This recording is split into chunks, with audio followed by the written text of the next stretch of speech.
Hello, everyone, and welcome to the broadcast. I'm newtmechanist, and today we are going to be continuing our playthrough of The Roottrees Are Dead, which is, if you weren't aware, a Christmas game. I promise. Hey there, Jay. It does indeed. The factory continues. Beverage. Let's check in with kitties real quick before we go any further. We do have, let's see here, Sherbet getting a snack. I think that's Sammy up in the tree alongside Sky, and then Ember in her spot. We can see there is a difference in some of the cameras. The tan area near Ember and on the side camera there. That is my new I wish to stop electrocuting my hardware mat. It doesn't help if I directly touch some of the equipment that isn't now super grounded, but the mouse and keyboard is now super grounded.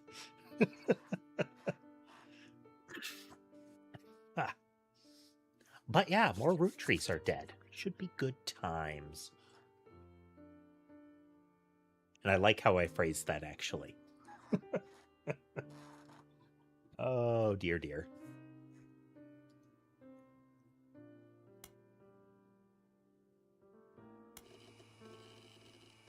Roottree mania. How's the sleep? Technically good. Technically good. Got to sleep at a reasonable hour last night and woke up at a reasonable hour. Been mostly productive. I'm working on a sprite art thing that's taking a lot of time and like brain power.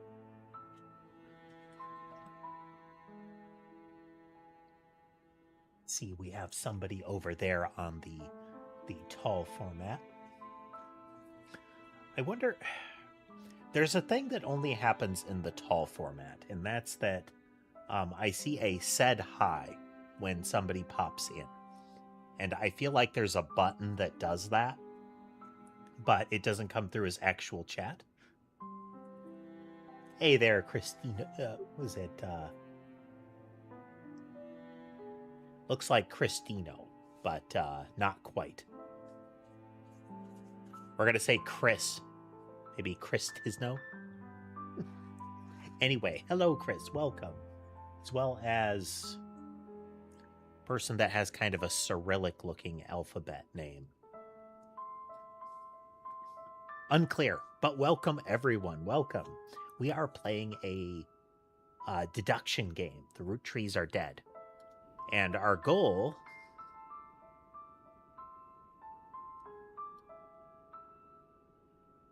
Our goal here is to identify...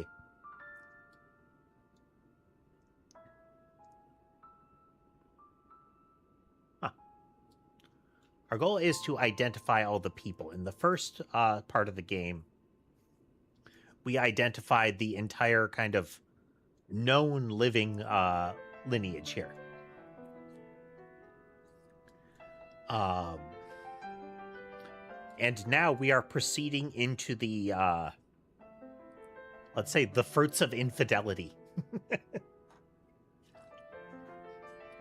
So previously there was a...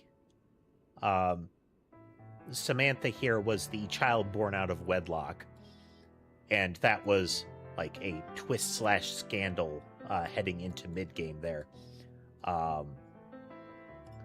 But we get a lot of that in the second part.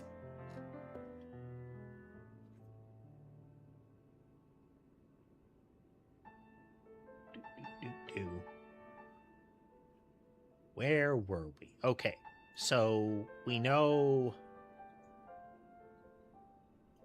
We have an indication of her first name. This should be accurate. David Fellows, a musician.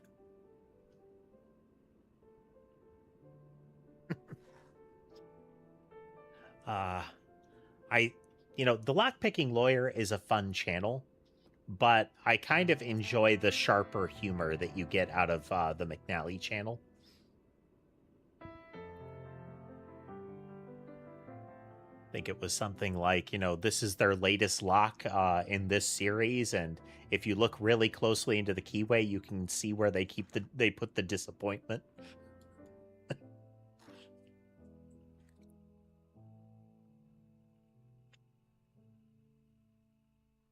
Okay. I like this sequence that Guy Hudson here had 5 different affairs in a sequence across this arc. Okay, let's see here. Let us check the notes. 5P's the rapper. Christine Garland was here. We might have a picture of her somewhere. But these are the kids that resulted from that. It was... She was... I can't remember if she was a secretary at the time or if she was just doing food delivery to a party. I thought as a secretary she had an affair with Guy Hudson and became pregnant, but she eloped with a kind of longtime lover. And so one of these is effectively his kid, at least. I don't think they were twins. Yeah, no, one of them is noticeably older.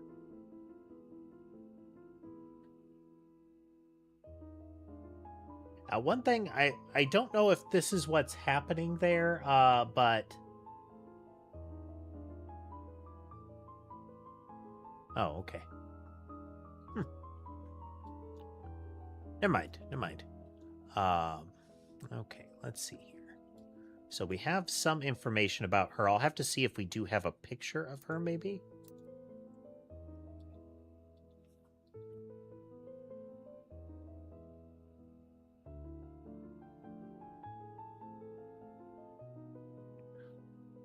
That's not inaccurate, Jay. A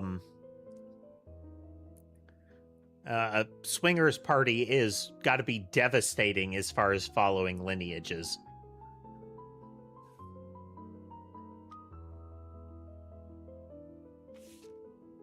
So we need to find pictures of those two. Of Stephen and Christine here. We'll need to dig further into Guy. That's the only other name we have currently. So let's root around, haha.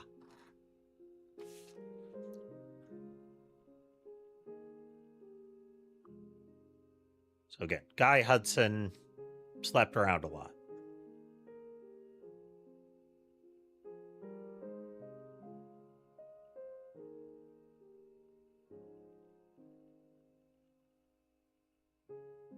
So,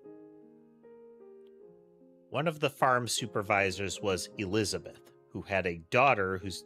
This is one of those, it's kind of a... It's presented as a confusing sentence. It's 4 people before it locks in, Jay.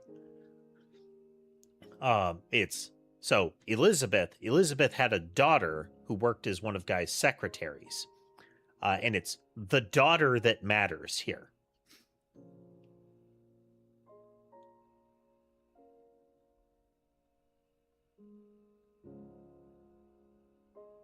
Trips overseas. It's bribed at least one politician to open a factory in Brazil.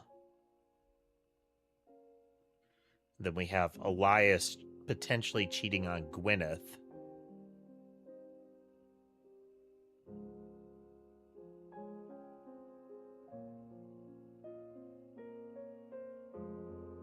Yeah, and Elias had a secretary named Elizabeth, but it's not the Elizabeth that we were just talking about. Okay, let's see Let's root around here. So we'll go into our little computer. Guy Hudson, Brazil. Nope. Oh, wow. That is the link to the short form stream.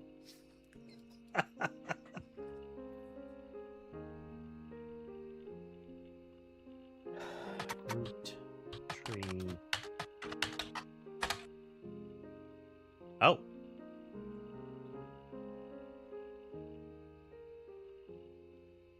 Tree Brassel, sometimes... Or Brazel? I know, right? Fourth wall is broken.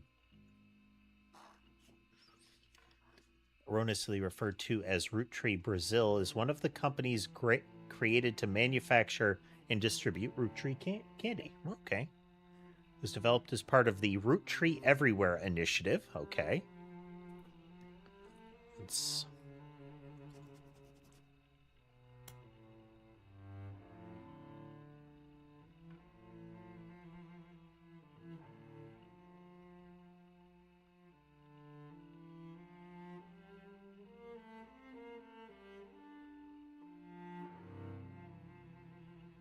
Pop that in there. Unlike some of the other results, Roottrees Brassel seems to be a success. You do some rough translating and find a significant amount of information.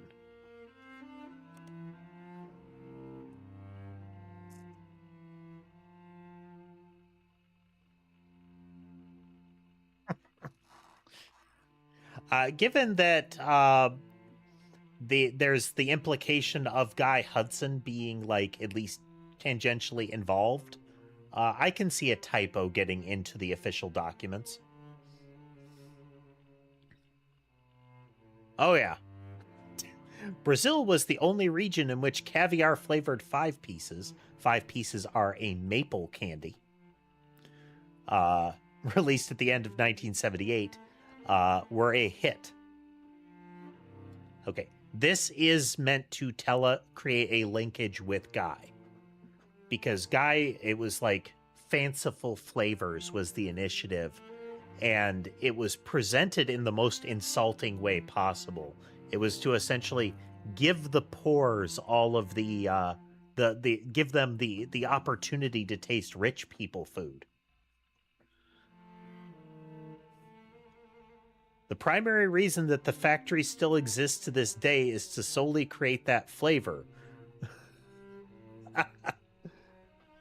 Okay, we're gonna get that whole paragraph because I find it funny.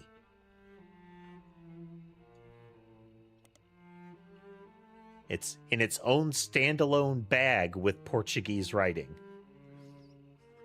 So, I mean, to some extent, they have a regional hit, and that's not bad. It's that it came from a bad place.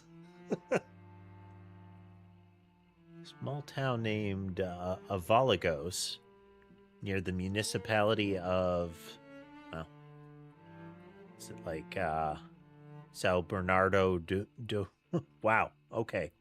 No, I'm going to butcher that pronunciation if I go any further.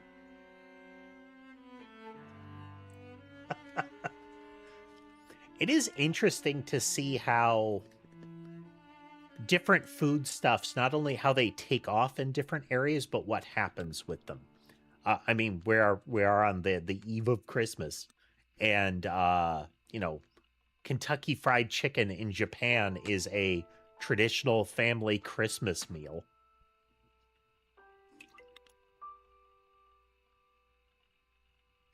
As opposed to you know, that trash restaurant in low income areas as it is in many places in the US. I do still love their mashed potatoes. For a while, they had original recipe, like, they were almost like nuggets. And those were delicious.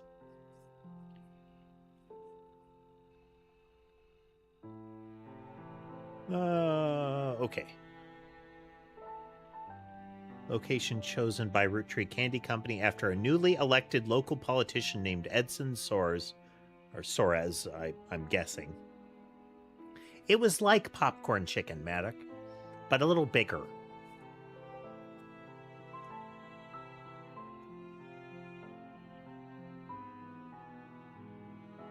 Kind of more of a lump than a popcorn, you know. Meat lumps. This is the line. Would you want brown lumps in gray sauce or gray lumps in brown sauce?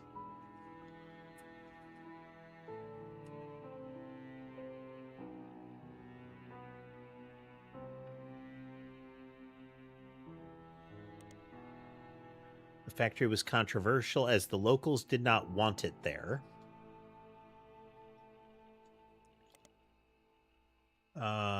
Visited Brazil around Christmas and managed to break ground on the project. Since then, however, it has been operating relatively smoothly, except for 2 incidents.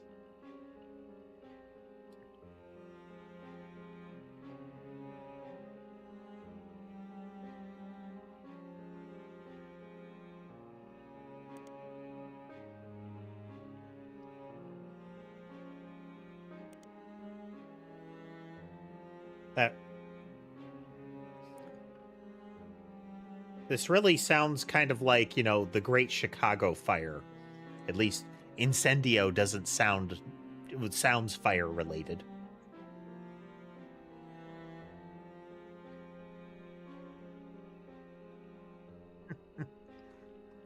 You get a lot of people that will see things like how it's made videos about things like hot dogs and chicken nuggets, and I really don't care if it is produced as a result of meat slurry, as long as the output is delicious and technically food.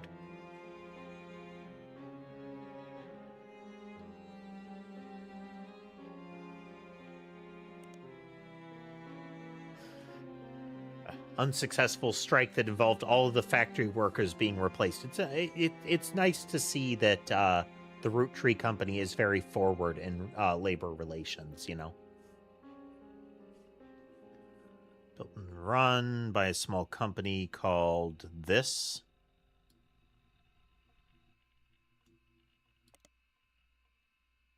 Literally translates to New Brazil Candy Corporation.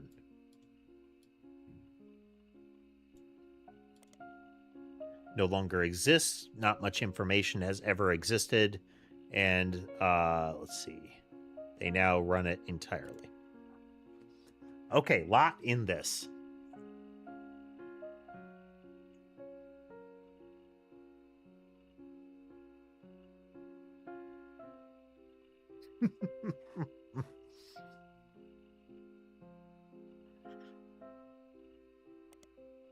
Okay, let's start searching here.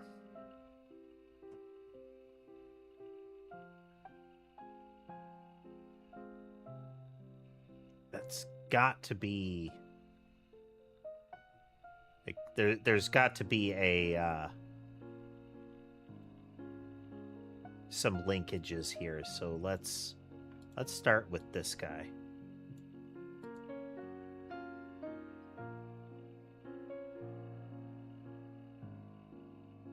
Let's see, Brazilian politician. We do know that guy bribed a Brazilian politician. Allegedly. Dissertation published by a college student as part of their PhD in history. Focuses on the rise of democracy in Brazil. Seems that up until 1988 was run by the military.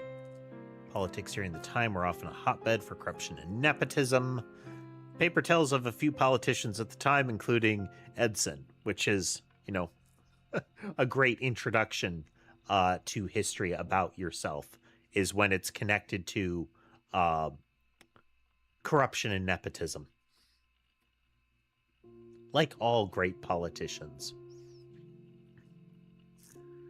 Automotive manufacturing fact for a major American car company.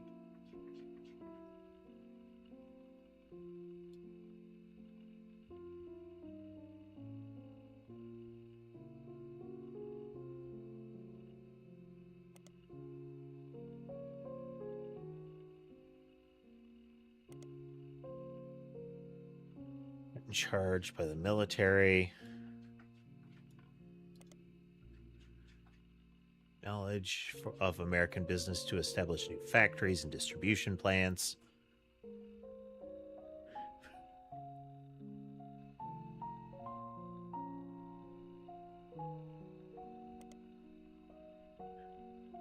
Yeah, very, very, very positive impact on local democracy, this guy.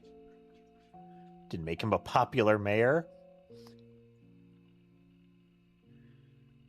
The paper speculates was a move to counteract his unpopularity. His wife, Sonia, was discreetly put in charge of a television station called Teleradio? That.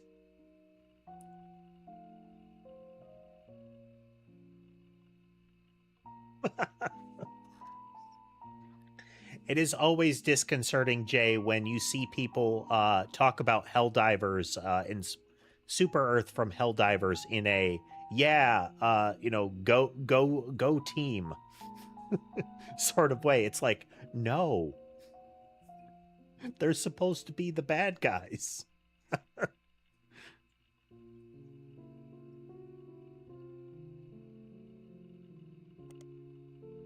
Used it to ensure supporters would appear on spouting his beliefs and emphasizing political victories.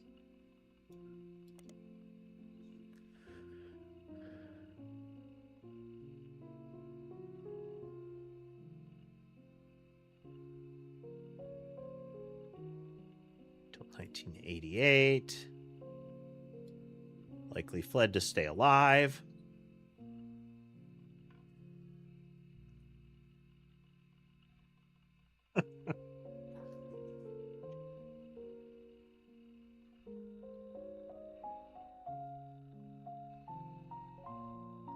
In the case of Helldivers, it is very much not subtle, and they have made statements that imply, no, we really mean it. We're not being subtle. These are absolutely the bad guys. You're not supposed to empathize with them.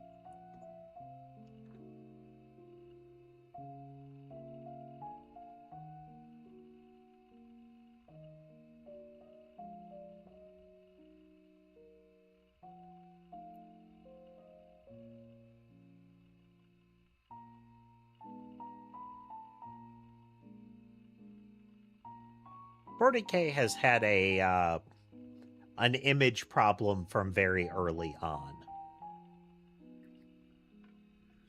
As far as, how they present particular groups in a passively positive light. Okay, let's see. More names.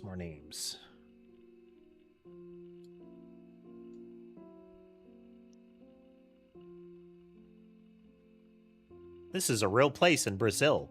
A game designer by the name of Jeremy Johnson looked up cities in Brazil that had a lot of manufacturing, so that he could place a fictional factory there. He did not want to offend any Brazilians with the tale he was writing, that involved corruption and politics, so the small town name he made up, Apologos, where the factory was located, was invented by mixing two other regions, Interlagos and Alvarenga.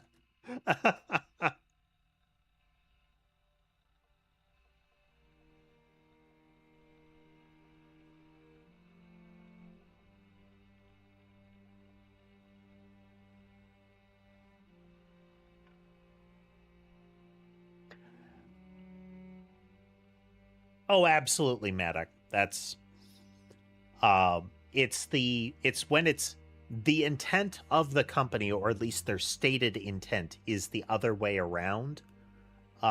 It comes down to how they actually treat it. In Helldiver's case, they are treating it as extreme parody, like obvious extreme parody. In the 40K sense, it often comes off as they're showing them as good by implication, like, oh, they're saving humanity, they have to do it, paired with a disconcerting propensity for people to show particular subfactions in a very positive light. Black Templars and the Death Corps of Krieg should not be the face of your the frequent face of your fandom. They're really not the groups that you want people being like, yeah, go team.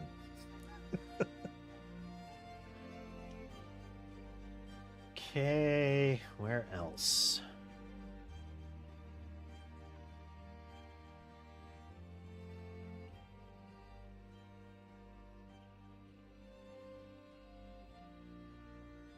Same article.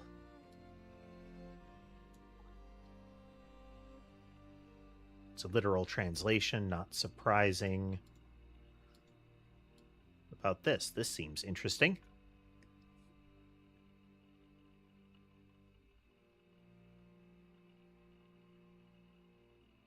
Translates to Maple Fire. 82, the factory was deliberately attacked in a case of clear arson. Neat.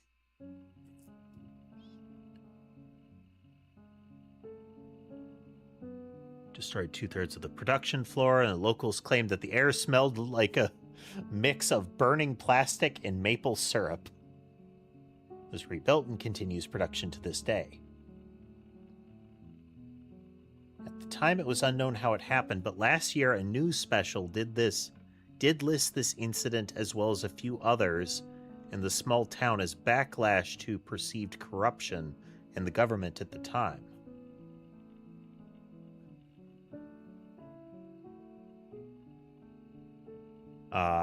The mayor of the city was found to be receiving a cut of the factory's profits.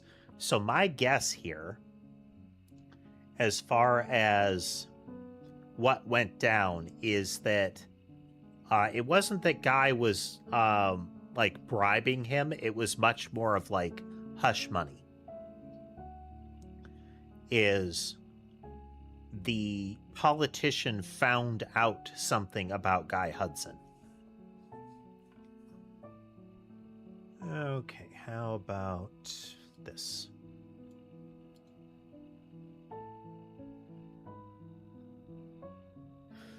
Former television station in Brazil came into being in 1970 after a vacuum was created by the removal of a different network.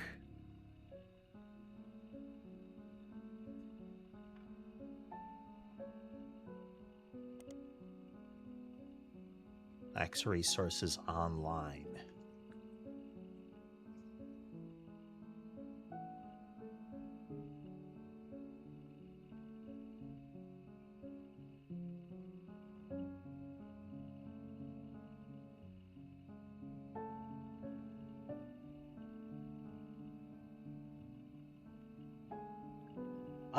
Yeah, Jay. Starship Troopers, the movie versus the book, very different presentations of the same general setting, as well as,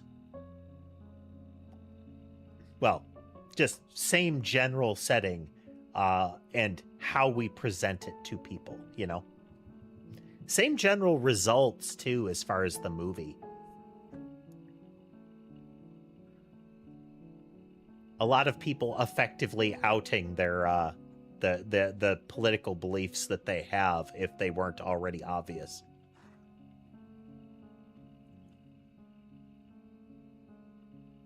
What else?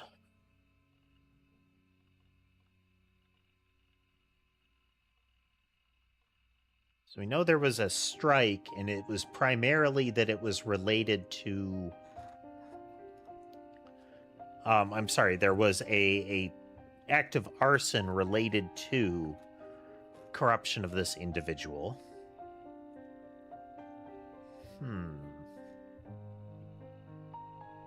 Okay, real quick break. I will be right back.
is really nice being able to get up and walk around and then sit back down without drawing an arc.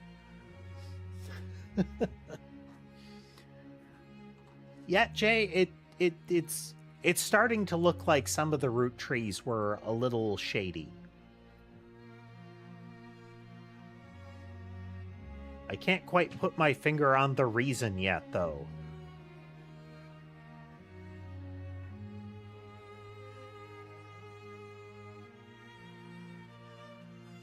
Let's see if this comes up with some images.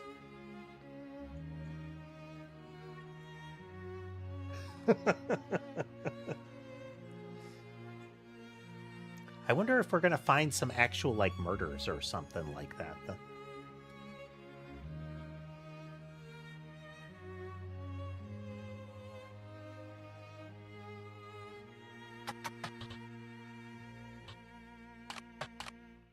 Oh, wow. That's... Missed that G in there.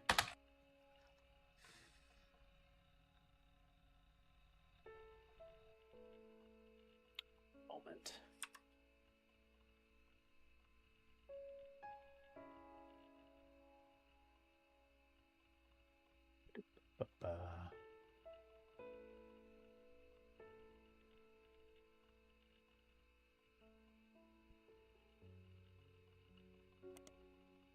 It was worth a try.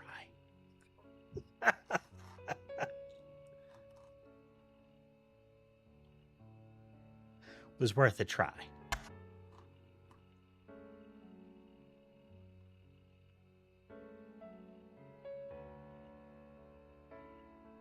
Ah, okay. Let's...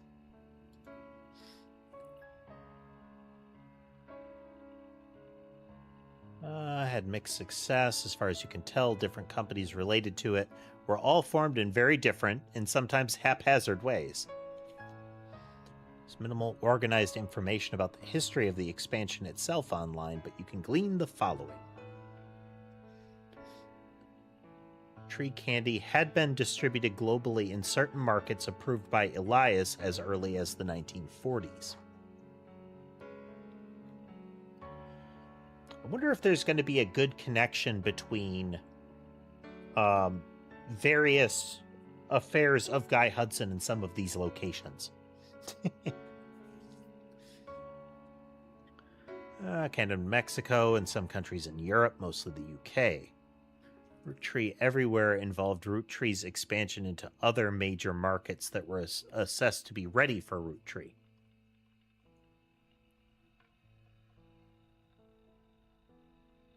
How strange, Drew. How strange. Who would have thought that YouTube's subscription and notification system was anything short of entirely reliable 100% of the time? Unfounded.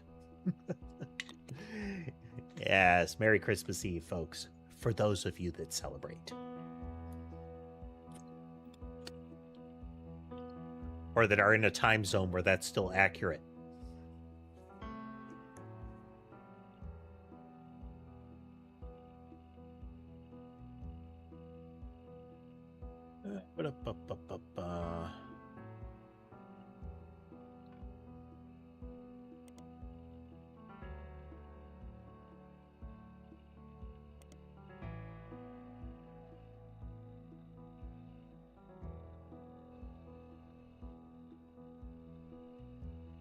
Let's see, manufactured Roottrees candy.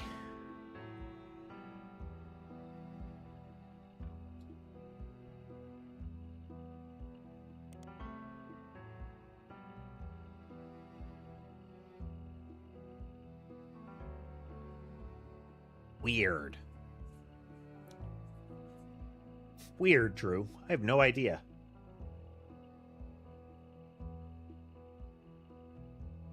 I mean, I guess it technically gives you a foothold in the country there, Jay. Charles Martin, who owned a company that manufactured licorice in Australia, was tapped to run the Roottrees factory after he impressed the American leadership of the company at the time. Did have some success, but only in certain regions. The manufacturing leg of the company shut in 1992 after the death of Martin.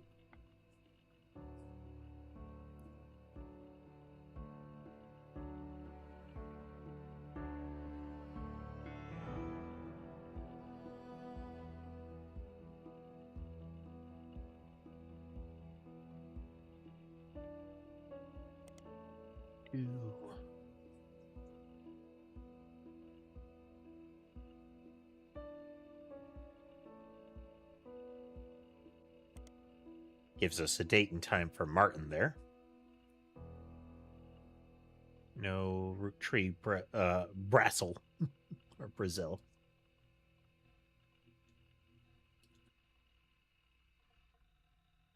Just being dumb. Or ignorant.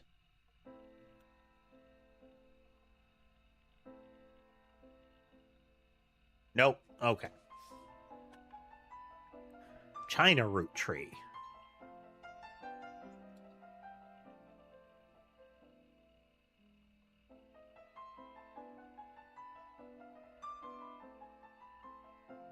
I don't have anybody locked in yet. There are a couple of missing variables on a few of them. I think we've got David Fellows correct. I don't know what Guy Hudson is doing right now.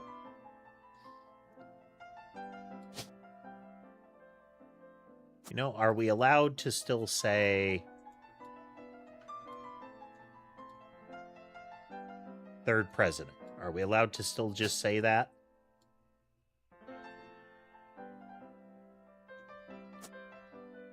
We are. Okay, well. Fine then.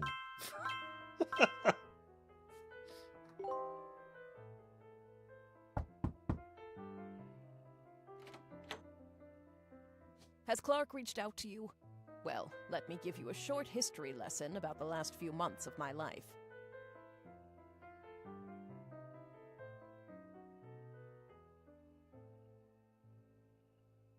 That does make sense, Maddox. That does make sense. 3 different people contacted me, claiming that somewhere in their history, they might be Roottrees. First, that young man, the rapper. I ignored that one. He seemed dubious. But then I saw the news. I felt terrible. So I began helping the others. Because my doubts with Felix were so misfounded, I ended up putting too much faith in the second person that approached me. I went to the media prematurely. I admit my mistake there. But the third person who contacted me also had a credible case. Before I could help, the company got to them somehow. The fact that the family silenced them doesn't seem to fill me with hope when it comes to Clark's intentions. But you're making progress based on the leads he gave you. It's really hard for me to get a read on him. I'll let you handle it. I've sent you the case I've been working on, and some company records I managed to track down.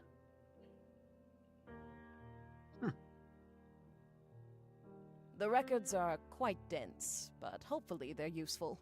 Good luck.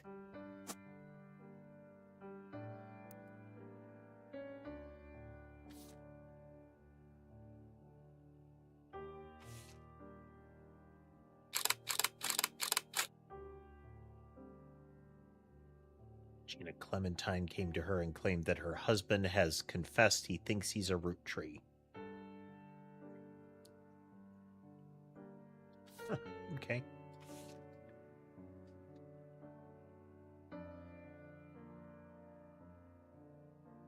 All right, let's continue our search through the various Roottrees companies before I squirrel off too far.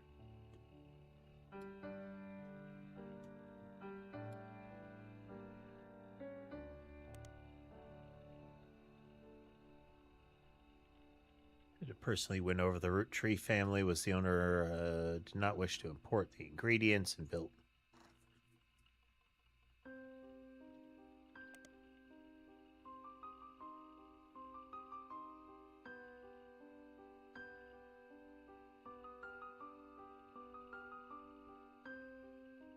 Just pop that there.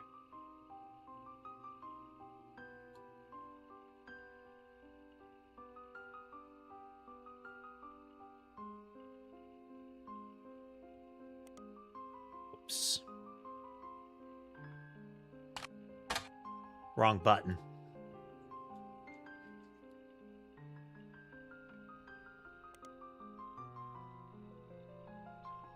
rid of this one. Non-starter, negotiations broke down.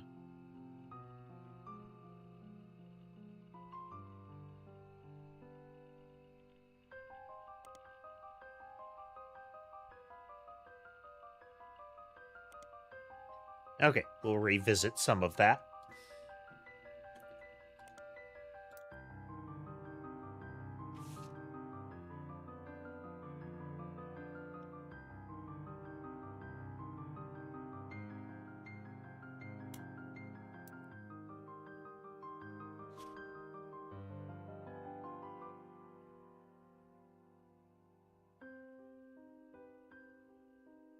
Did they have that in the first one? I probably just overlooked it.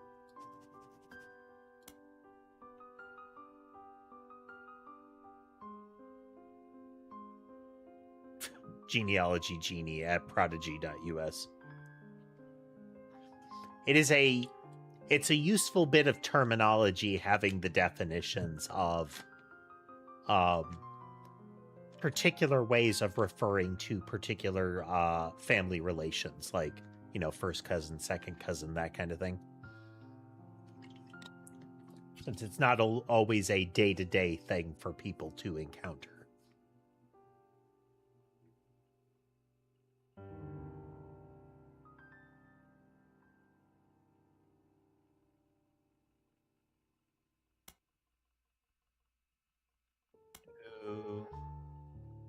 Apparently the Roottrees lawyers went after her since then. By the time I received her letter and called her, she told me she didn't want to cooperate anymore.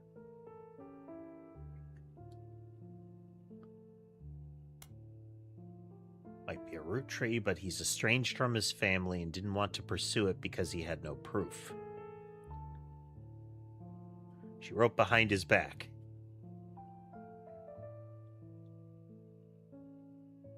Stuart's mother was Mary Beth Clementine. That's...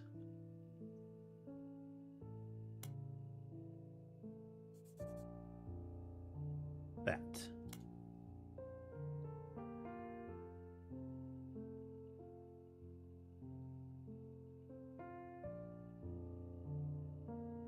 '30s, '50s, a singer who went on tour of a lot of churches.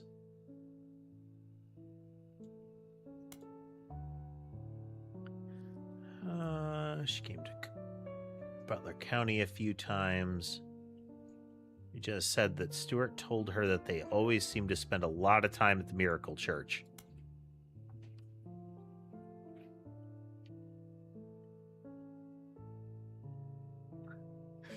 Please consider saving a tree and not printing this email, and it looks like we have it printed out on the table.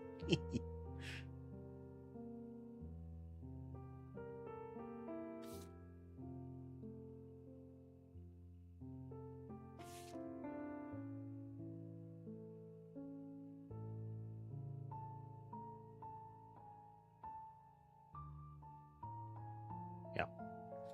They've had an affair with Miracle Roottrees.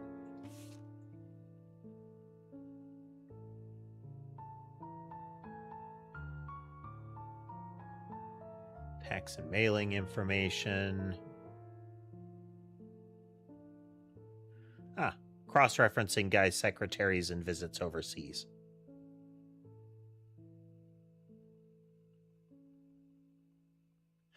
Just because they are listed here doesn't mean they're useful for spider searching. Average.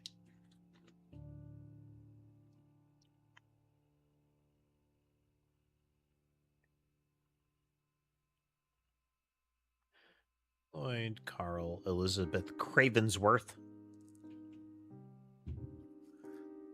Am I doing pretty good?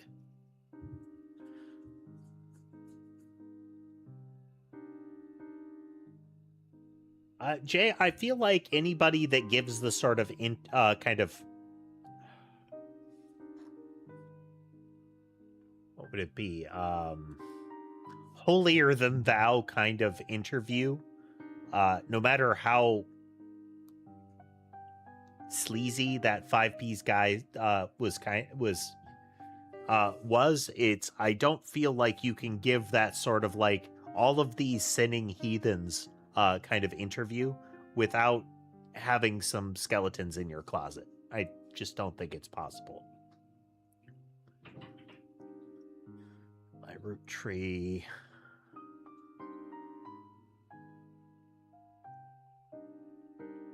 Let's write some of this down.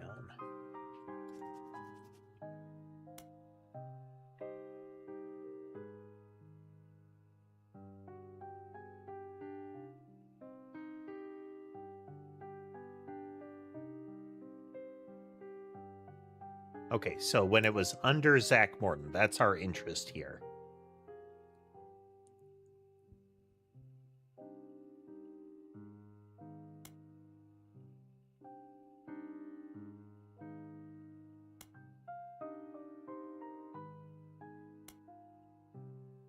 So here's a Beth Knox, who is perhaps the Who is Beth.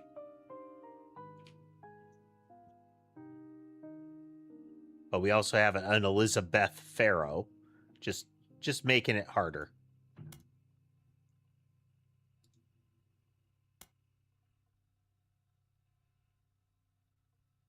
This guy would be taking over. Retirement party in November.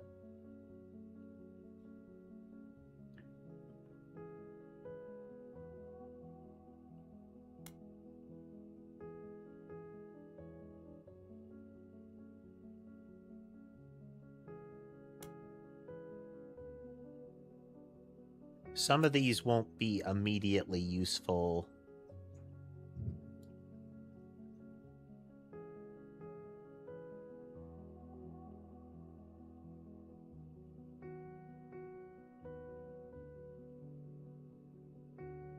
Anybody leaving the company becomes interesting in these. Joanna Fellows, yeah. Okay, let's...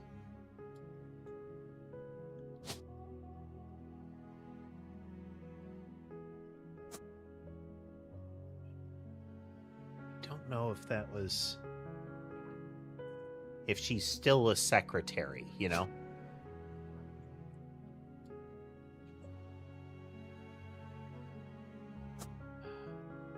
But I thought she wasn't working as a secretary at the moment.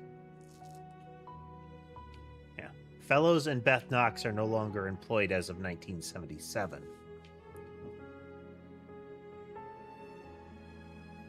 Christine Farrow is no longer listed, but a Christine Garland has been hired. So...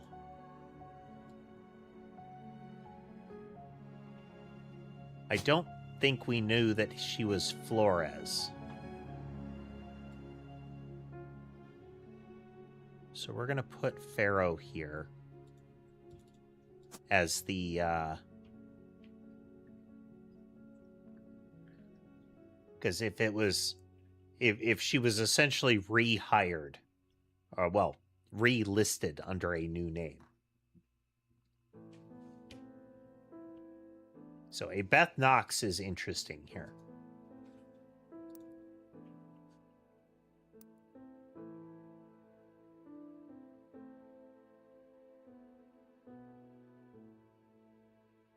Beth Knox 50-year work anniversary, 50,000.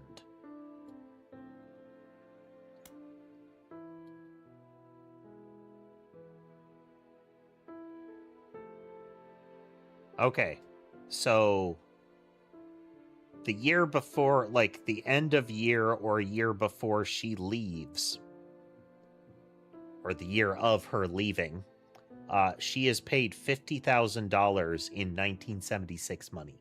That's a pretty solid anniversary bonus, especially if we're talking like there's also a pension or something like that involved.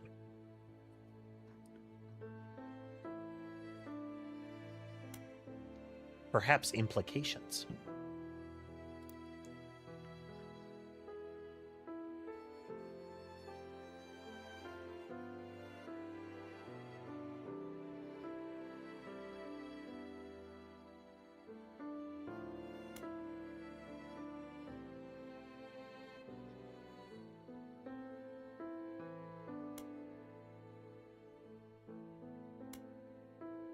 and delete that. We know what he's largely up to.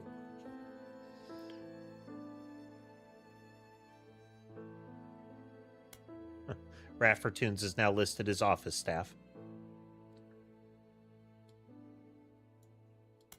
It's relevant that when she leaves.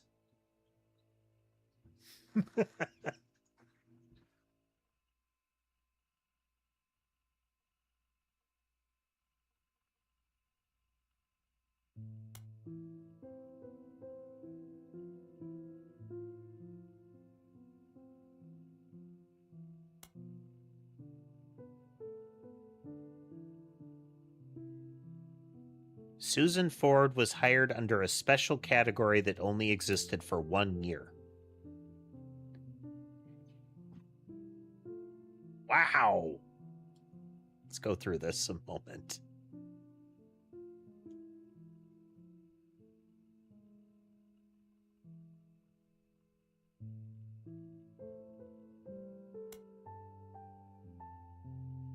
Okay.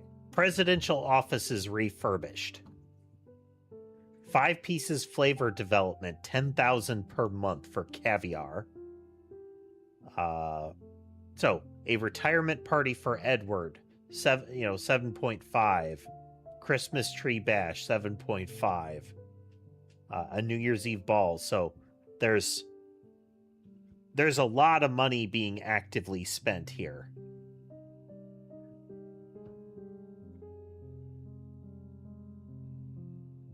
They 78 in 79 flavor development continues for caviar.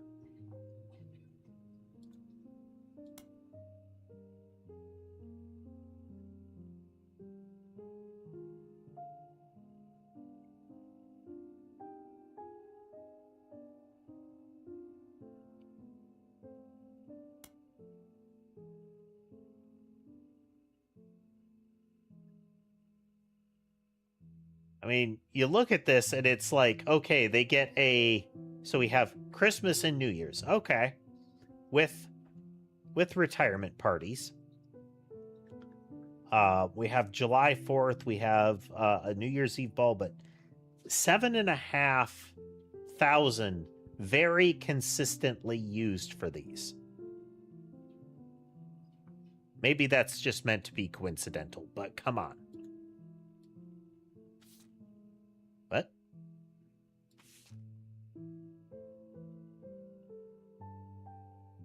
Come on now.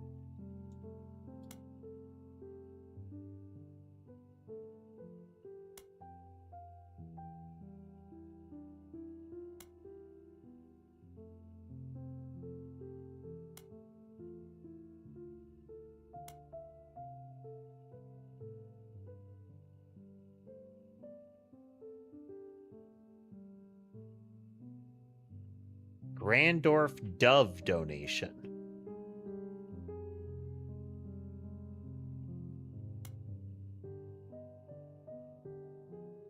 Flavor development for strawberry.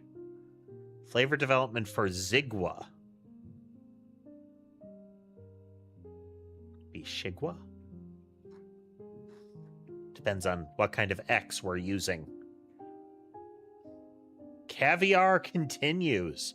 We're on year 3 of caviar development.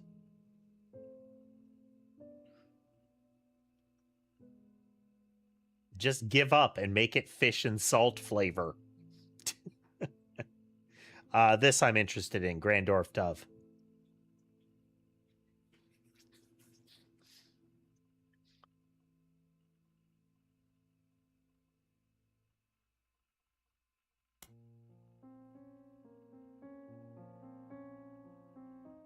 And May, so the first few months of that year continued along the same pattern as they had been.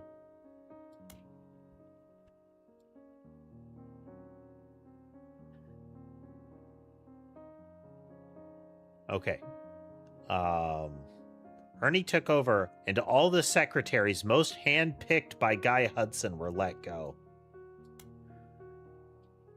That it's just been a preponderance of evidence of how skeezy Guy Hudson was.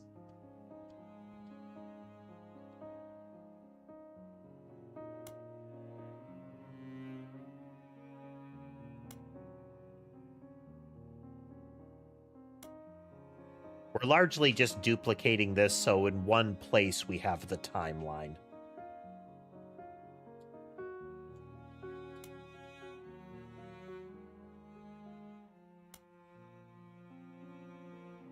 Yeah.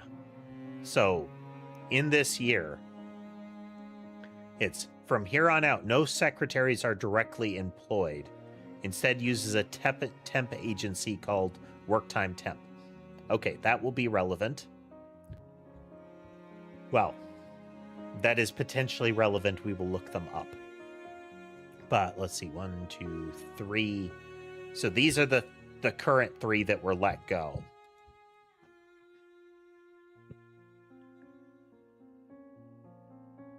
Okay, Sugar Plum canceled, Strawberry canceled, Shigwa canceled, Butterscotch canceled, Caviar canceled. Each of those, it says 5 months. Oh man, Sugar Plum was 20,000 per month.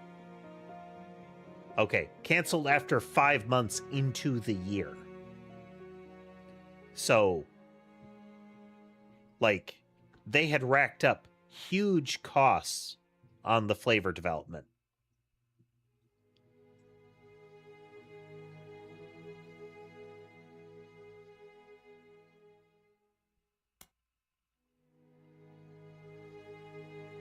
Right, Gleason 50-year work anniversary bonus. I mean, another 50K here. I mean, maybe there's some sort of like, instead of like a pension, they just get a big old payout at 50.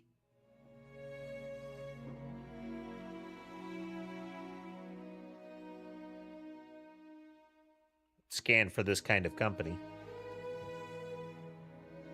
There's an amount of money that will swallow right now instead of caring for you in the later years when your expenses will, you know, jump higher and higher. Okay.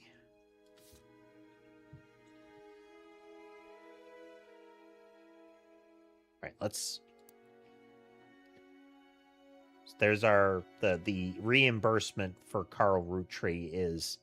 I believe around that time, everybody realized Carl had made a really good thing. Let's consume it and add it to the pile of money generation.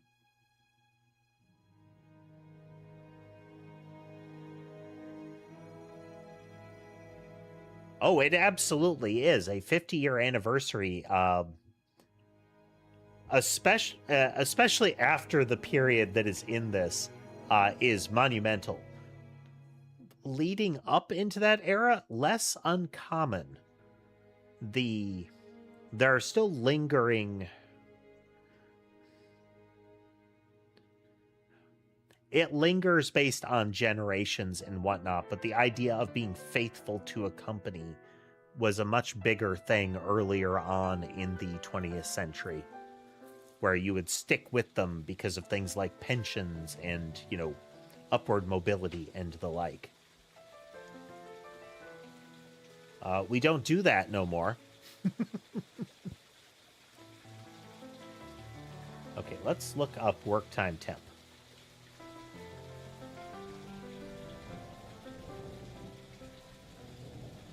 Okay, well.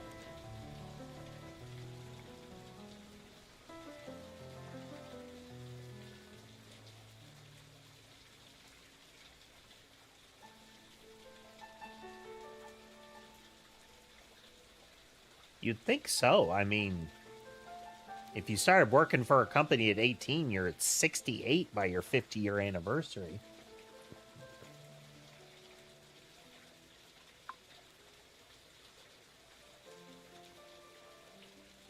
That can be rough.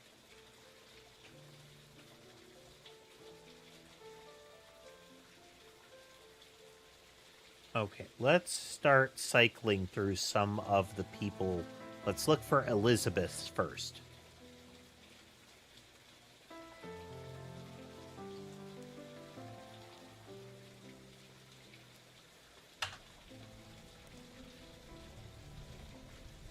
I am not certain we're going to find any of these folks.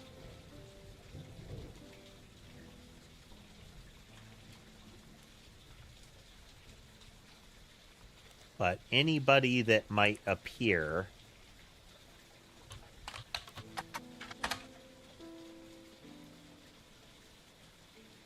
Oh, you're right. This is for cross-referencing.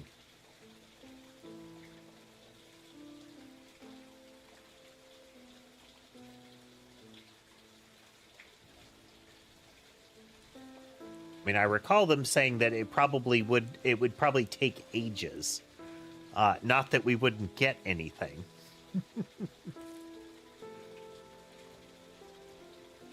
Okay, so we have a indicate. Okay, yes. So there was an Elizabeth that worked that had a daughter. Okay, so this I think is confirmation that this is Christine Farrow.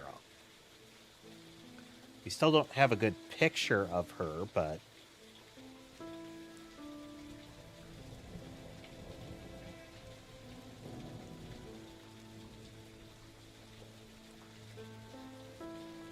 Christine was hired. Joanna and Beth Knox are no longer employed. Beth Knox is potentially useful.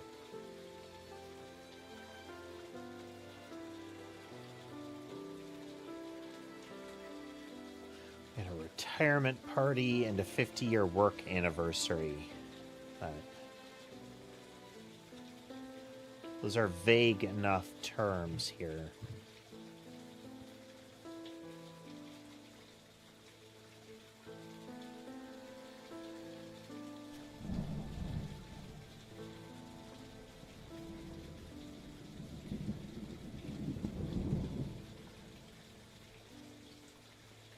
Beth Clementine.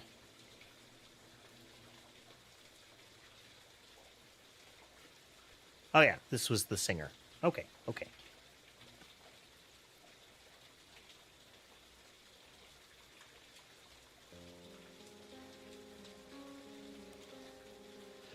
Religious and popular songs, and though she recorded a few records, they seem lost to time. One you find mentioned was the cover of He's Got the Whole World in His Hands, released under the label New Edison.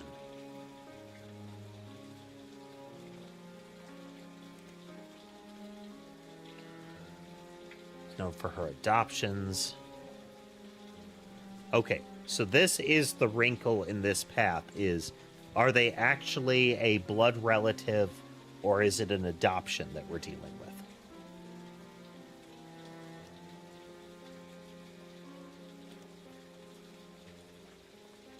She also spoke as an advocate for the benefits of adoption in front of the U.S. Congress.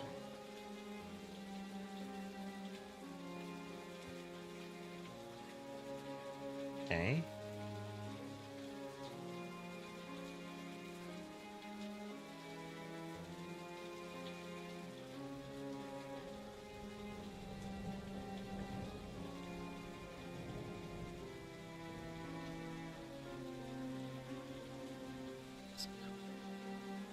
But 1949, her other son was adopted later. I wonder if we'll find out that it's not Stuart, it's his brother, you know?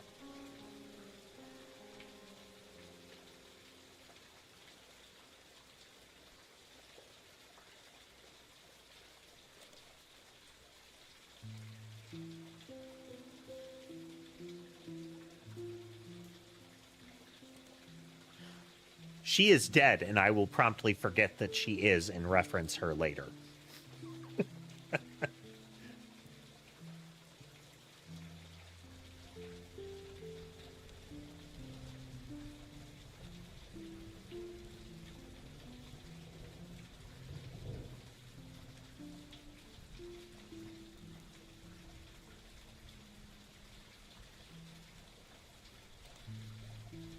History of the record, it was named after its founder, Sterling Edson.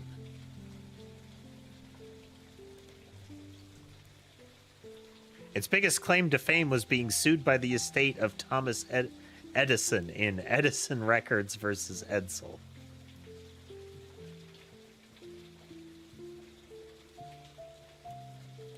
We'll have to look that up. Mary Beth Clementine.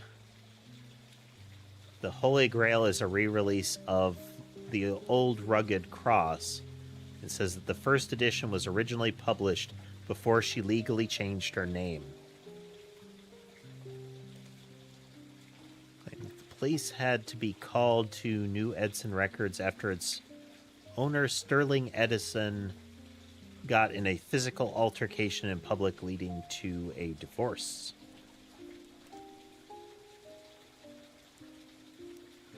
This is a... So one of the implications here is that it might be that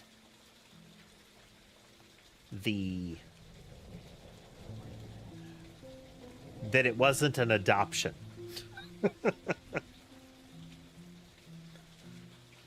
No cited sources or evidence, and the site's content seems user-submitted. There's an email address at the bottom and the phrase, "Send me your stories about old Hollywood and I'll add them to the page." Okay, let's...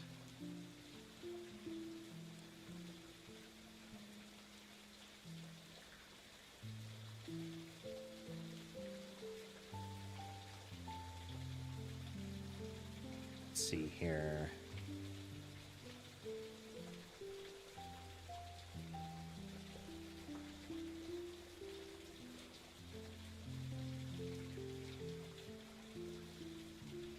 Lawsuits on himself. Edison was immediately outed as not actually being named Edison.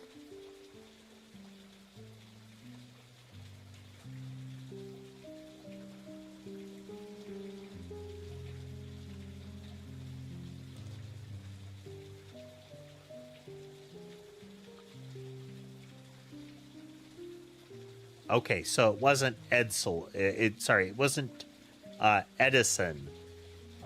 It was Edsel. That is... No? Okay, yeah.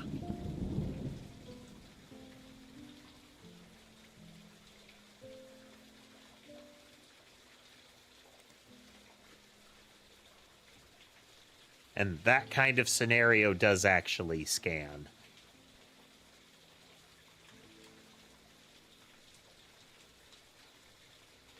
Popular hymn that was covered by many, many artists.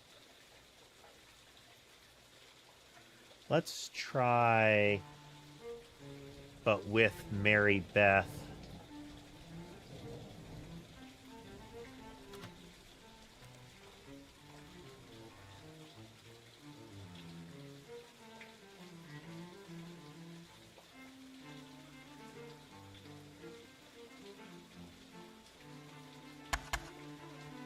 That might only be the company, though.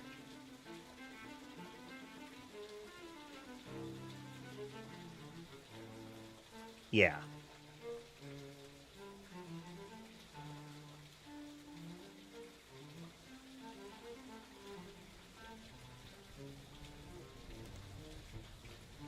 Okay. That is defunct. But let's see if it still shows up. Okay. New Edison Records and modern music had quite an overlap. Countless advertisements for various covers. You scan the results for anything other than an advertisement, you do find a very brief blurb from when New Edison was sued. By the time the magazine had covered it, it seemed like the lawsuit was settled out of court, and New Edison was destined to shut down. The owner, who went by Sterling Edison, said he'd likely create a new record company.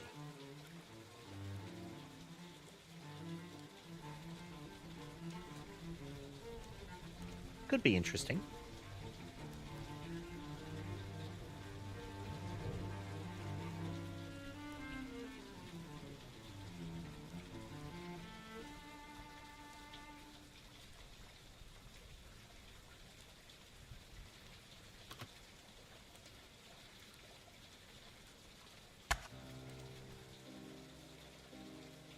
Advertised quite a few times. When it was first reviewed by the magazine, however, it was listed at... The artist was Mary Beth Quaker.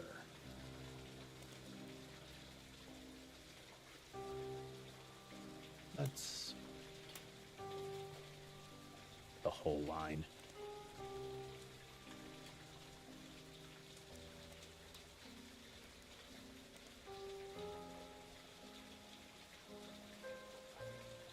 Okay.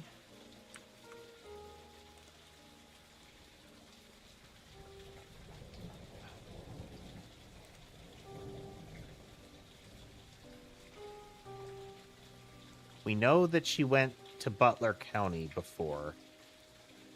It was Clementine, wasn't it? Clementine.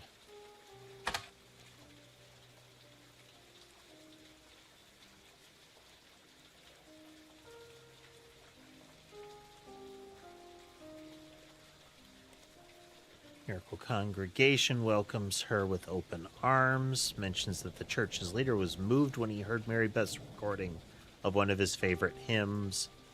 His eye is on the sparrow.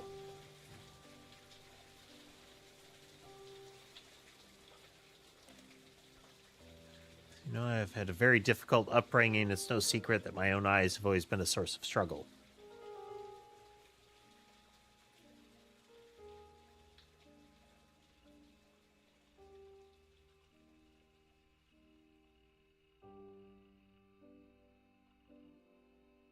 Kinship, when I learned her personal story, I knew I had to help her in whatever way I could. Okay, it's as a adoption advocate.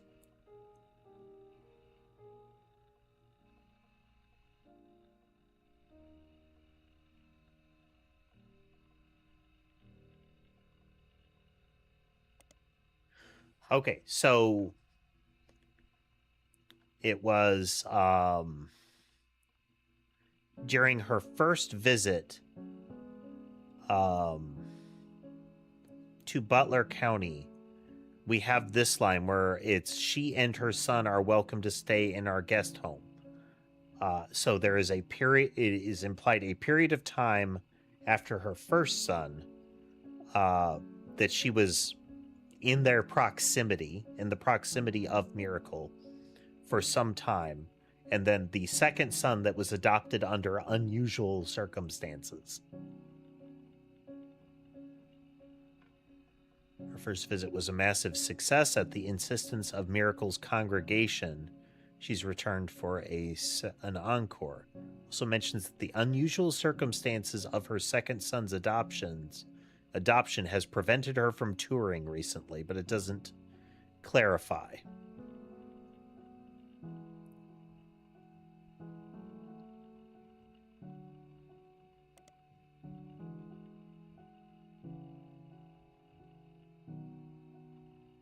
Yeah, she got pregnant and wasn't touring, and then they had her come here and, call out again. Interesting. Okay.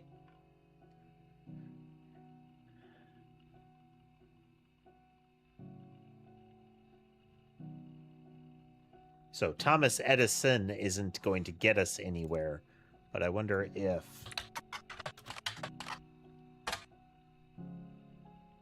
it's worth a shot. But Edsel is potentially a name that will be useful to us.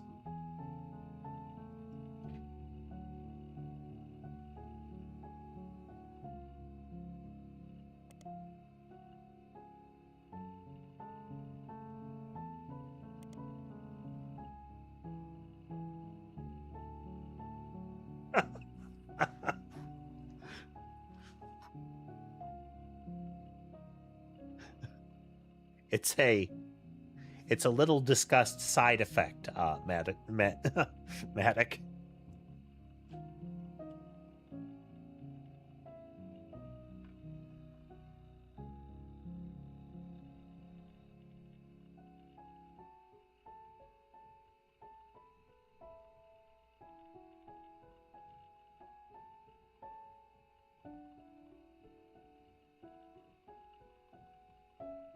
Herself.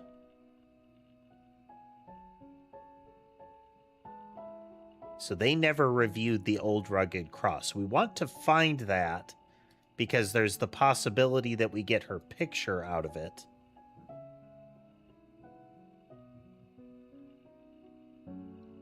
All right, let's...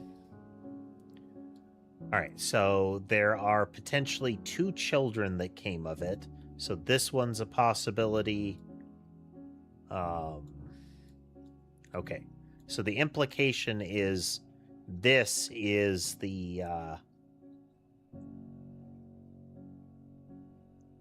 one that we're looking at. So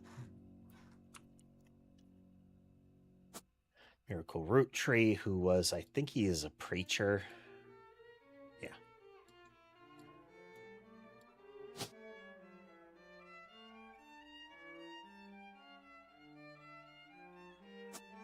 And we have this picture of him. Then this would be Mary Beth Quaker. She was a musician. Oh. Double check the notes here.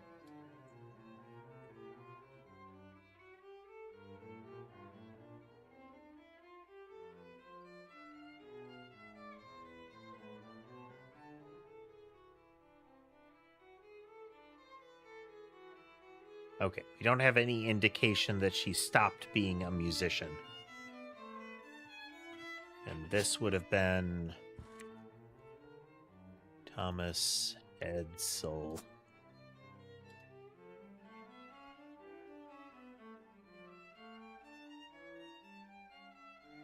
Okay, we have a possible linkage here. And that resulted in this here.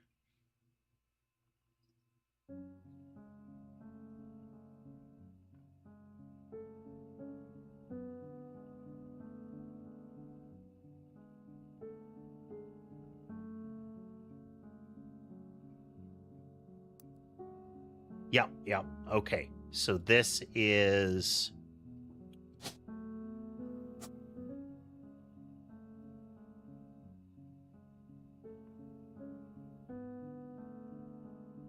Interesting.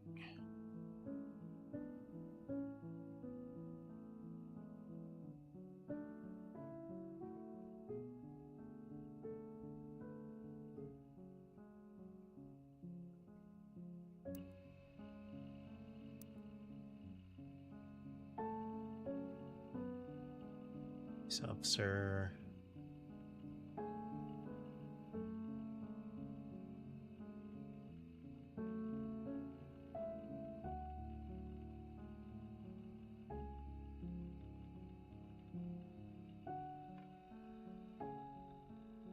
Stuart and Mark.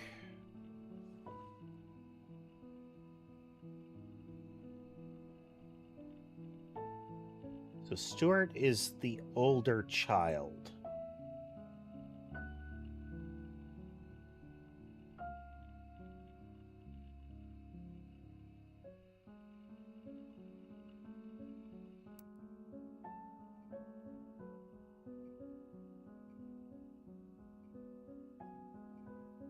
Stuart was adopted.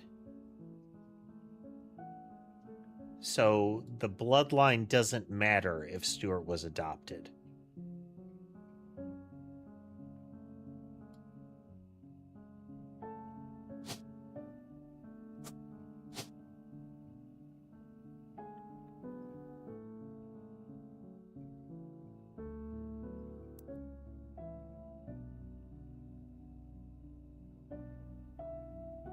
Clementine.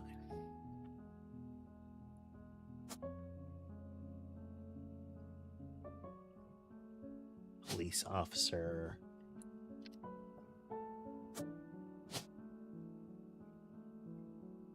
Doesn't perfectly scan, though.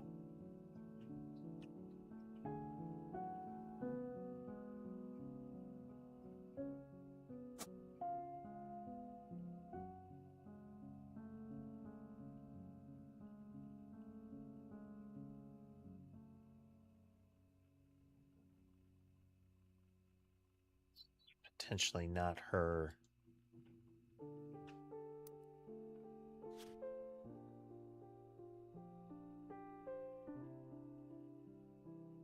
For Regina in here.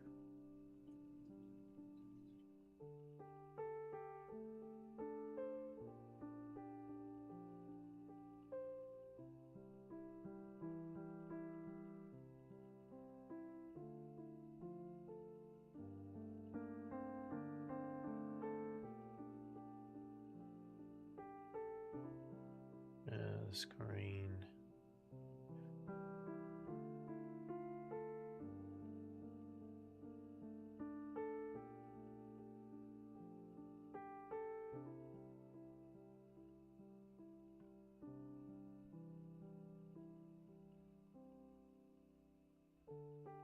Then we have the secretarial staff shifts up here. This doesn't scan.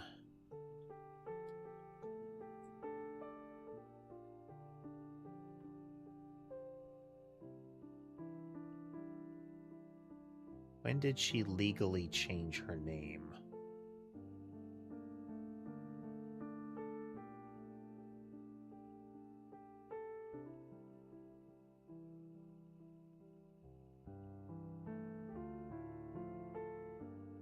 When did his name? Oh, an adoption case is tricky. So this seems right in this scenario. Oh, okay. And they're not blood siblings, so the order doesn't really matter. We only care about this one.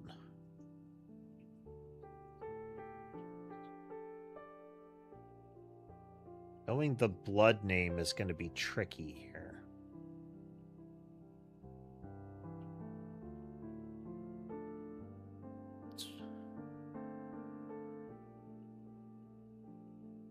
It's so normally when we're presented with children, it's aged left to right, but these are not blood relatives of each other, let alone of their mother, except for this one. So based on the story, Stuart is not a blood sibling of the other. So does the left-right order matter? Actually, it should. Never mind. Or at least it implies that it is. The fact that this is the flow here is interesting.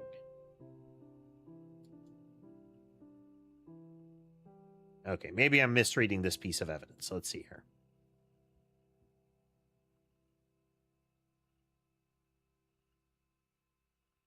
Yes, okay. Okay. Never mind me.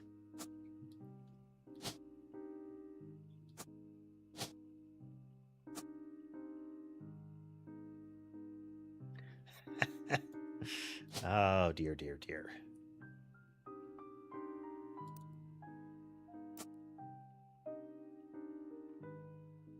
That's Stuart. Okay.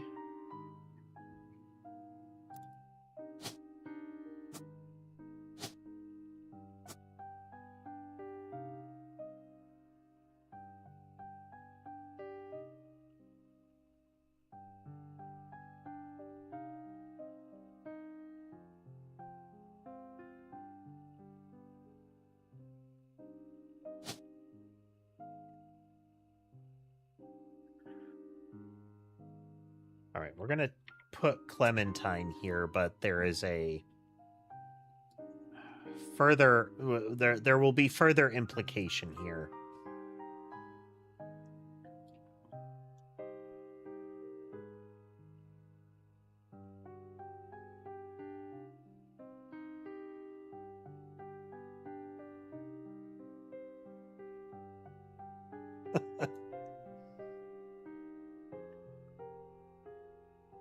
Don't know what her profession actually is, but let's...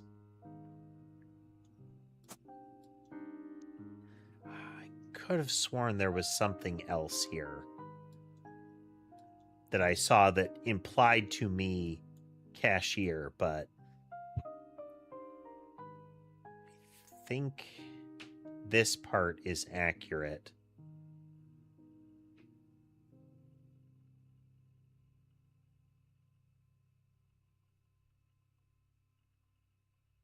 But I'm confident that this is not actually there.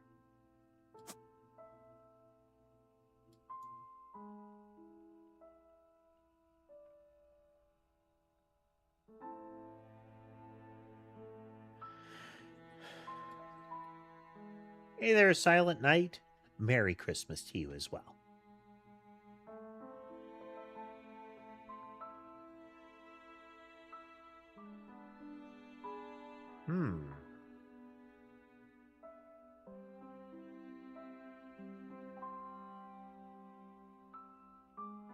Because she is listed as Joanna Fellows in the logs, but we don't know who the father was as far as the name flow.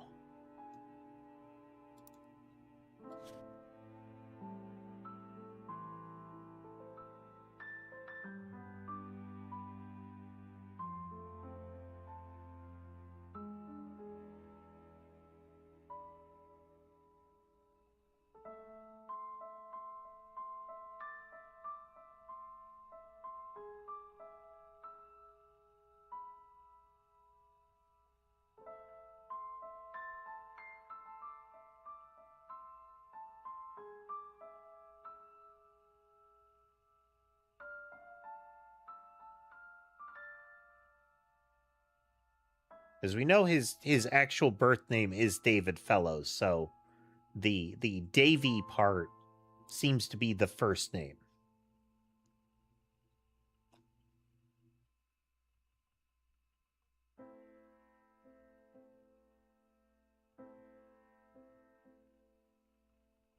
And we have there's some discussion of his birth year here. How relevant to it that is uncertain, because it might be the whole. Again, he's already shown that he was willing to like shuffle naming around for branding convenience.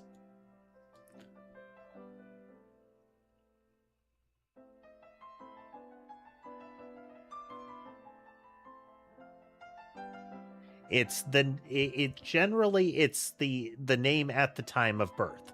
So it could be that she had a different maiden name and that it is the father's name that is passing down here.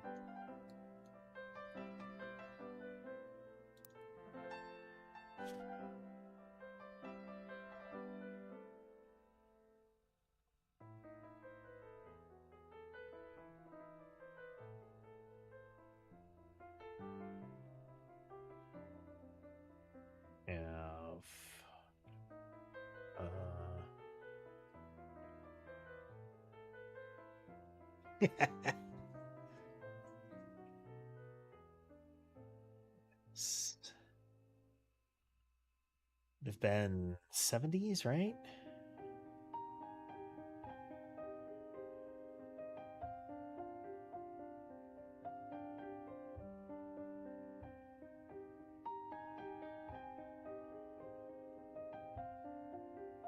Christine Farrow, Joanna Fellows, and Beth Knox.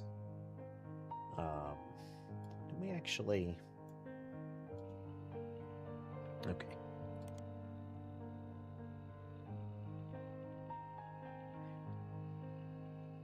We can identify his father at some point. That will be useful. Well, actually, no. I'm sorry, the spouse, but you know, the we know his father is Guy Hudson.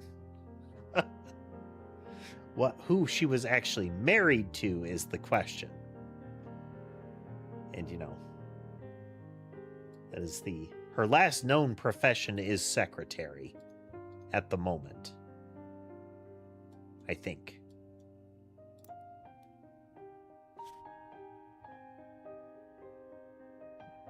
Berlin, retreat everywhere.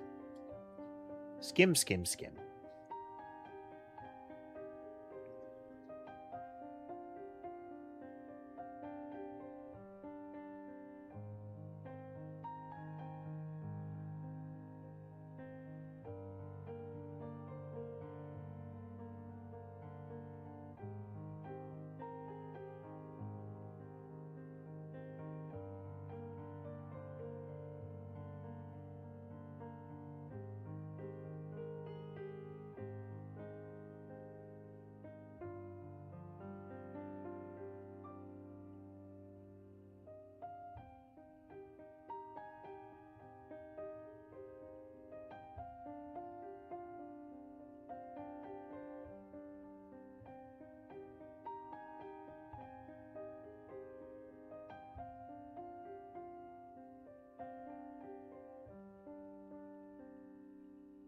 So the implication here is that he swapped his name to from his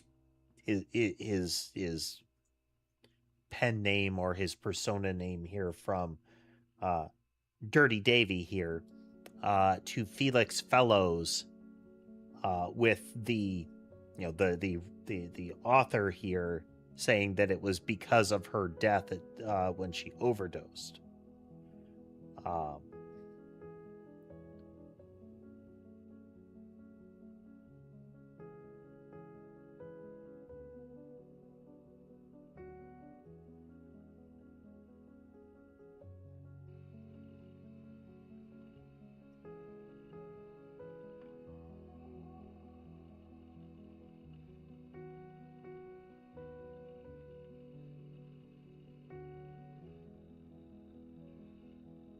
I backtracked.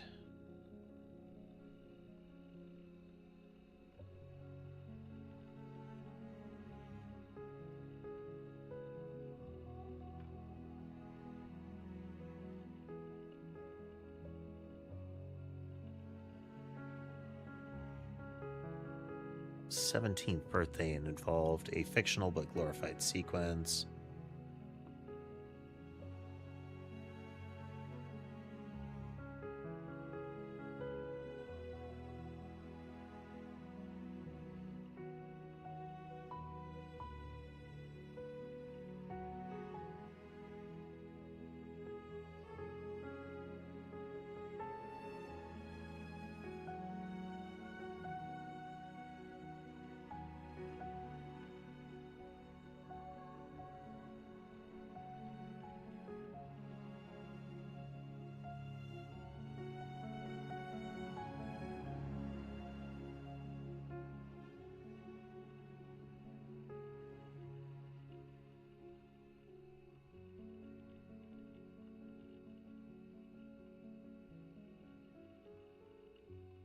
Foster care.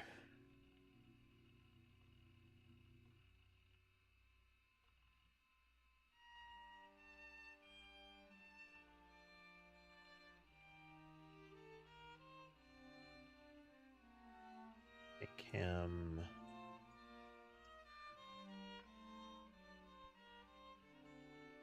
So this is also a question of timing. Again, we know it's got to be the linkage here, but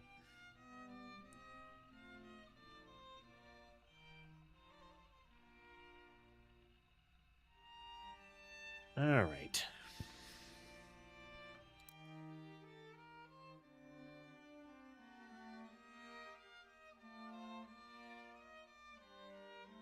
So I feel like these are like this one is correct. We know they're a police officer. This one is uncertain. Same with her maiden name here.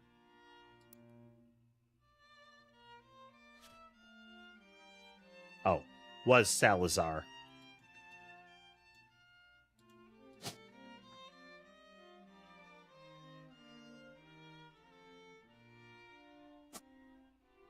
There we go.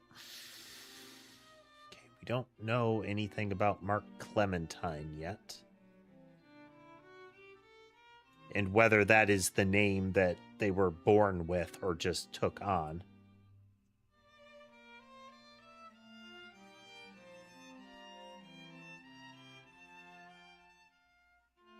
What's the difference in what?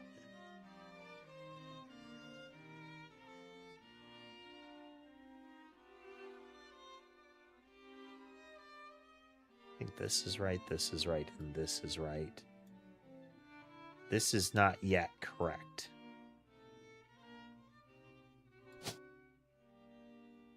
Just gonna throw this back there. Okay. Uncertain. Last we know, I think, is secretary. Because we know it's...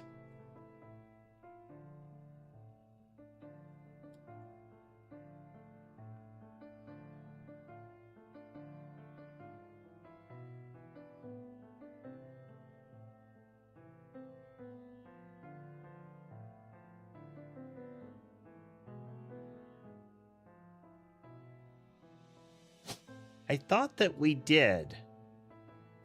But, yeah, not sure on her name.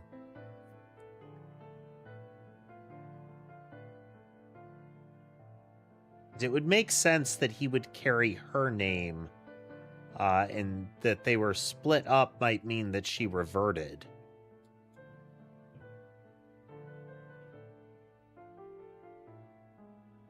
Have a picture of Christine.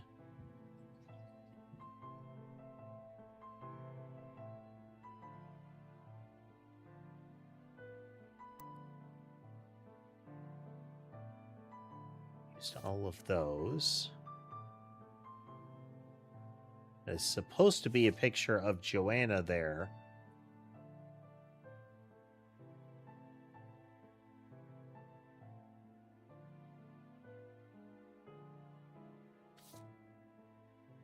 Do we have a different listing?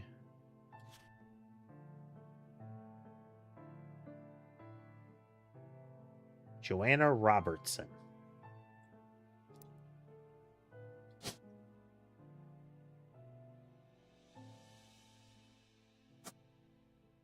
There we go.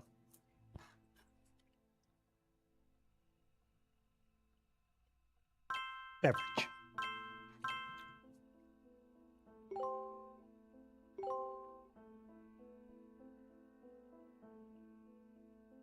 Okay. It's the right picture. I mean, he did change his name by this time. Oh, wait. No.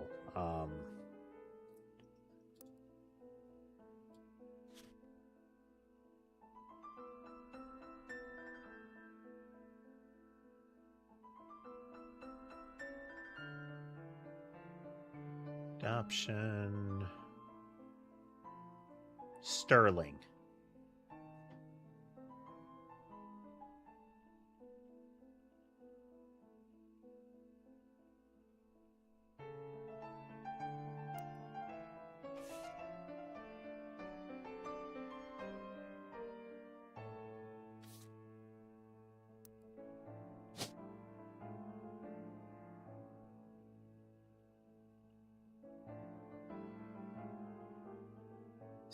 T-E-R.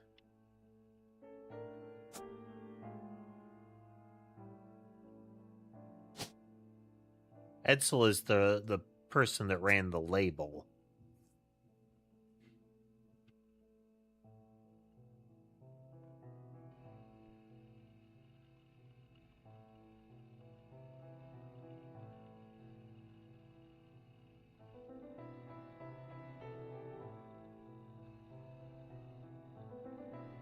Oh, okay. Sterling Clementine.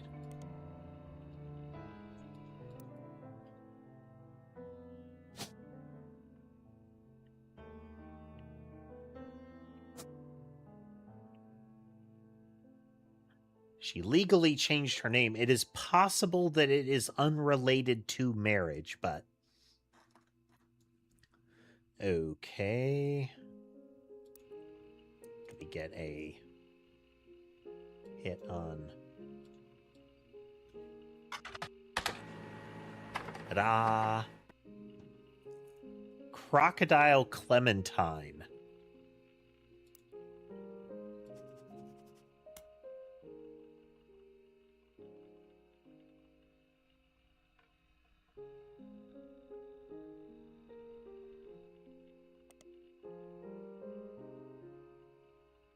Massive list of criminals who are known for odd crimes.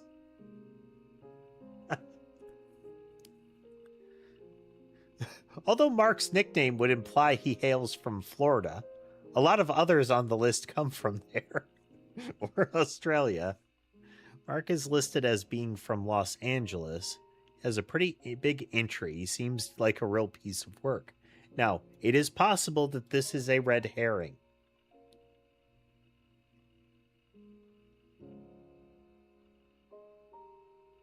Very small note of him being the basket baby of 1950.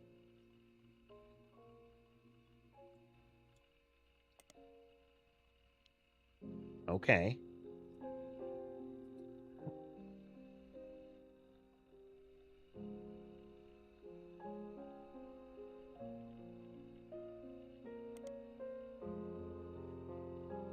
1982, he was arrested for transporting smuggled animals over the Canadian and Mexican borders for an illegal reptile supplier in LA. Quite successful for the first 4 years, but was caught when he had to make an emergency landing in Portland after he was bitten on the foot by a crocodile, hence his nickname.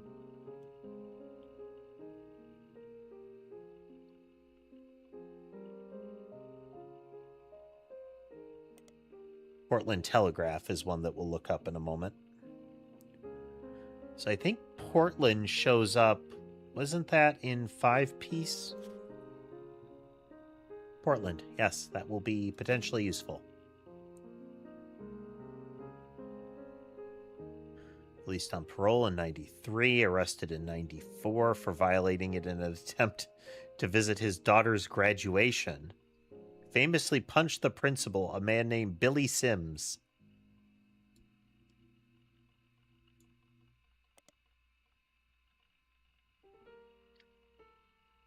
Okay.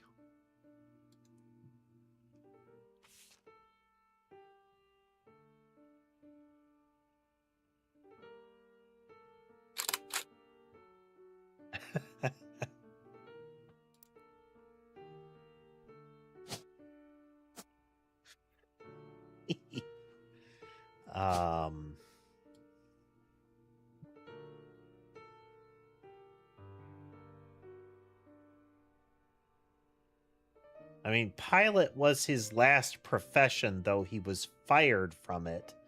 And I don't see, convict, crook, criminal, prisoner, jail.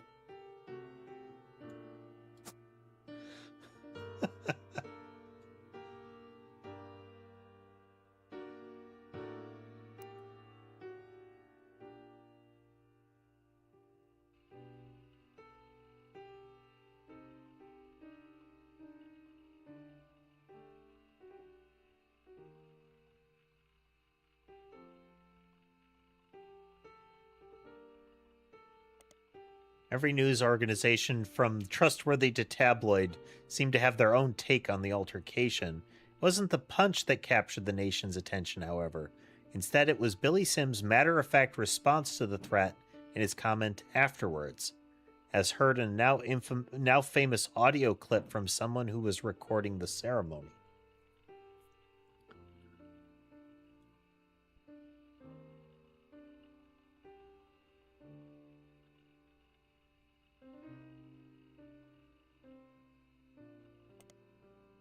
Billy saw Mark hop onto the graduation stage and said, "Sir, you'll want to sit down or we'll have a problem." At this point, Crocodile reportedly sucker punched him in the face. Billy, apparently only slightly dazed, said, "All right, sir, I guess we'll have a problem." That is a very good line. I like that line. Tried to throw another punch, but Sim anticipated it and performed a maneuver that spectators described as a wrestling move mixed with a backward somersault.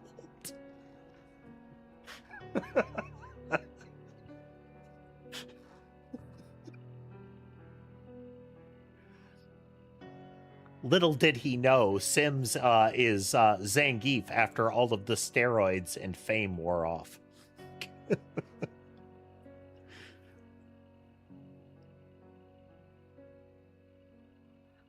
Which immediately brought both men to the floor, with Sims straddling Clementine, keeping him neutralized.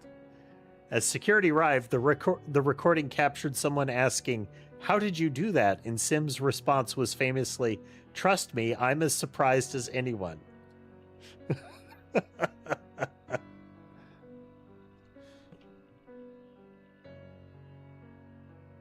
Nice.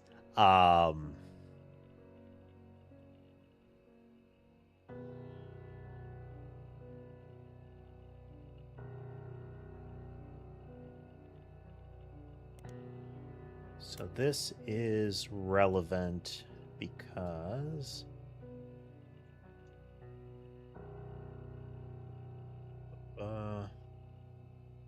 visiting his daughter's graduation.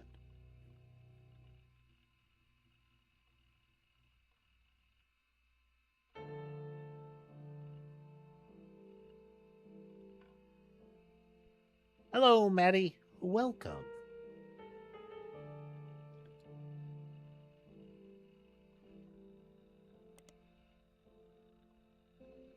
Doing well, doing well. Do we have cats on camera? Okay, yeah. I wonder how many cats we currently can see. Should be at least 4. Right, 5 and...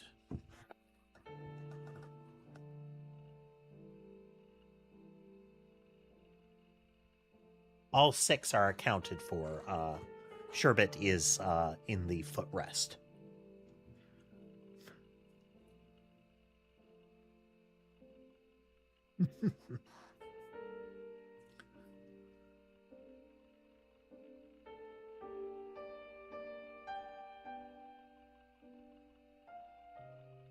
What is this gift that you received for Christmas, Maddie?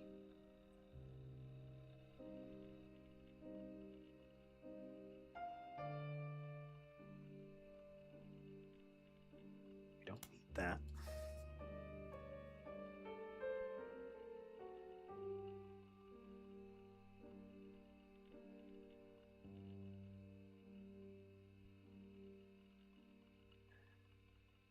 Few sites about true stories focused on and around religion mentioned that in 1950, a gospel singer named Mary once found herself dealing with a real-life baby Moses situation.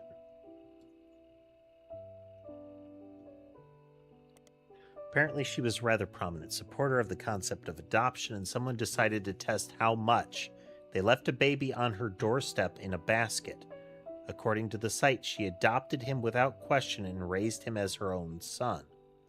Although it wasn't national news, in many circles he became known as the basket baby. Okay.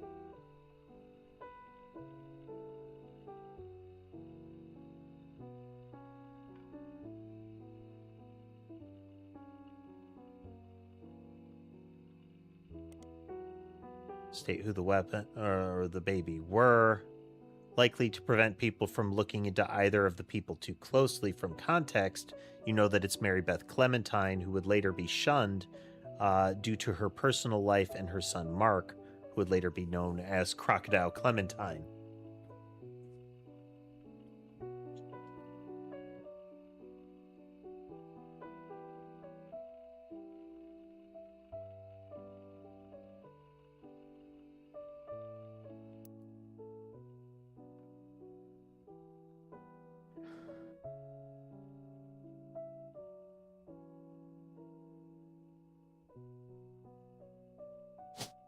Just swap that back for this one so that we can use the one we know of.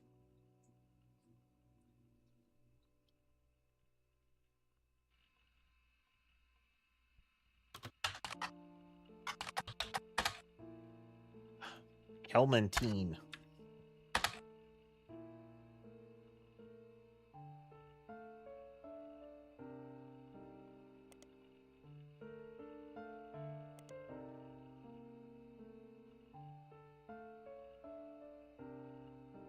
He was all over the place, but not relevant to here. So we know he has a daughter.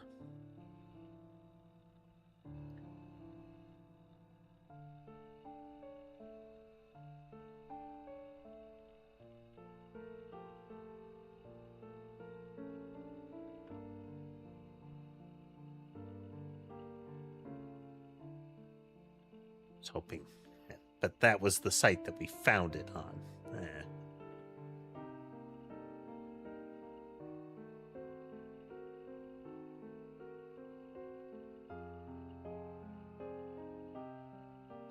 Look this up. Again.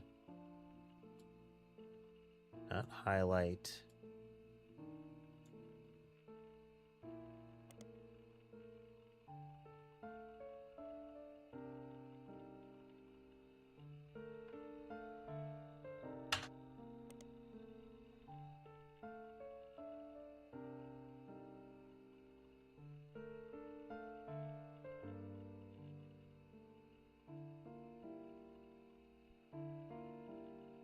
There's a mention of a newspaper, Portland Telegraph.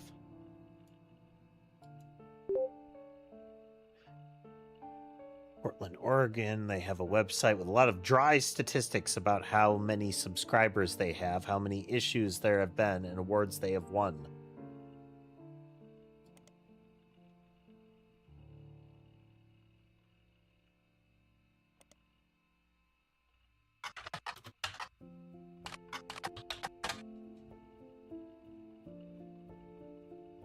Rest.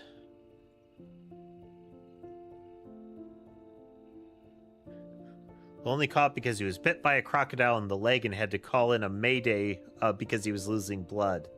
Tried to tell them that he was a crop duster who somehow cut his leg on a loose piece of metal, but the story seemed very odd, and controllers quickly alerted the police without informing him.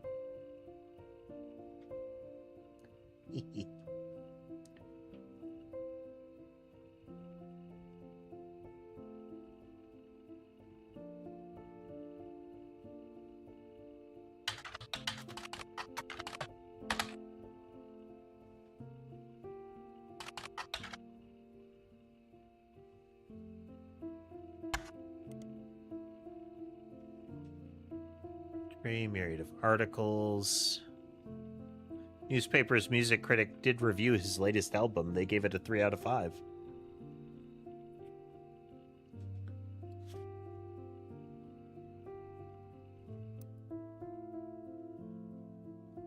Joanne Robertson.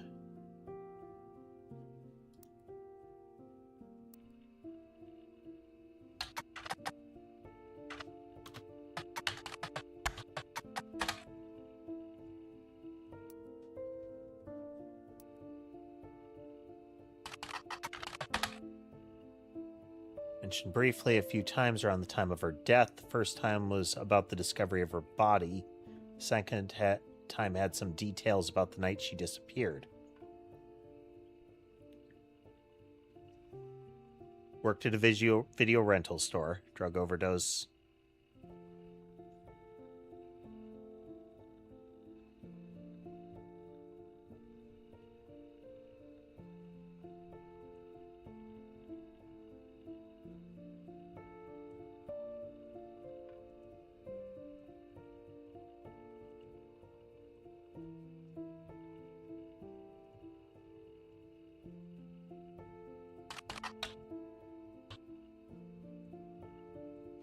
Thought I'd already seen this one, but let's double check here.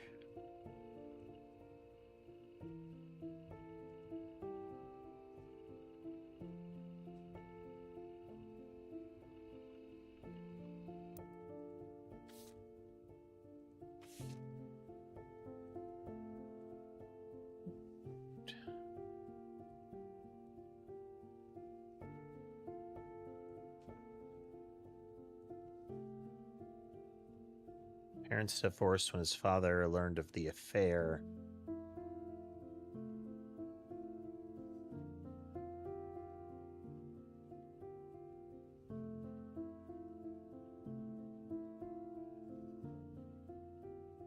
Yeah, worked at the register.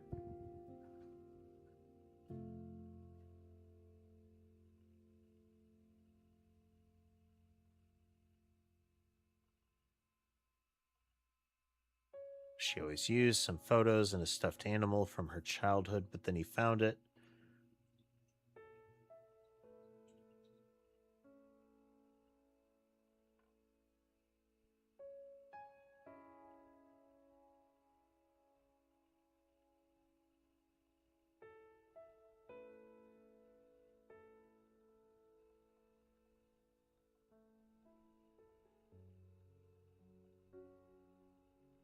Okay, so that's Riley Fellows.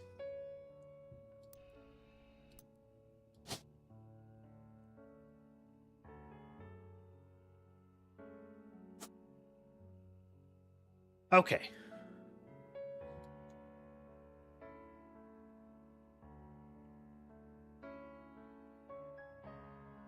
Steve Farrows is another secretary.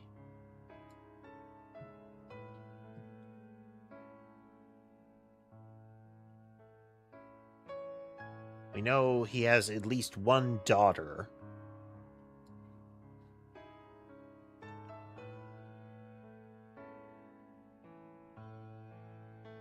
This would be Elias.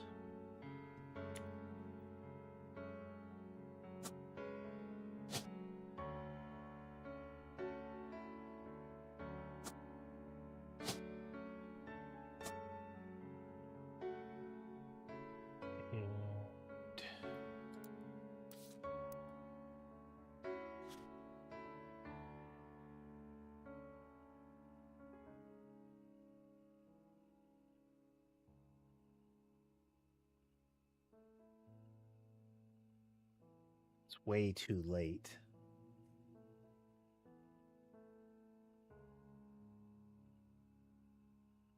I mean, it's still possible.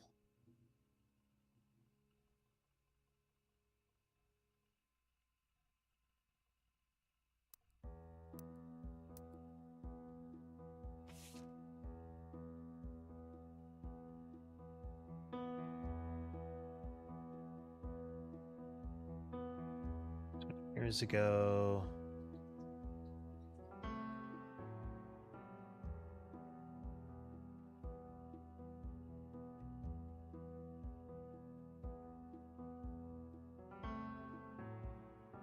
Mentioned that Gwyneth was able to coerce him. Okay.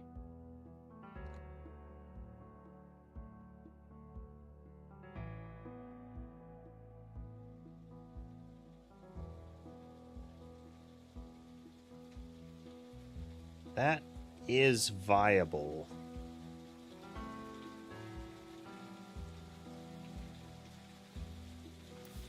I'm gonna pencil this in for now.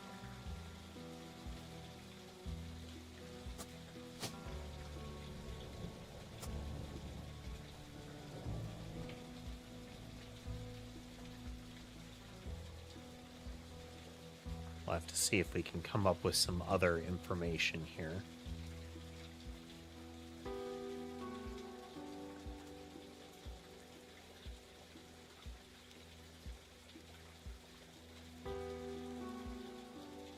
So we have two people from the original tree here.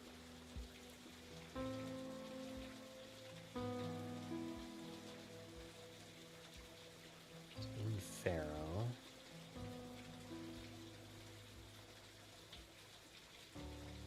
What else might we have?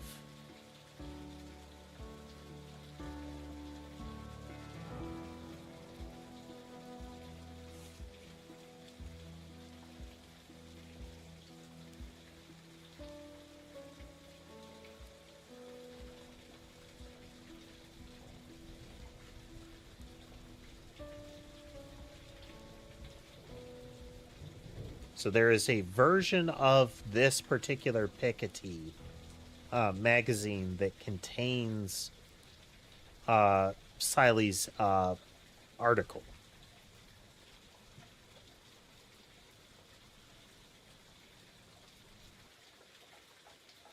Render it. Now, whether we can get it, we don't know. It's the June 1999 version. Unless you want to read about a potentially demonic fish toy.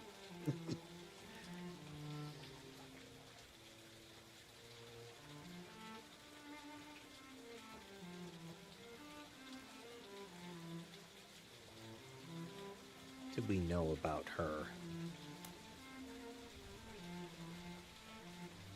Yes, it's a... It's a joke telling variant of the singing wall mounted bass quote unquote toy. Apparently it sounded horrifying when the batteries were running down.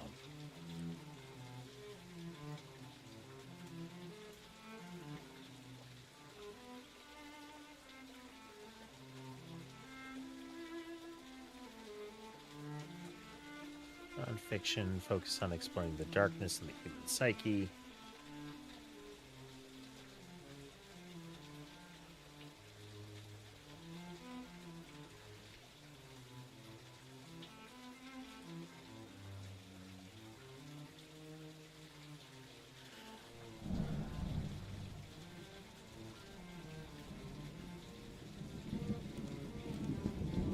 rehashing some of this stuff. Remind myself, you know?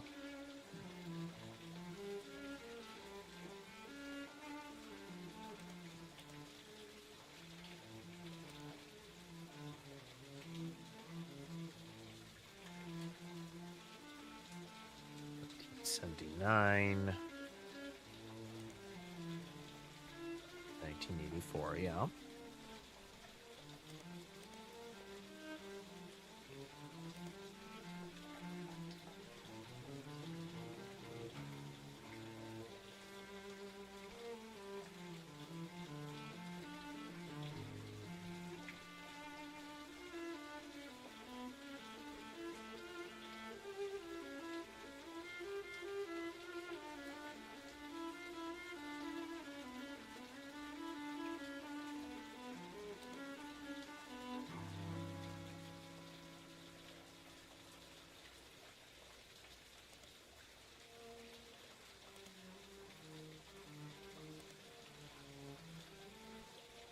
Ah, okay. Between Ruby Spratt and Siley Sanchez, they said that Siley didn't have the rights. Pulling the issue. It's caused the issue to sell faster than any other in the magazine's history, though only for a day. People who would normally never have purchased it went out of their way to buy one, just in case it would be worth something someday. Especially caught the eye of conspiracy theorists, who assumed that anything worth suing over would have to be hiding something. It's unlikely that Ruby could have had the story pulled if it had gone to court, and Piketty likely got more eyes on it than it would have if the Roottrees had just ignored it.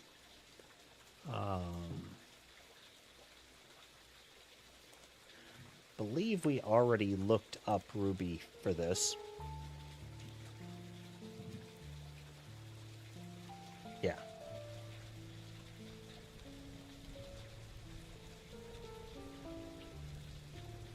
I think we already looked up Ruby because she was a lawyer for. Okay, yep.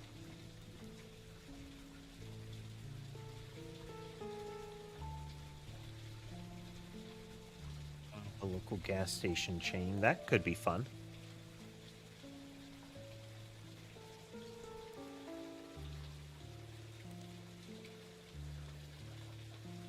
He was in high school and an article called Local Teen Making Change for Foster Care System. Oh. Foster care was apparently the valedictorian of her school and was as a Girl Scout who, at the time of the article, earning her gold award. Quite a project helped the community, and Ruby chose to raise money to build a foundation she called Foster Fountain. It had a few small pedestals that stick up high above the water. People are expected to toss coins into the fountain for good luck and will be encouraged to aim for the top of the pedestals. All the coins scraped from the bottom are slated to be donated to Portland's foster care system. A coalition of local businesses that sponsored the fountain have committed to matching any of the donations.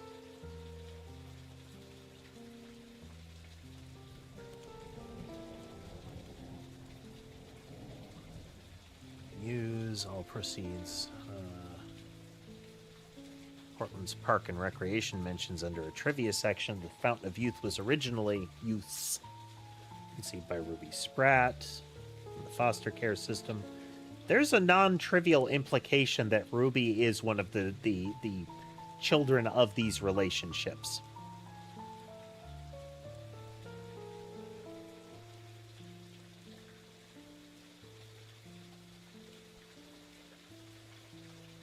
Coin lands on one of these targets. Each of the sponsor businesses matches it. That's really cute, though.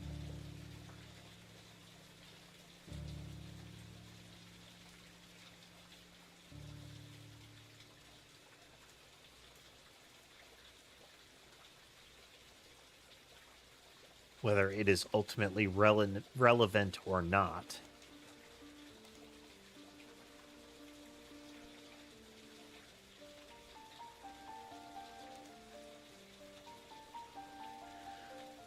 college. Their mascot is the Spectres, though they're not known for their sports programs as much as their education. Legal and language department. They're not Ivy League yet. Some refer to it as Little Ivy. Which embraces this, calling their newspaper the Herald, which is a combination of Hedera, the scientific name for ivy, and herald. Cute.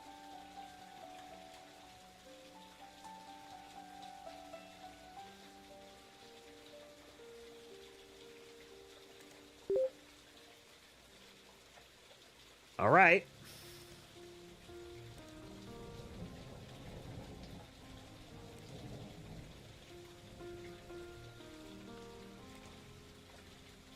Topic for class, valedictorian speech, focus on wealth inequality. Didn't go over well with the predominantly middle to upper class audience. Ruby, unsatisfied by simply earning her place at Mideastern with a full scholarship, went on to earn a captive audience of her peers with a perfect GPA.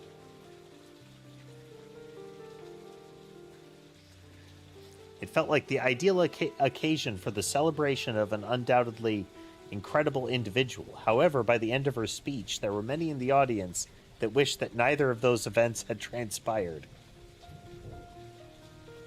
Passionate attempt to use her soapbox to proselytize her to her fellow students. Proselytize, is verb. Their parents into the religion of poverty, but unfortunately, judging by the silence, they remained unconverted.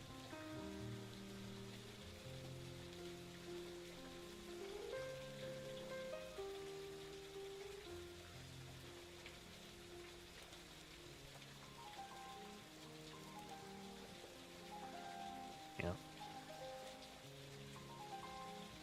I wonder.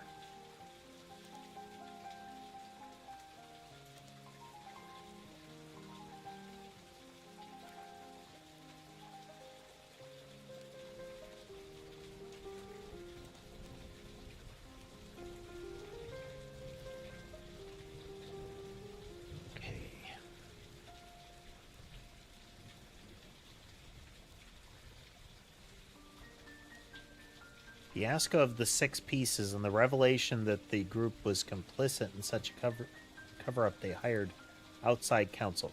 This could be a full red herring path here.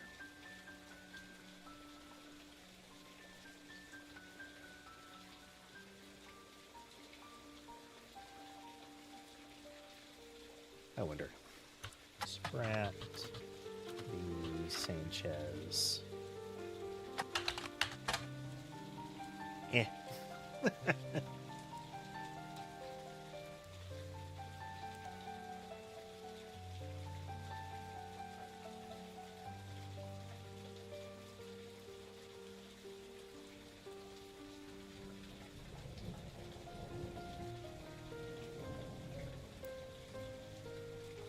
All right, quick break, and then we will return.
Okay. Let's see.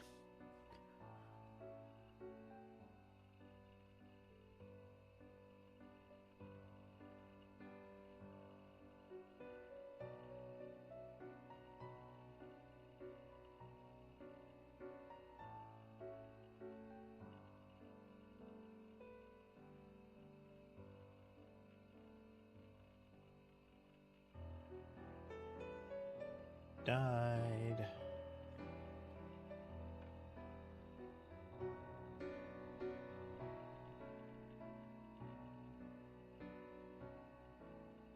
So much money dumped into the flavor developments. Ah, here we go. Grandorf School for the Deaf, formerly Grandorf Dove.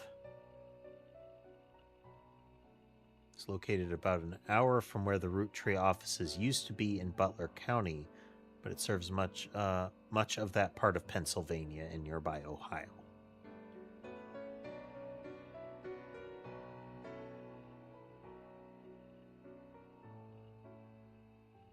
Just the founder. So this is all the way back to like around Elias's time.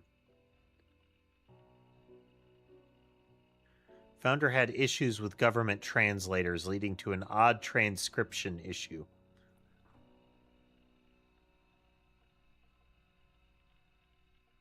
It's renamed to better represent the school's purpose and to correct an embarrassing lack of effort and awareness demonstrated by the government officials in those early days.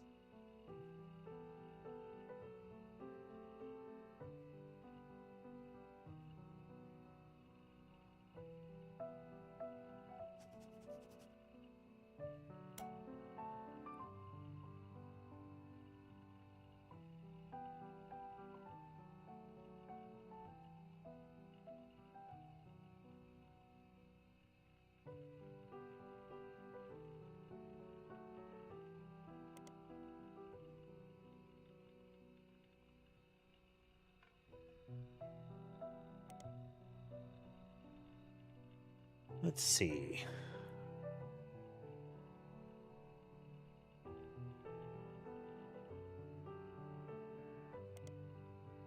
She's not deaf herself, but rather learned sign language to communicate with the deaf. Mentions she was responsible for securing funding for the Hudson Wing.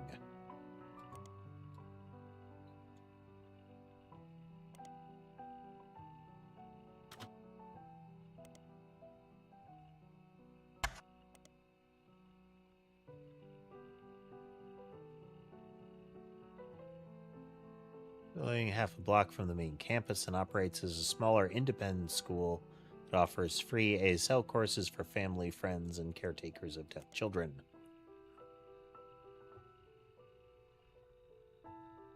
Okay. The Hudson Wing.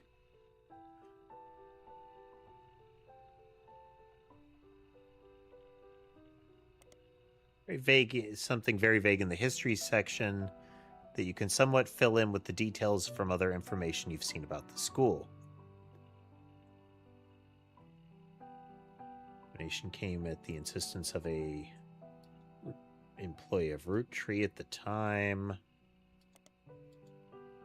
She learned ASL from the main school before the Hudson Wing existed to surprise her future husband, who was deaf.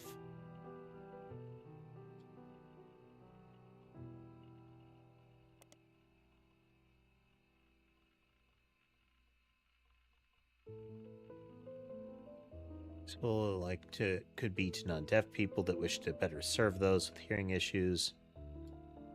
Convinced to invest in the school.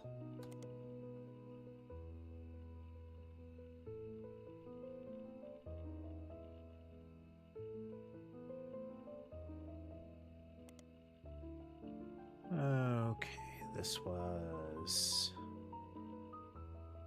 a Miss Ford.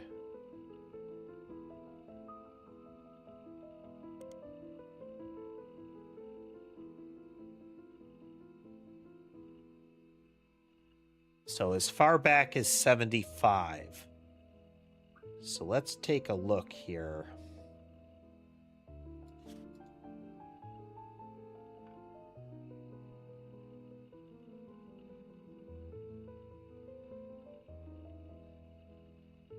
Farming, secretaries, office staff.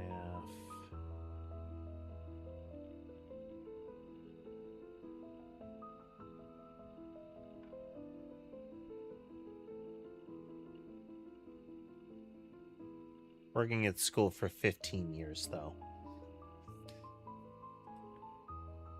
But you never doubt the possibility that somebody lies. Yeah, Beth Knox, 50 years at the company. That puts her well within range for Elias.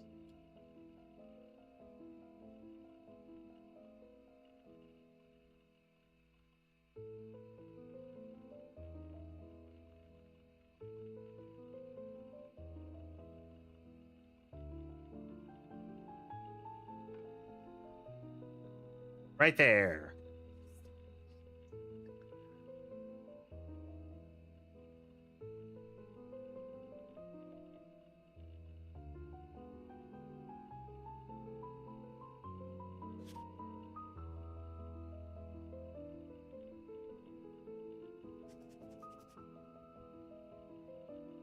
Okay, we have a Susan Ford. So Susan Ford has her future husband is deaf. There is a connection to the Hudson Wing. And she's hired in 1979.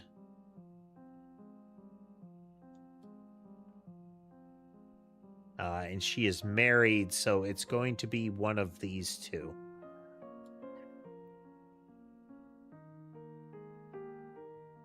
By implication, it's going to be one of these two.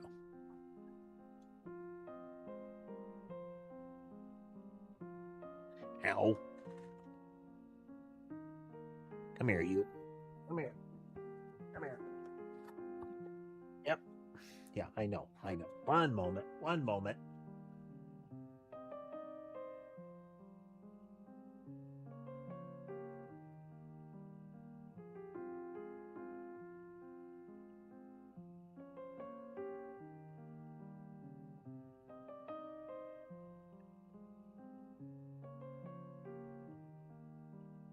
Mason has developed a fish hook, and I must deal with it before he slices up my arm.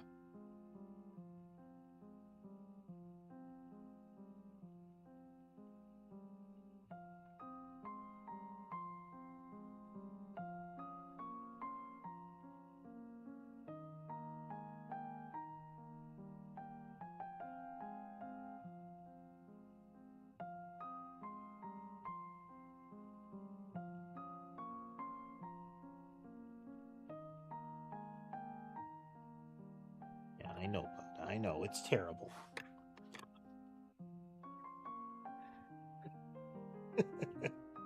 Yes, I am so mean to you. The indignity.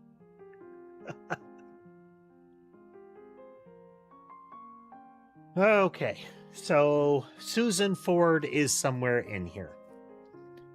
We don't know that children came of the relationship, but this is a possibility right here.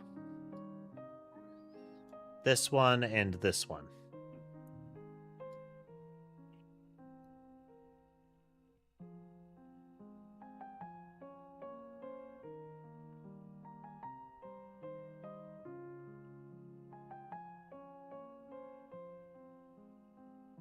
Just do a quick search, but that is amongst the secretaries.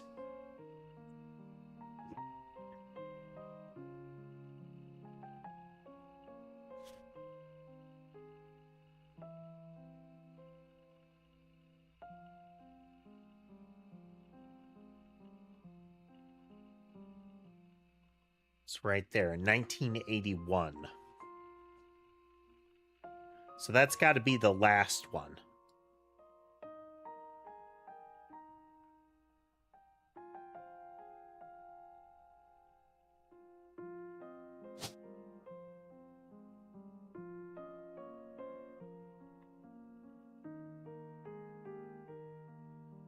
Possibly Ford here, though that might not be the maiden name.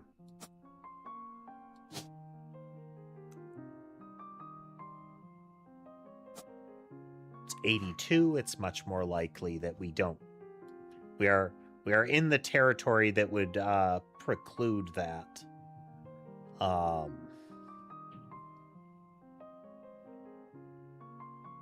mean, I guess in theory it could be this one. So let's knock that out, actually.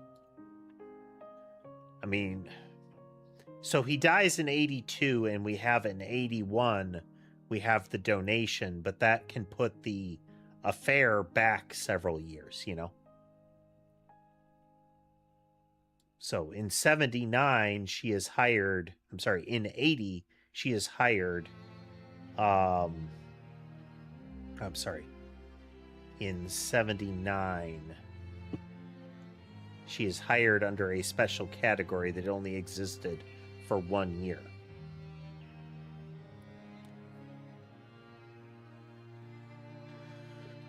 Then in 80, she no longer works there, but also in 80, the foundation that she works for gets a $250,000 donation.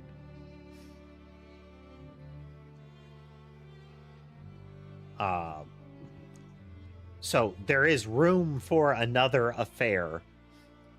So I expect Susan Ford is here or here.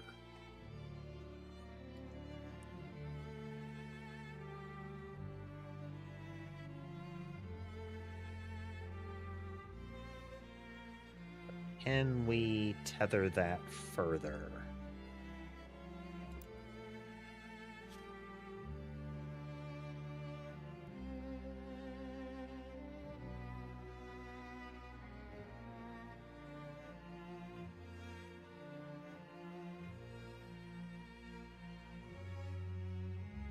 I already looked this up in periodicals.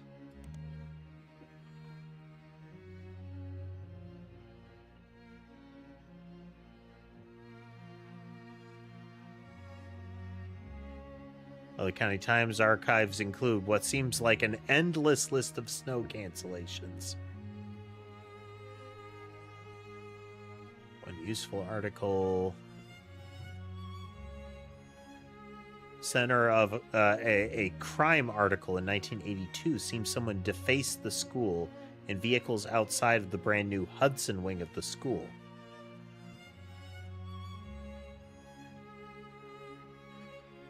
Painted with profanities and accusations of infidelity.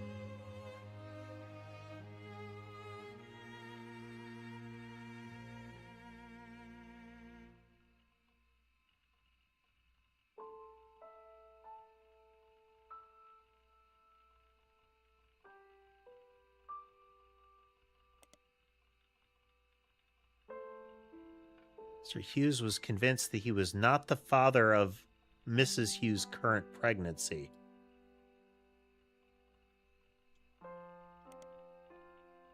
He's on bail, and the school has agreed not to press charges after an agreement was made.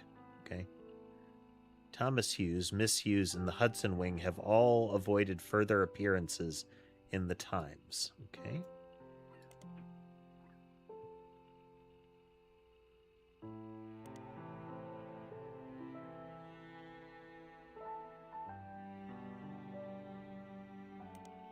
Mason, come here.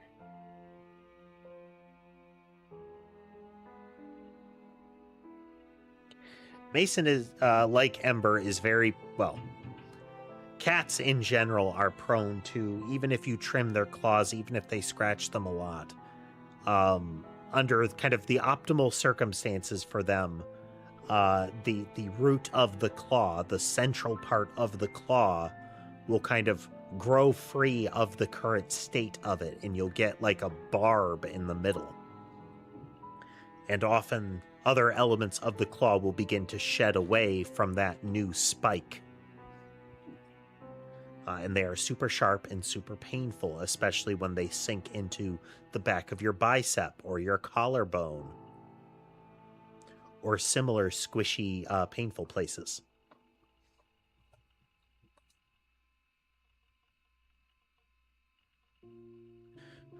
So Mason is demanding belly rubs and whatnot right now. That is why I'm leaning to the right, because that's where he comes up and chirps and pesters me. You know, the father, I request attention.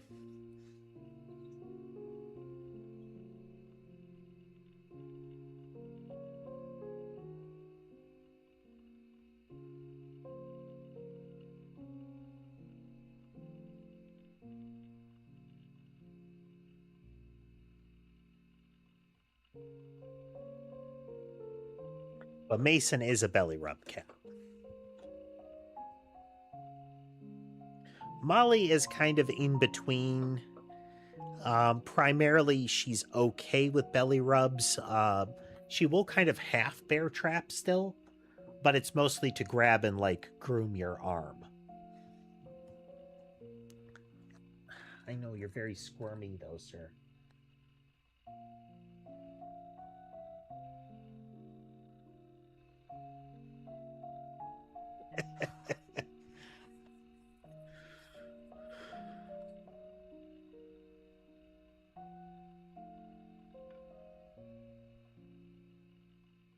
Graduated a few years before.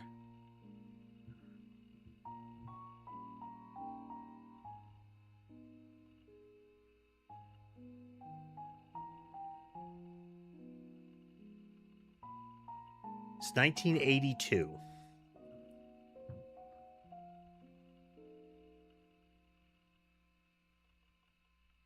Okay, so this puts it in range of being Hughes.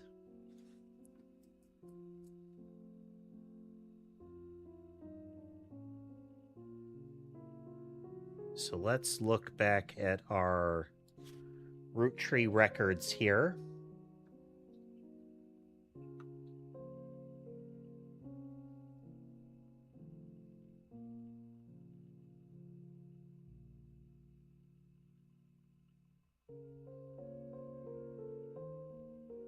Portland.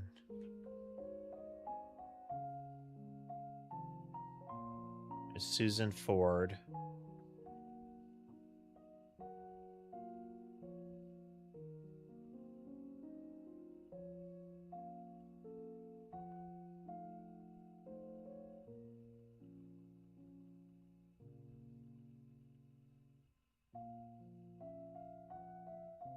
Then our secretarial staff should be kind of flushed out.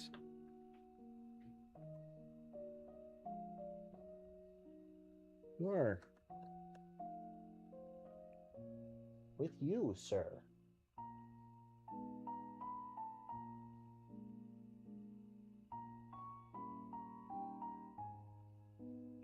He has clearly received insufficient attention today.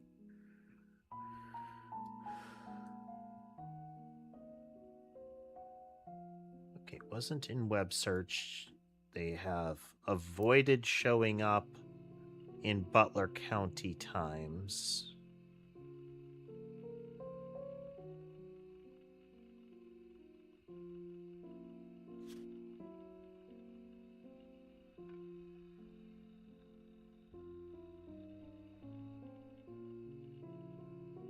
So we have a Ford and a Hughes here that are involved in some fashion.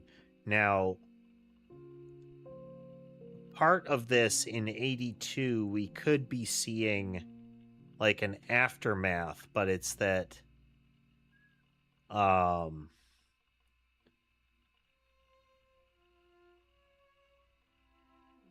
school's newest teacher.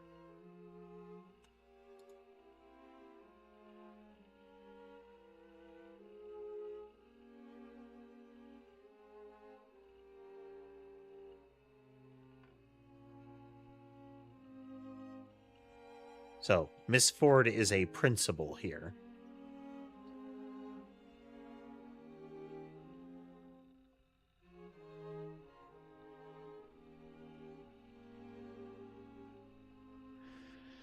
So, we definitely have at least a connection to Miss Ford.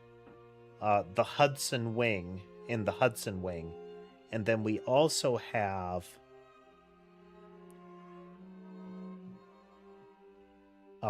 a follow-up here. She secures the funding before this, and it's built in 82.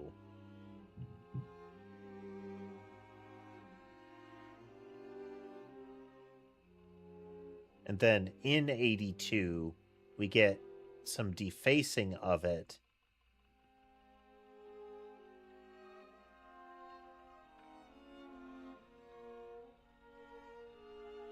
Of her current pregnancy, which doesn't line up. Now, it's possible that securing that was entirely separate. I'm sorry, like, that she was brought on as an interpreter separate of this.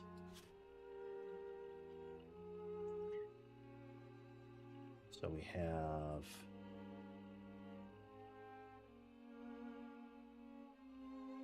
But it's sign language. It's not...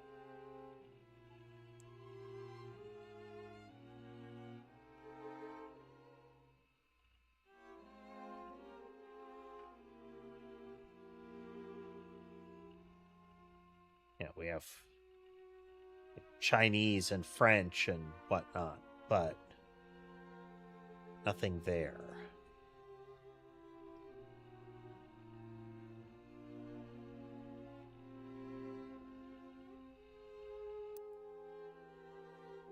So we could have Ford and Hughes here. Because it's her current pregnancy as well. Uncertain. Uncertain. Do I have any other little snippets?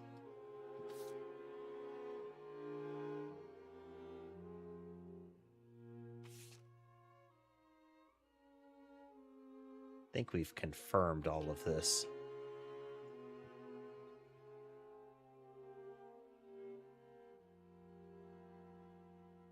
Yeah, okay.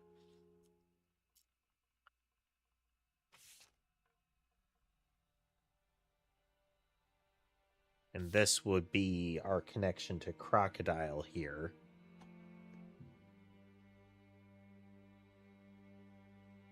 That is attempting to ID Christine Farrow here.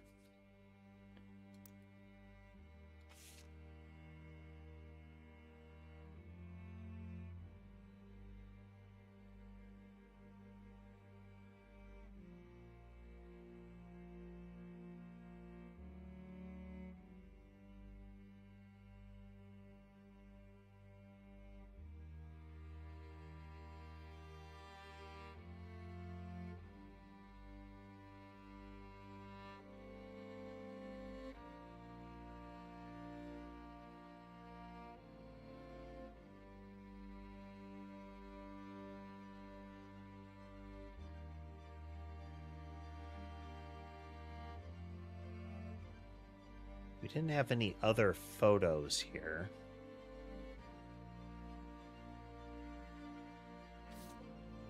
If we could get some photos from, like, the various parties that Guy threw, we could probably spot a lot of the secretaries in them.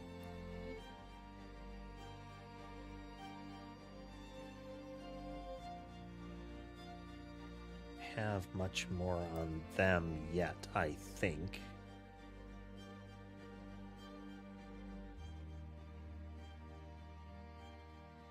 Getting access to this would be really good.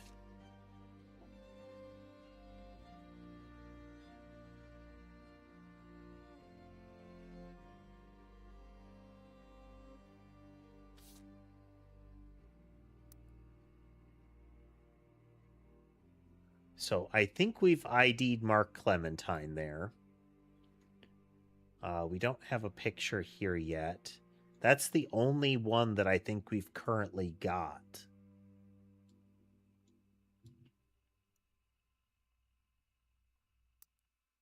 Okay, let's...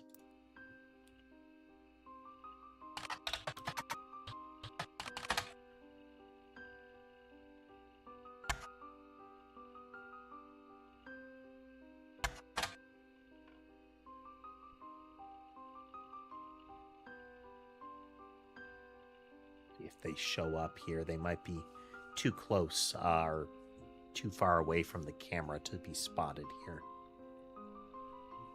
Uh-oh.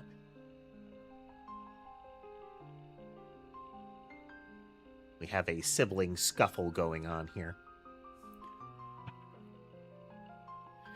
Placed much less emphasis on Elias as a historical brand-connected figure.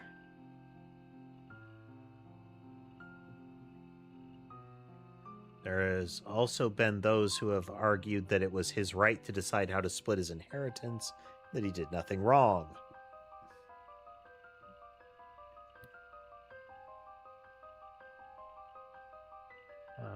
Explosion of off-season business at the First Anderson Maple Farm.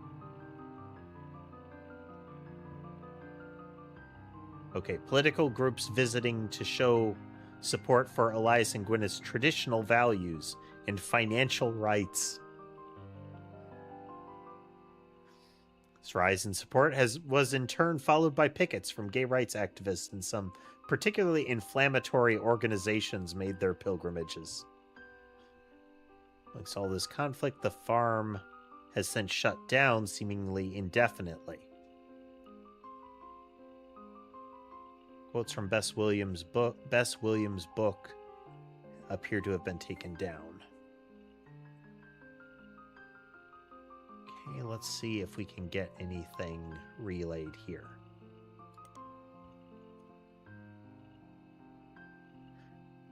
Public's perception of them as classic faces associated with the company, still in high regard. Okay.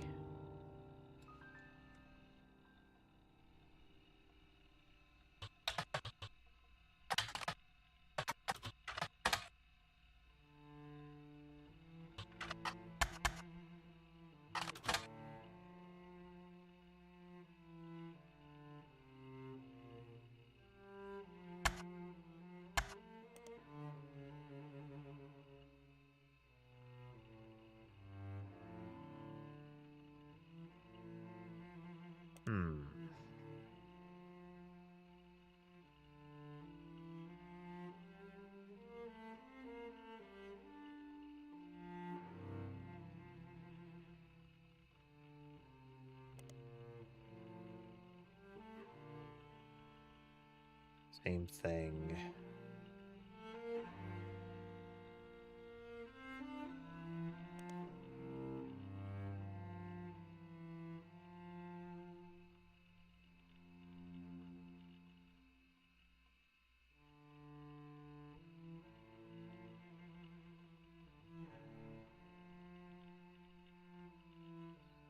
Let's relay into this just to refresh my memory here.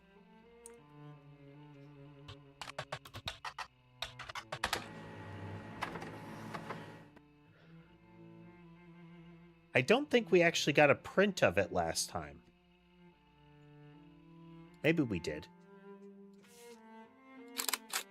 Pretty sure we didn't. That might be because I didn't print it, but, you know.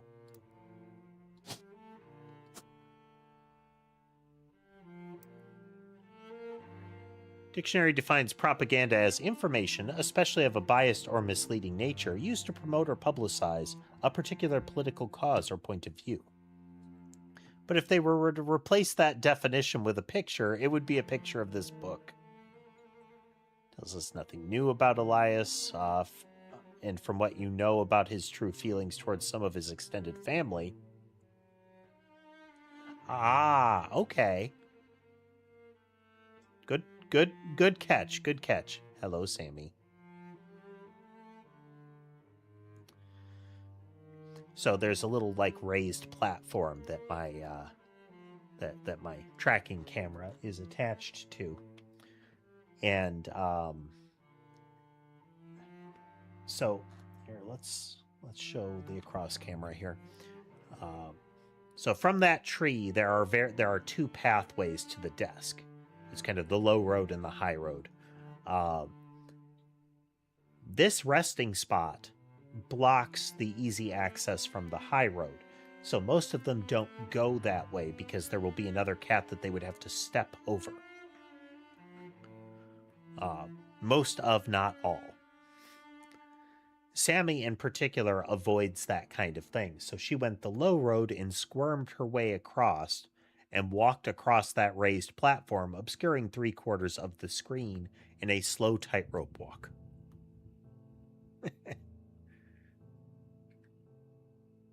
The issue of this book is so lazy that they reuse the famous photo of Elias from Business Watch, whose copyright has expired. Best thing it has going for it is that it's only 85 pages long.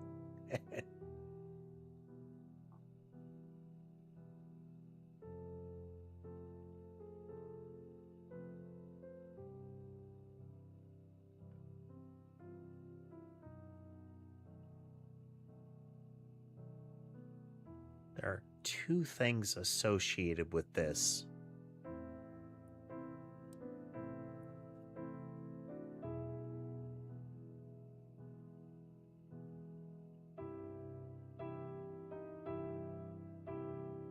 Still get... It's just...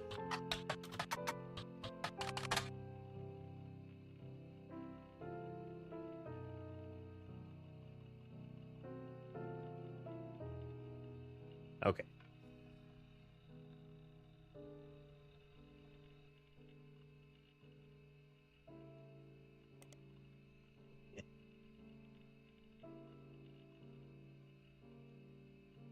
Else.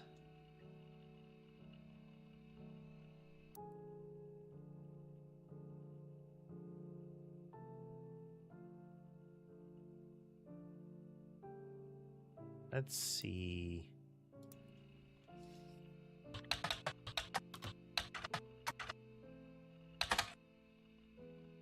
Make sure I've got that right. And then it's Garland is what she changed her name to. Married.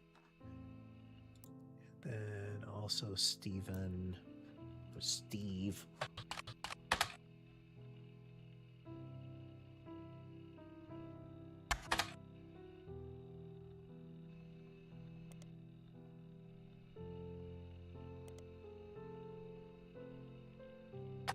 Should actually have found Steve, N off of Steve, since it generally seems to do a direct completion match.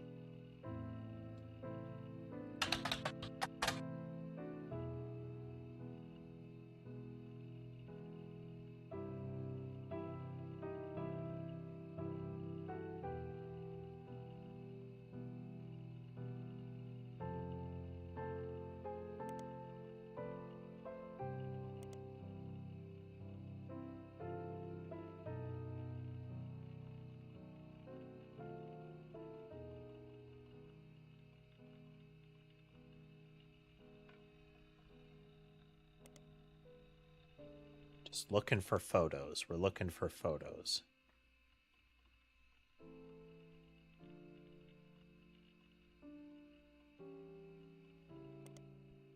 Oops.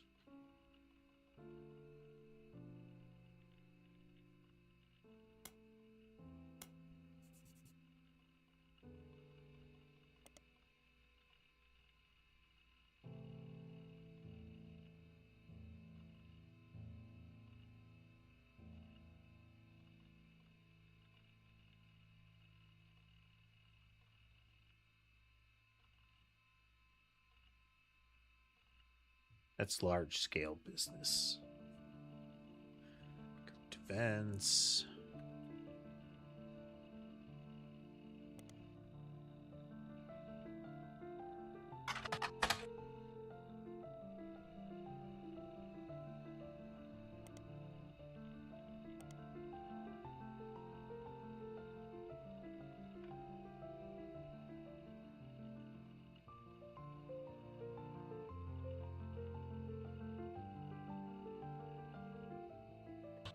Oh, Mark Zimmer appeared here.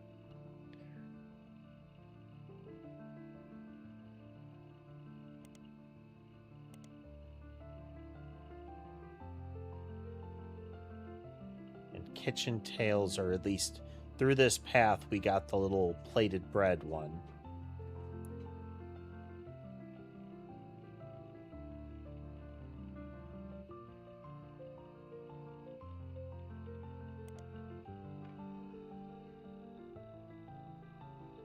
then I think that you can't find this one.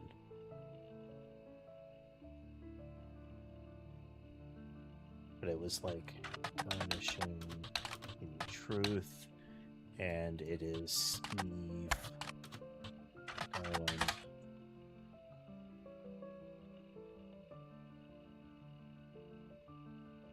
Yeah, Christine, you're the apple of my pie is the Sistine Apple thing.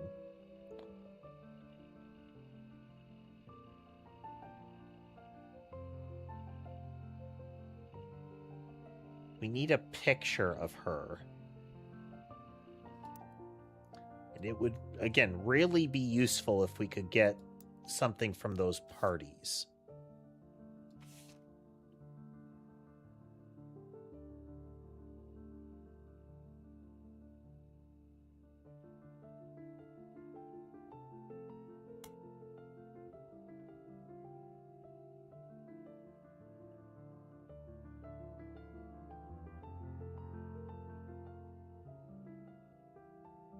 Oh.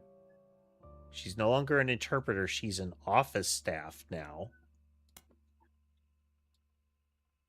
And she's no longer employed in Roottrees at all in 82. So that's all the way up to the end here.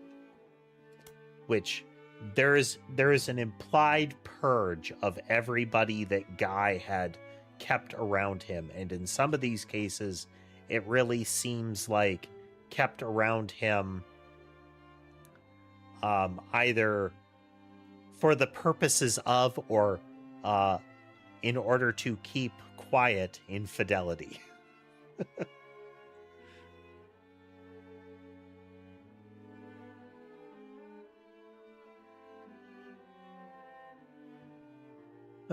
Edward Morrison and Robert Andrews were hired. Edward Morrison no longer employed at Roottrees.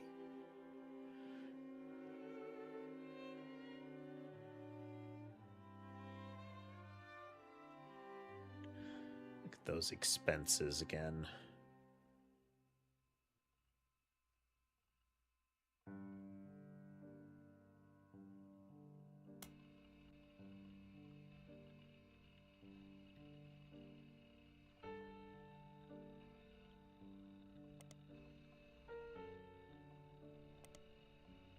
It's worth a shot.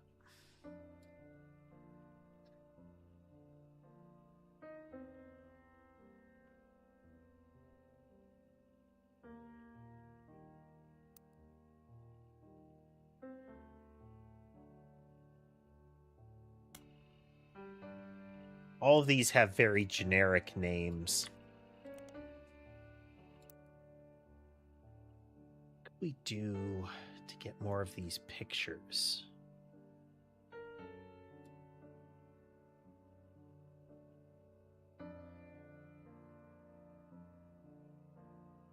More of these identities.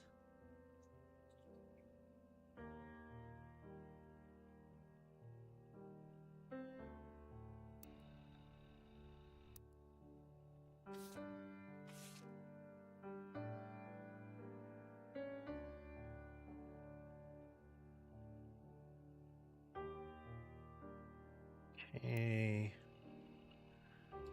Any new articles on?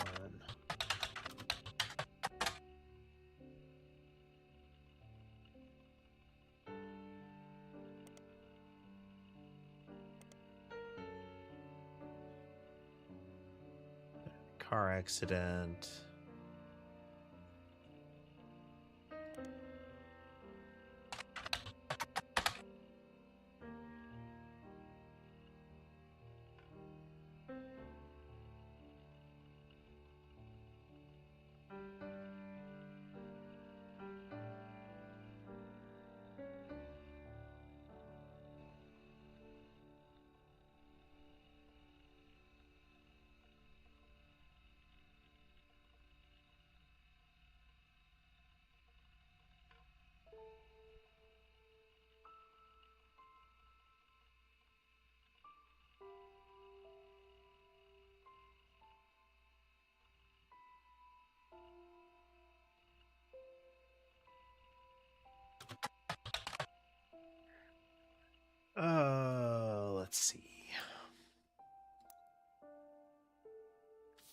installing a little sooner on this one, but I feel like it's just missing some things, you know?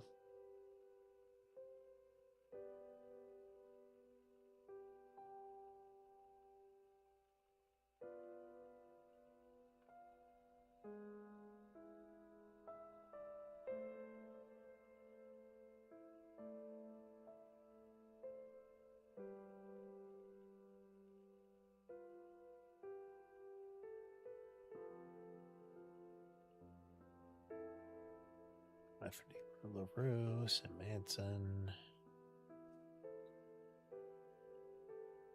Do you have anything new on him?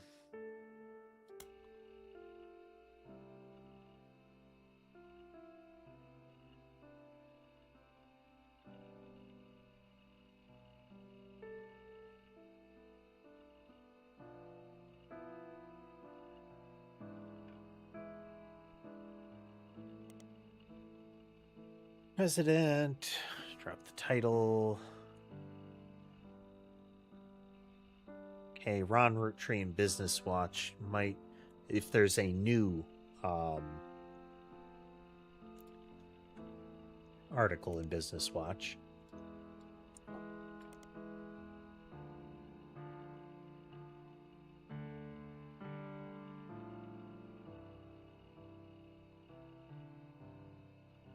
Oof. Hello, Ember. Hello.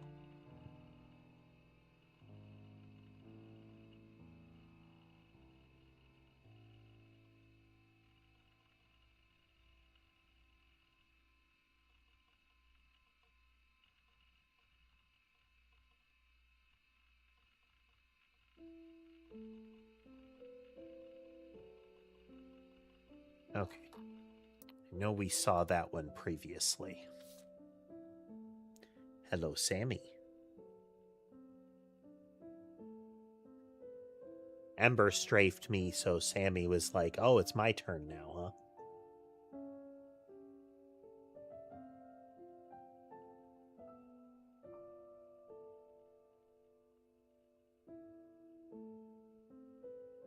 We have a photo of Elias.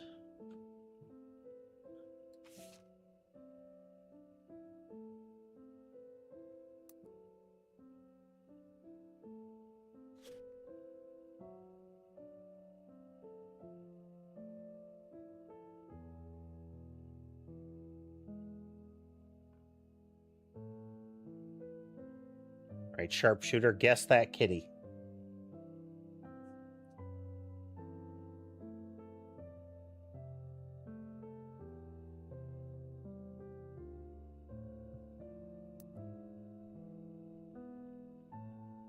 That one is Molly, sharpshooter. That is Molly. She is the youngest cat.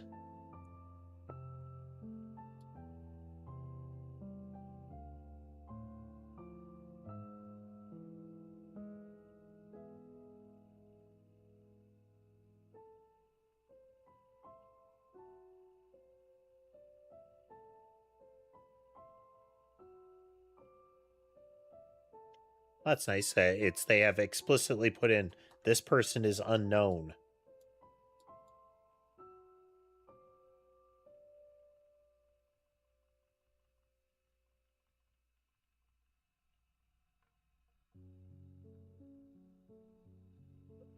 Okay, let's...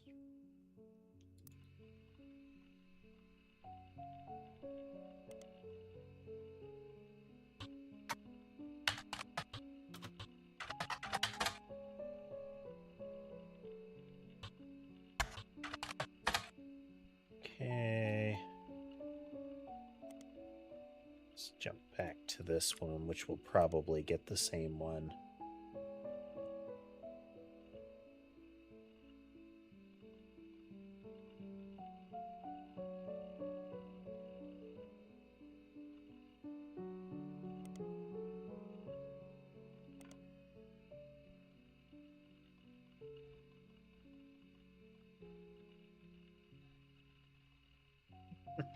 Still love it. It's wicked overrated. I saw it and thought there was this huge line and they didn't have a meat dish. What's even the point? Sky is gray and white and fluffy, and he's also the largest of them. Also the oldest.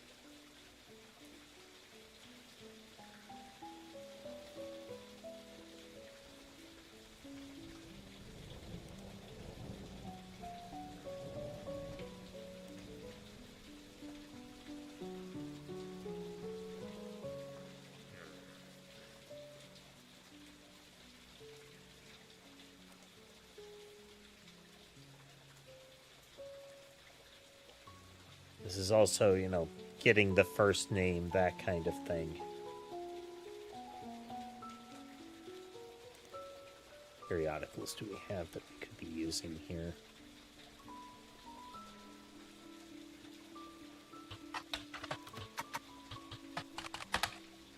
Nothing.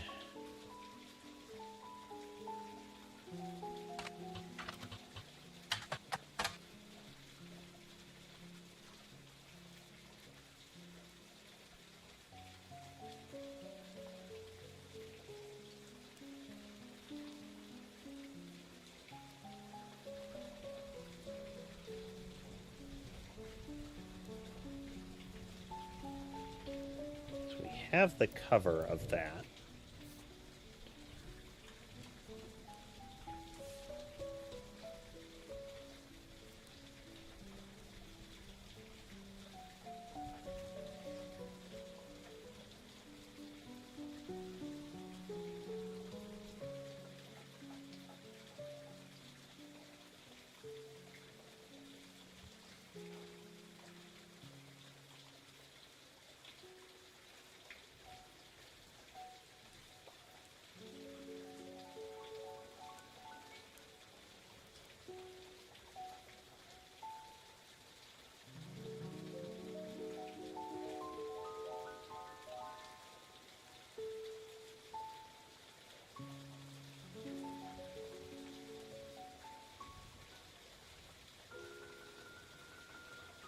Just as a thought here.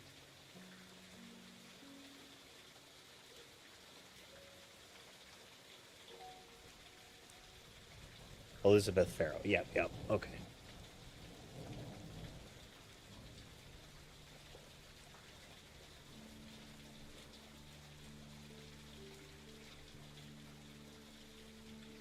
Okay, she had to go back to work as a secretary.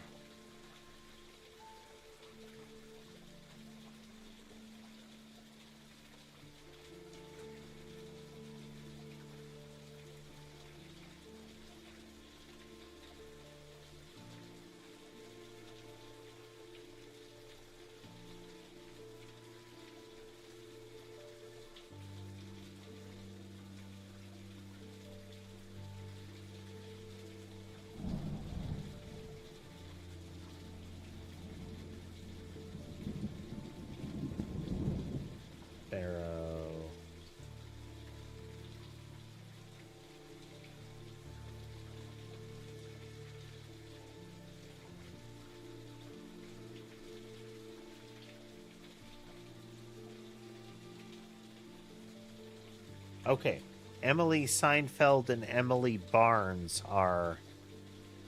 That is another name change here.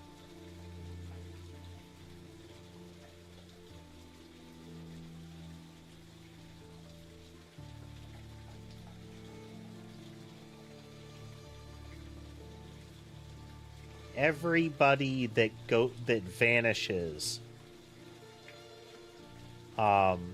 is potentially relevant.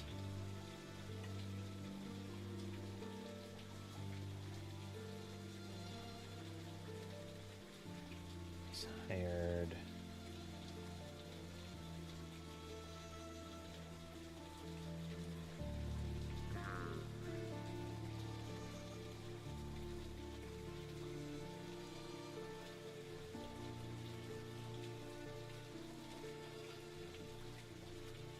One of these days, sharpshooter.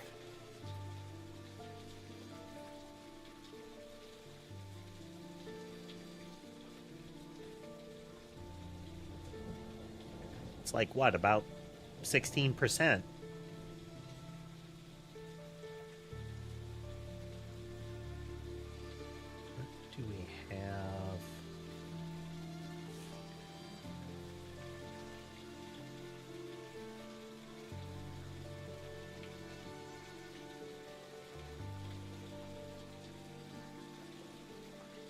We've tapped.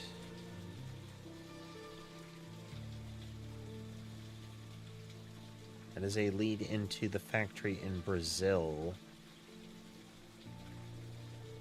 Which then, if we go to Roottrees everywhere.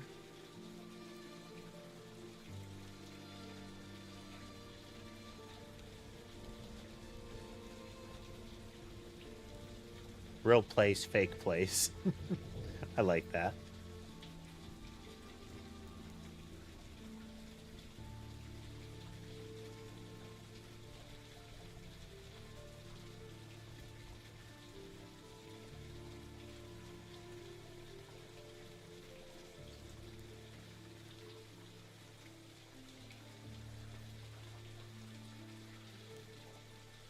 Okay, let's look up.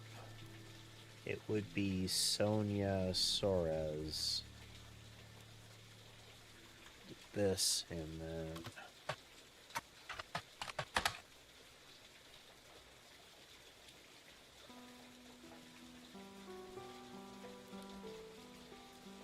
Okay, Flavio's mother was named Sonia.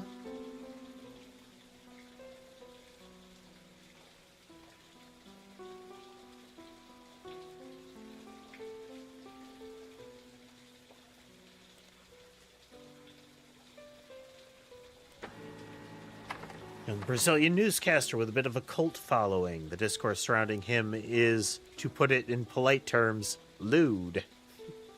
It's a website about something called fan fiction that has a small section dedicated to him. Seems that women and some men of a wide variety of ages and writing skill tend to find him worthy of inclusion in their stories.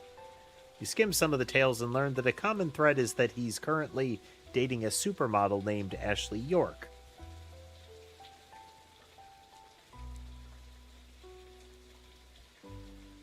Let's put it like that.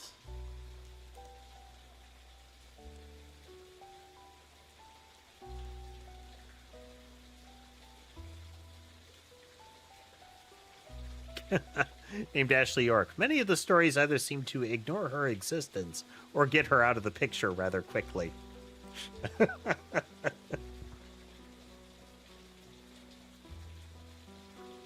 Traditional fan sites list some things. 18, mother's name Sonia.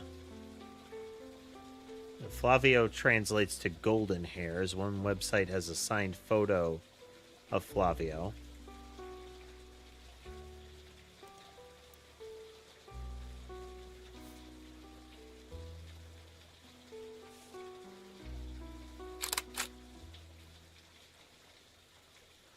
Natasha kisses from Brazil.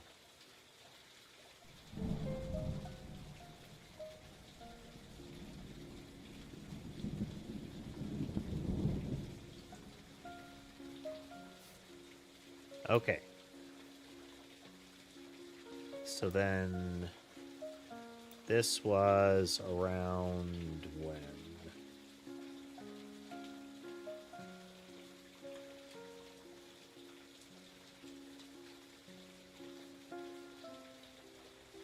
So around 1979.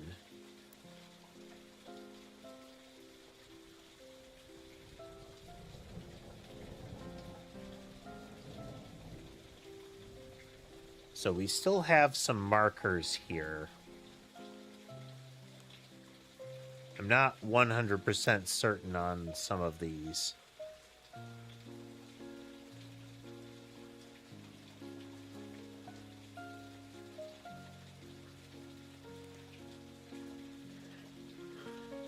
Ads for perfume. Been subject of some controversy in the past few months, having been protested by PETA for wearing fur on the cover of magazines. Dating Flavio. It doesn't seem to go anywhere there.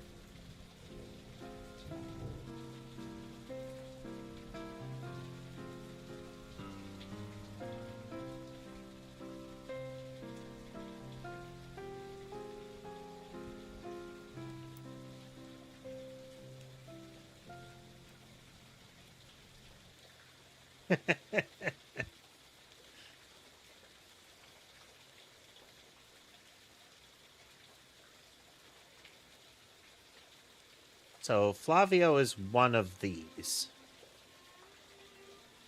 We need to see if we can get more information on Sonia.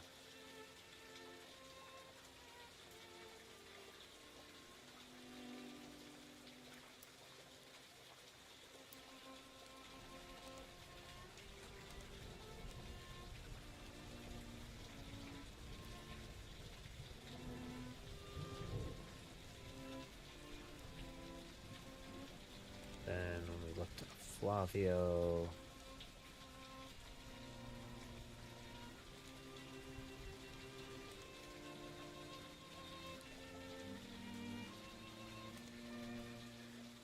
Okay, how about...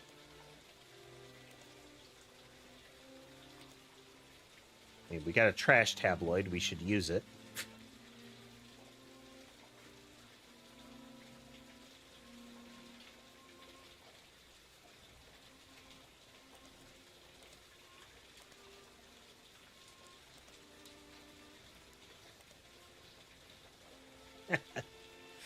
Ashley York, British model, appeared on the cover wearing a fur shawl 3 months ago. Was in Rio for Carnival, and he was on one of the parade floats. I had no idea who he was, but I liked what I saw and told people to invite him to the party I was going to. Felt a little stupid once I realized that we were going to his party. Well, his mother's party. She runs a media empire down there called This.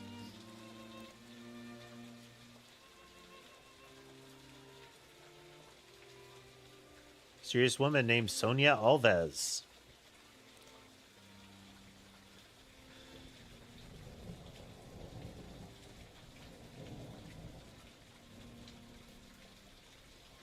Common name in Brazil, so she has shortened her name to Nia to stand out in the public's eye. So we would search for Nia Alves. History page focused on her company and vague unsearchable details. She's received significant inheritance in 1980 and invested it in many different manufacturing businesses in her hometown. Well, that certainly scans, Maddock.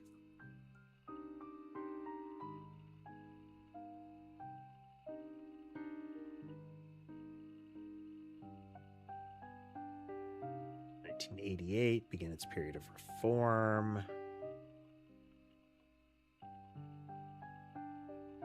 Lister is unmarried. It does not go into any other relationship history. She stays out of the spotlight, doesn't appear at shareholder meetings. She sends a proxy. Let's verify that. Okay.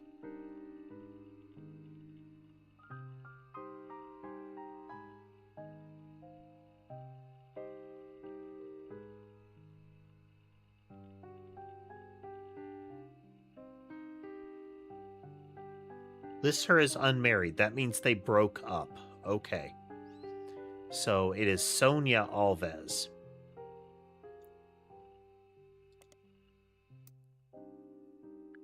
This implies here.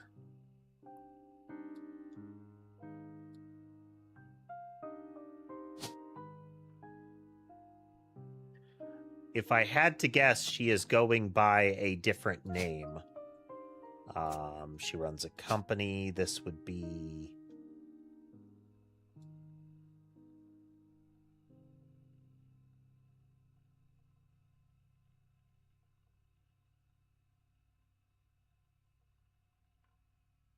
all the way up here.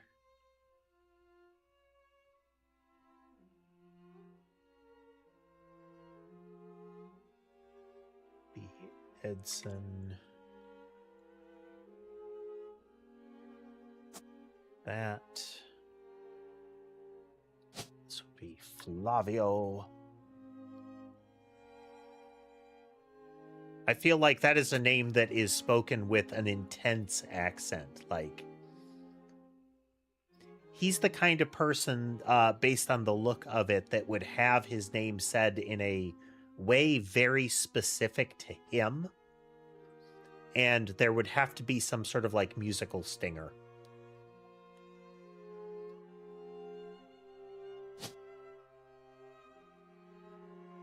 Let's anchor you. Need a picture of her, and there should be a picture of his parents somewhere.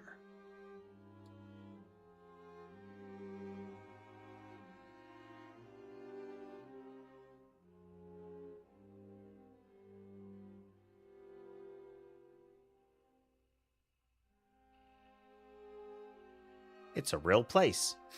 Yep.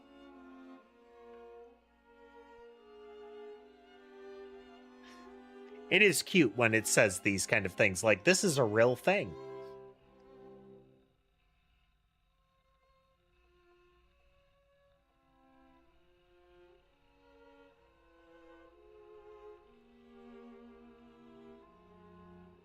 This was the case of arson.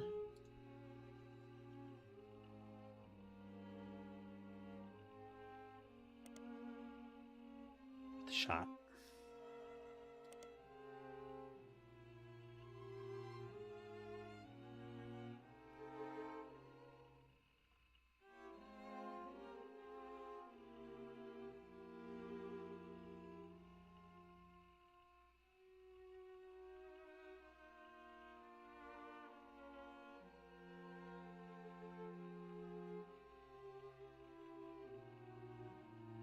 Build.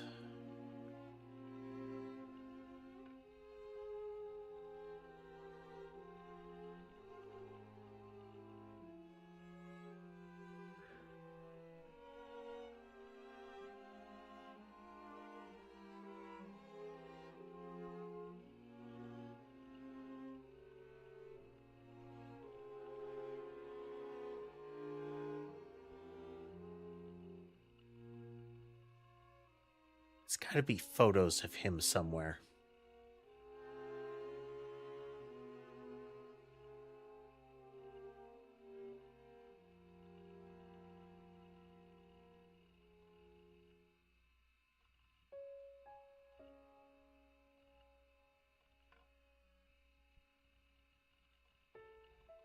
What could we relay off of? This dead ends.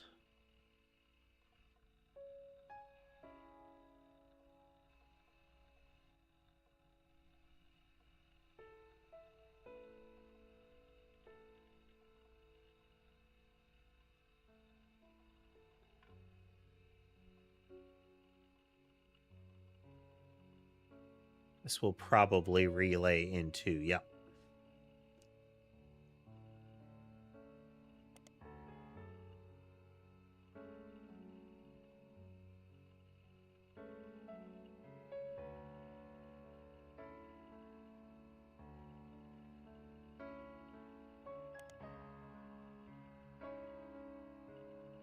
Also look up Alvia in some of the magazines.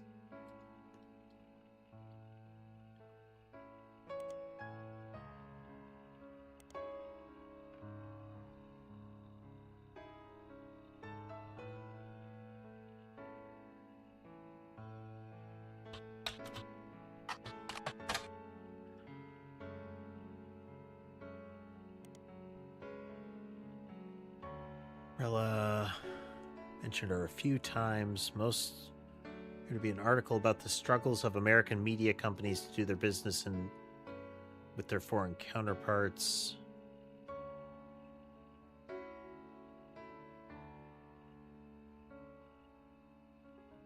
Have it about her and identity. Once used her connections to have a reporter fired from a rival network and blacklisted.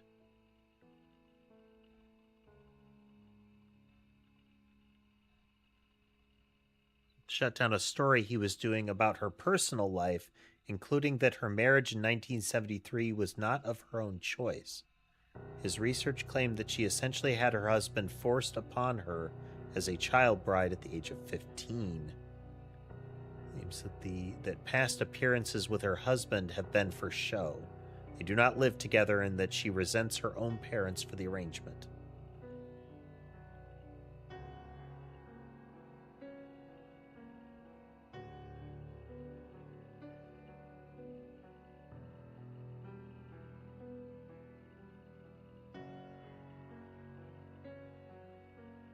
Implication that she is involved in shady dealings as well.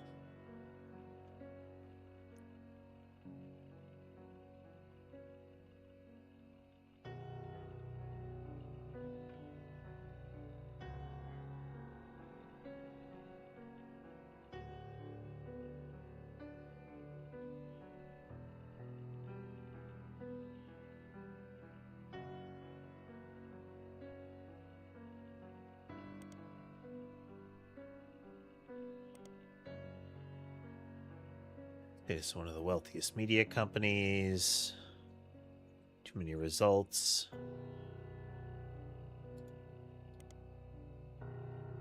News time.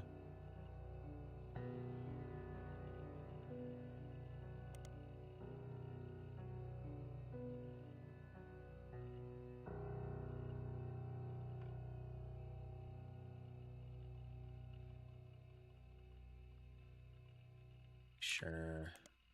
Yeah. It's only Nia will result in that.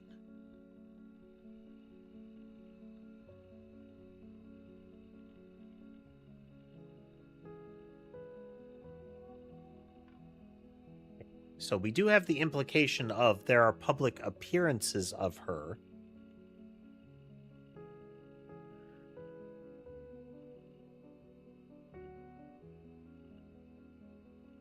The presence of a rival media company and a particular reporter.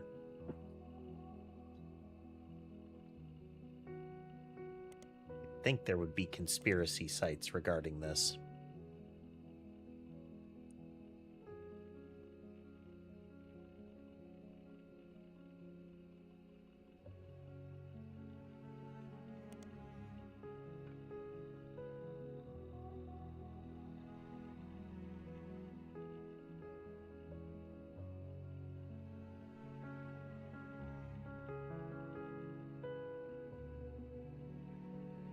Okay.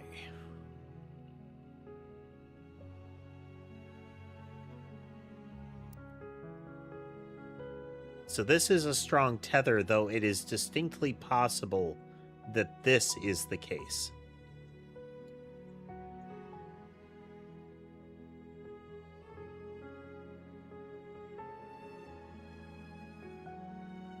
So we have one. We don't have many that could be locked in at the moment, though.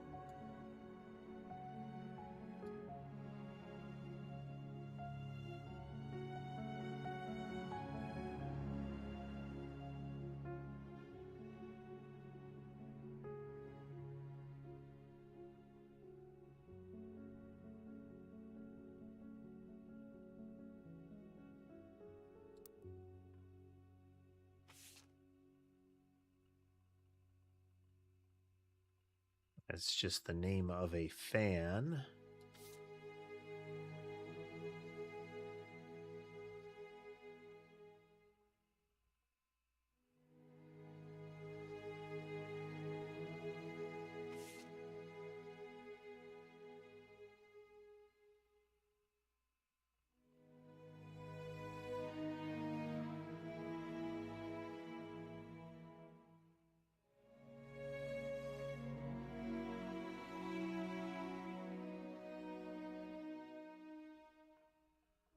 Ah, okay. Anani Mom and Jane Doe Roottrees.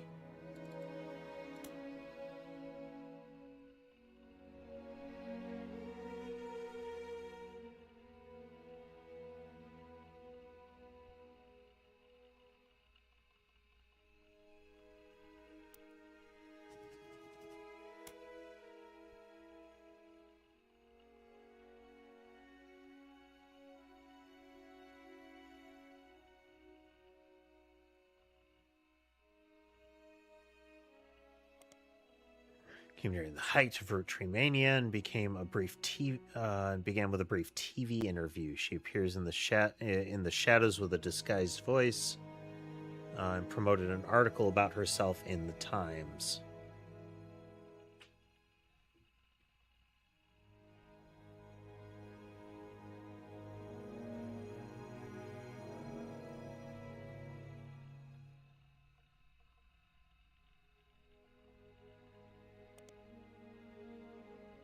Days after the article, Sam Madsen publicly supported her due to some parts of the story she found particularly credible. With the momentum from Sam's endorsement, she went on a media blitz. Ultimately, this backfired. As more details came out, people became skeptical due to the extreme similarity of Five Piece.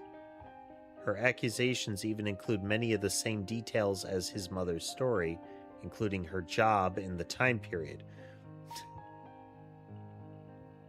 After fumbling the story so publicly, was more prepared to handle all Clance said trust-related cases within a week, proved that her daughter could not be related to the Roottrees. The joint conference with lawyers representing both of them, each party ensured their respective clients provided accurate samples. When results were released, many of those who had been skeptical felt vindicated.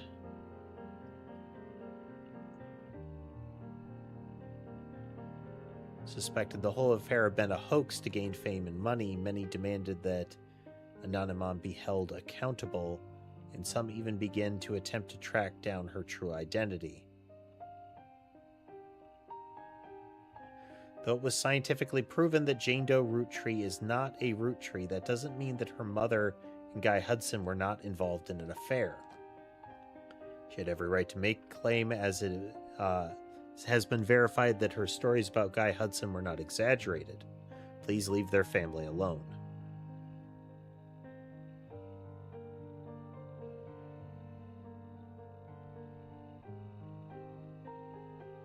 Fad has already been eliminated as a potential new Roottrie by the company lawyers, who are the ones verifying your work. Does not appear in your updated tree.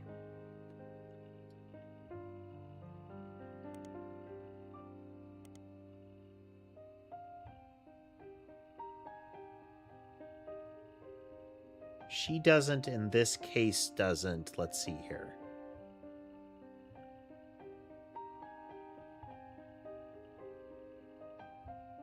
What else? So this could be our red herring of the list, but I don't want to presume, because they're calling out, oh no, this is fake, but they gave us that information.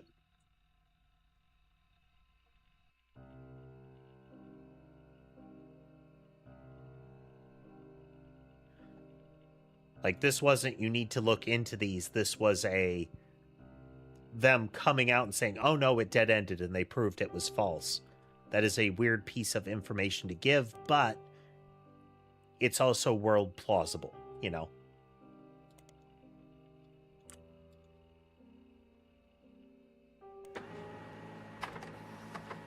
Yeah. Anonymous woman appears on the cover holding a picture of her daughter Jane Doe Roottree. The first and only mention of the phrase Anonymom in news time came the week after, when they issued an apology.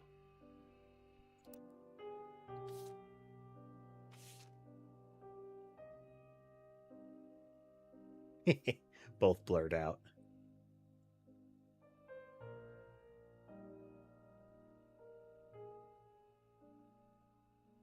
Photo of her daughter. Unlike Five Piece, she wished to remain anonymous.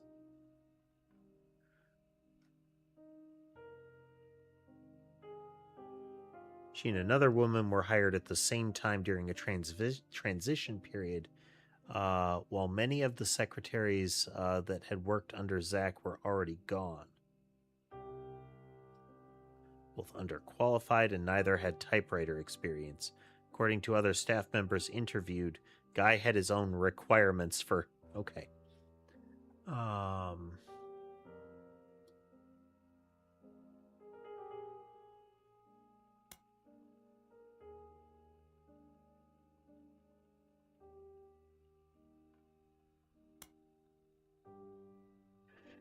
Parties, and the longer he was president, the more excuses he found.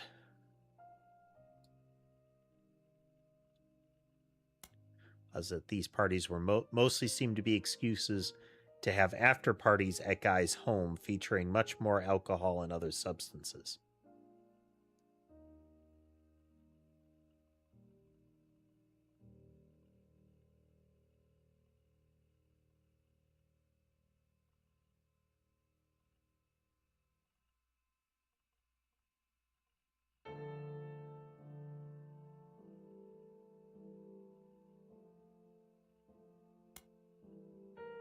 Died, the money stopped coming, and she assumed things had run their course. She went back to work at a department store and hoped that no one ever looked too closely at how she paid for her house.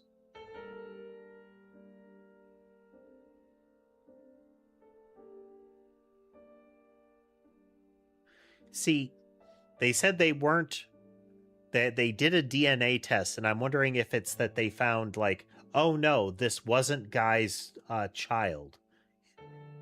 Was it someone else, you know?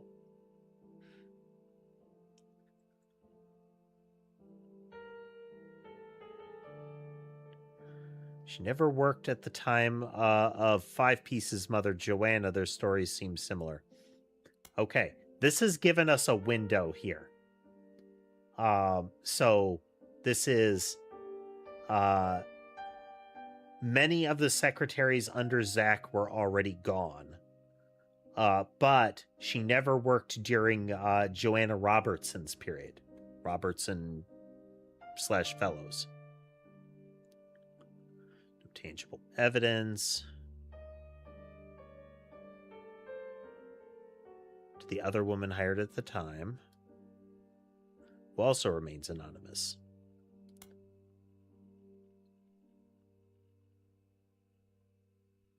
Fact check the timeline and confirm the existence of the infamous after parties.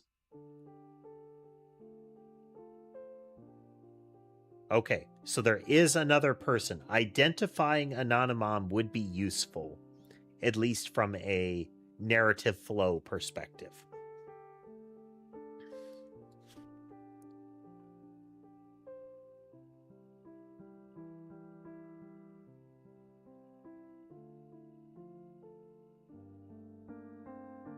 So this is post Joanna Robertson.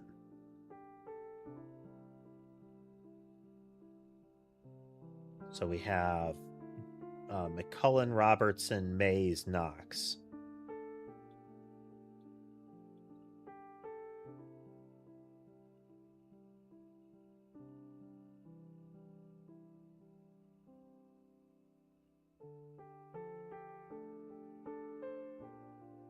Okay, Robertson and McCullen and Mays are no longer there, but we don't have...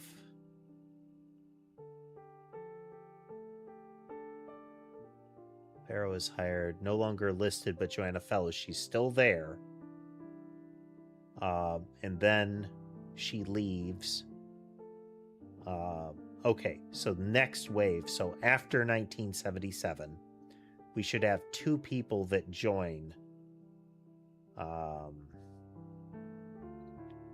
So we are going to copy this.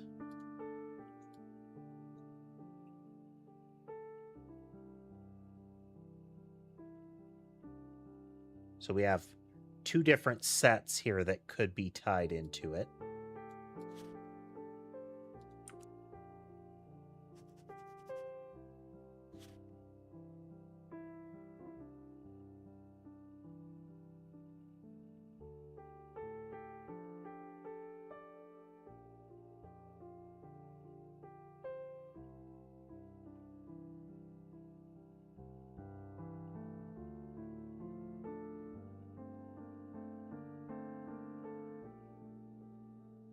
That.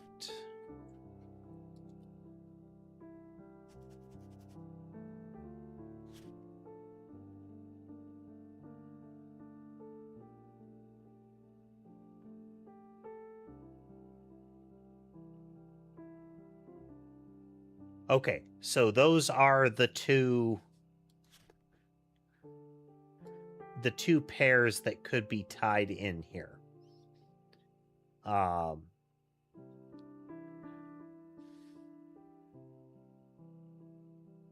There is an implication that she is telling somebody else's story.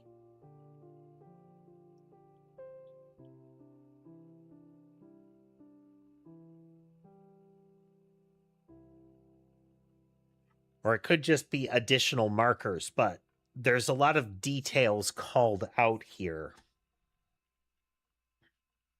And all they've said is that it's just Anonymom and Jane Doe Roottrees are not included. We still have another set of possibilities that can fit into this.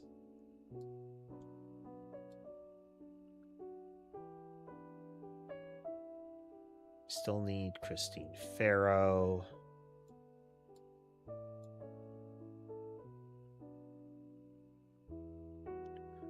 A lot of secretaries' pictures would be great.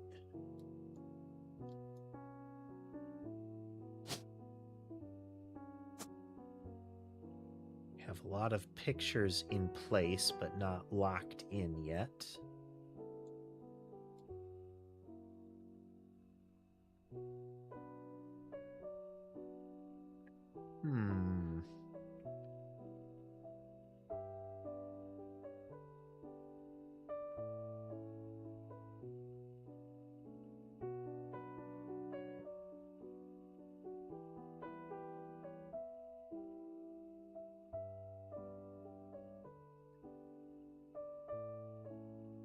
Now, there's the possibility that this leads to Flavio, and that, but there is a distinct indication of this guy. Did I already Edson Soares? Did I already do periodical searches on him?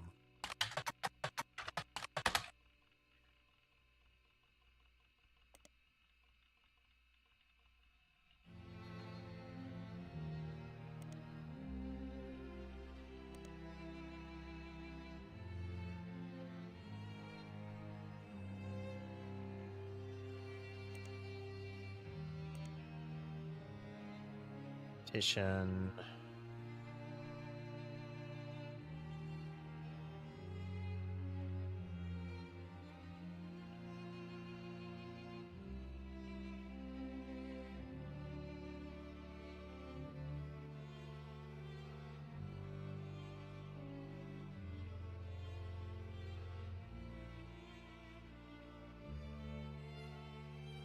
So if we could figure out who the car company would be.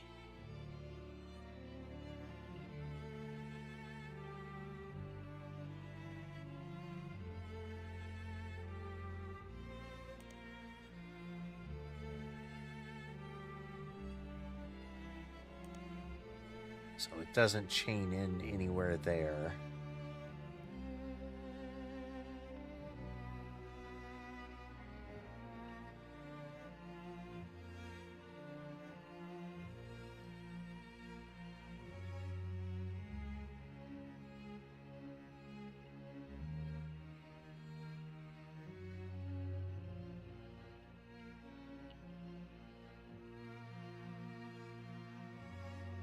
So we can't rule out that this is not where we would go.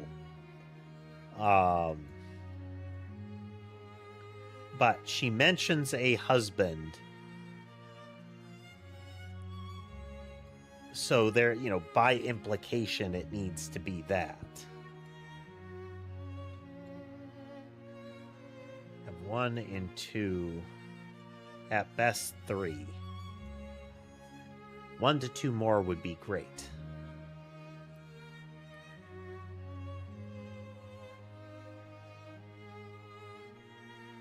This is very recent.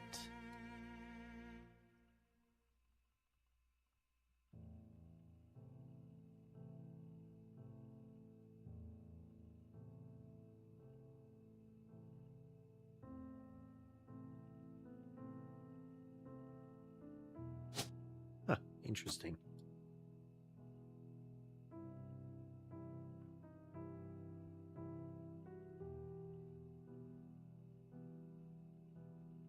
Wonder if we're gonna find out that Clark had another affair with somebody in the tree, you know?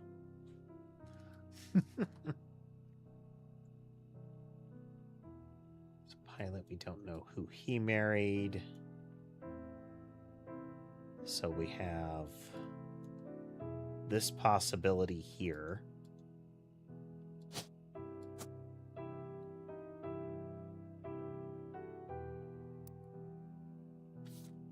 What else?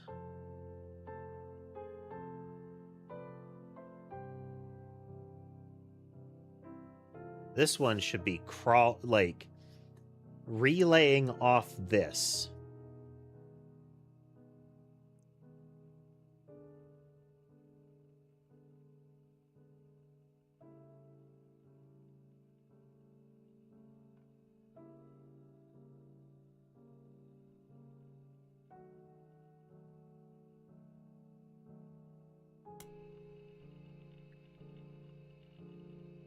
Celebrities.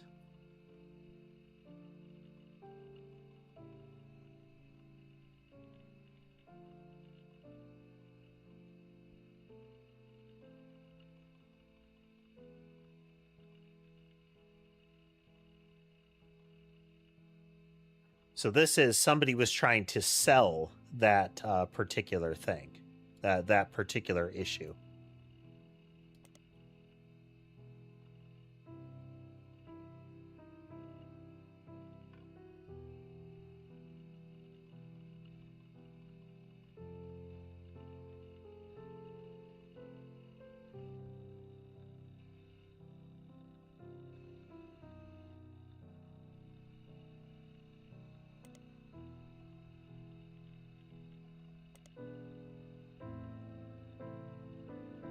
It's a book.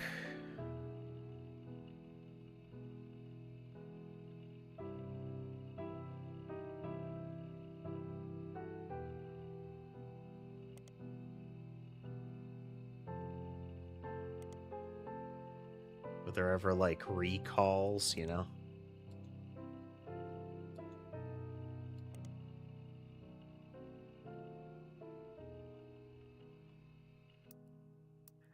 My guess is if we can figure out how to get those photos, that we will be able to use those extensively.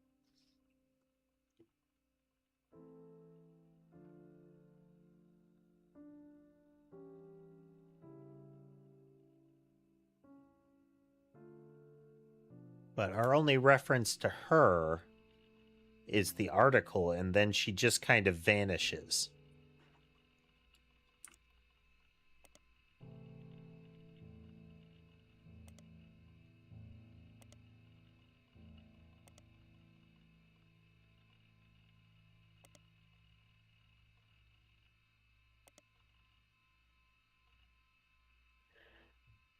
The lawsuit.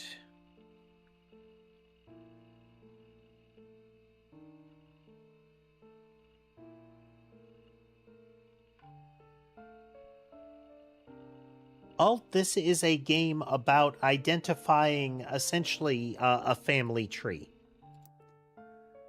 So we're trying to fill, the first half of the game was filling in this upper part, finding a picture, a name, a profession. And now the second half is finding all of the children that were born of affairs that weren't known during this period. So like Guy Hudson, who was originally over here, we know of 5 affairs that he had that resulted in children.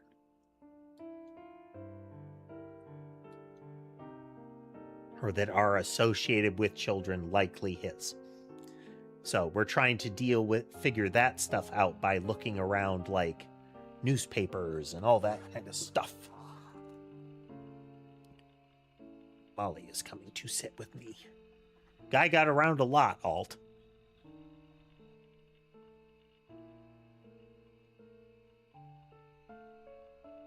Feels like there's got to be something we can leap off of as far as Ruby Sprat.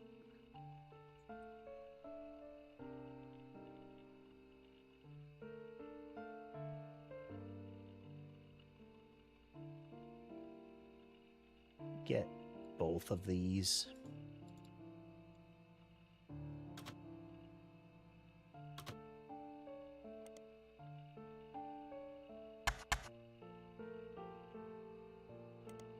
So we can do things like look in magazines.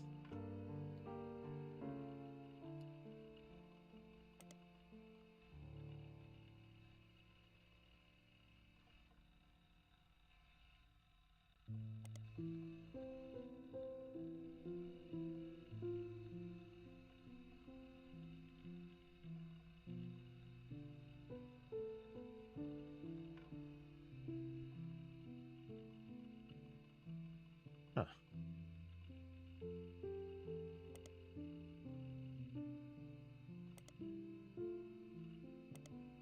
This is weird. Featured in that. Okay. Because it mentions the clan's head trust.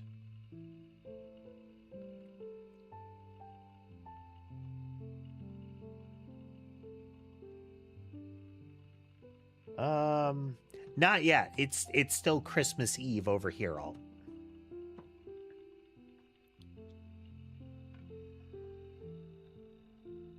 She offered to work for very little money as soon as she could be a public face, as long as she could be a public face to build a rep.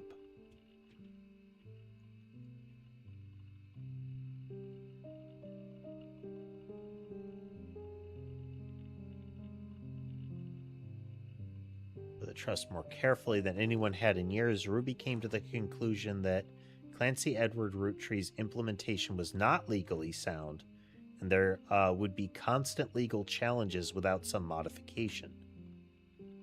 Family put her in charge of the trust both legally and as a public face to prevent further issues. First move, as sort of a trial run, was to help them draft a public statement accepting Sam into the family, okay?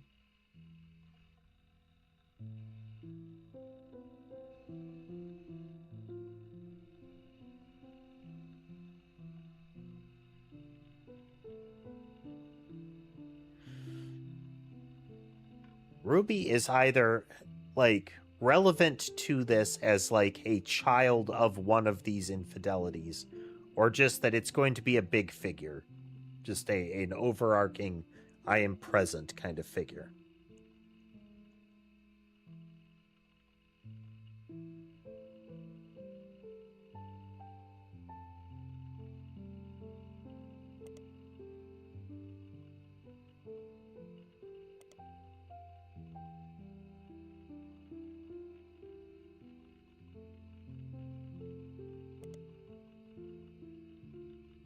No. And this will get us the...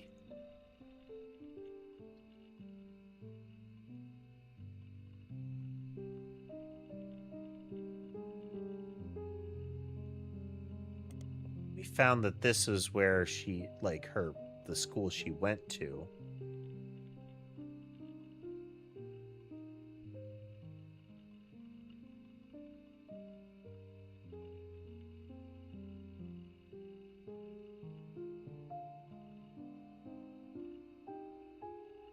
There is such a strong indication of, like, during, like, as she grew up in the foster care system, and helped, like, raise money for it, she goes on to earn a scholarship for a university, and her valedictorian speech is about wealth inequality. She sets up a legal group that is relatively unknown, but latches onto the Roottrees when they come to prominence. She's doing it. I still think that it is that she is involved in this and that she became aware of it.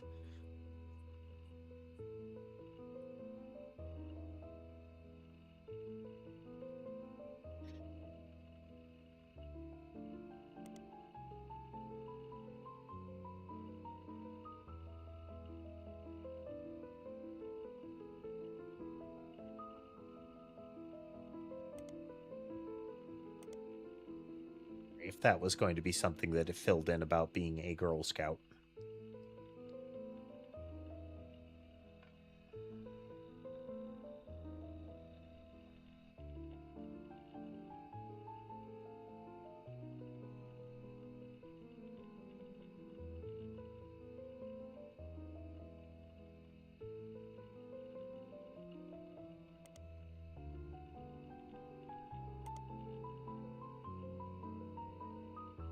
It's there.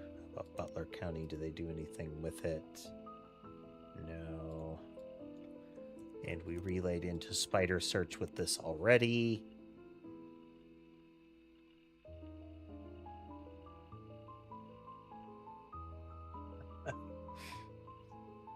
Well, thank you, Alt, and thanks for swinging by.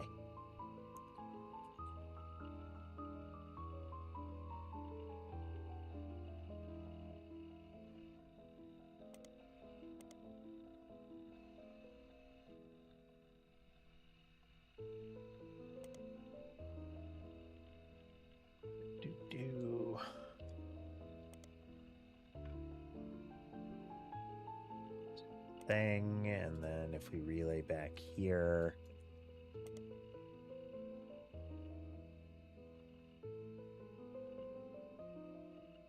okay, slightly different. Dedication ceremony for the local landmark. Apparently, at the unveiling of the fountain, the mayor of Portland made a speech performed by multiple local entertainers.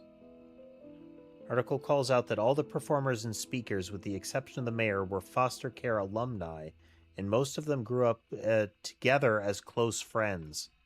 Poets, musicians, and dancers was listed as one of the musicians. I do get the impression that that Ruby was either stepped up when she heard that David Fellows was involved, or was already building upon this, like.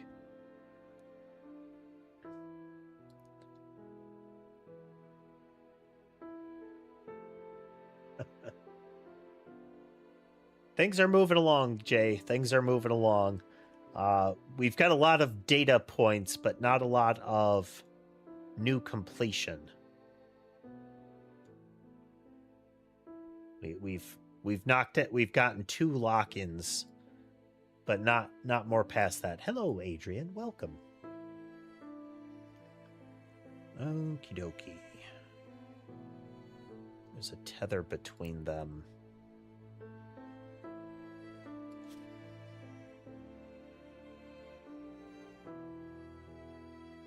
Oh. Is it a good new laptop that you have obtained, Adrian?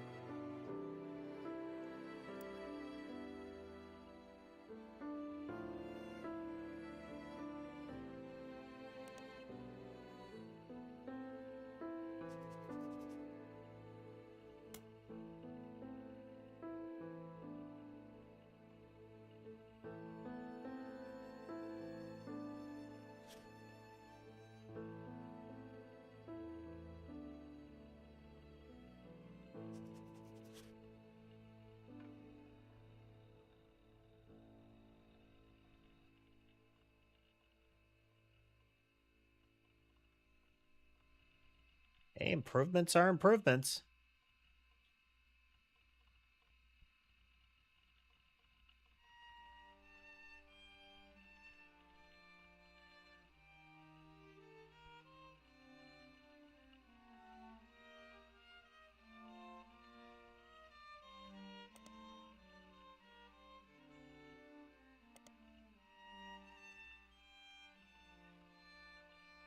So, as his original persona, he was a performer here.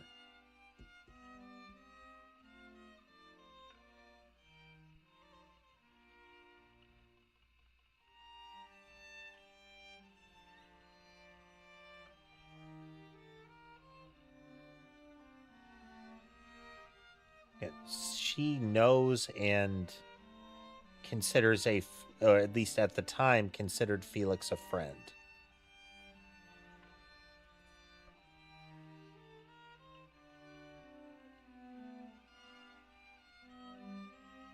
This is absolutely like a person taking this as an opportunity to strike.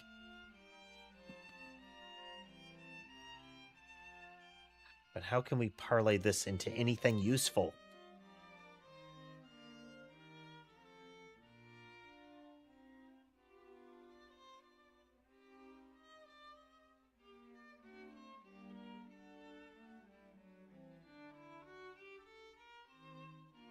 How can we get some of these pictures?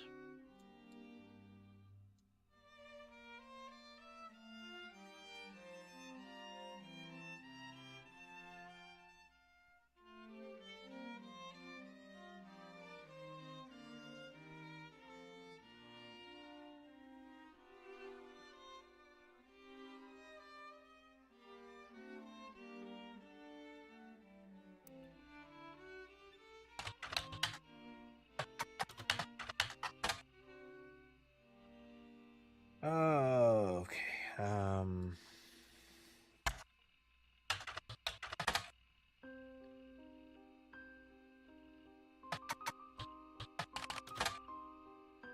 What is it called?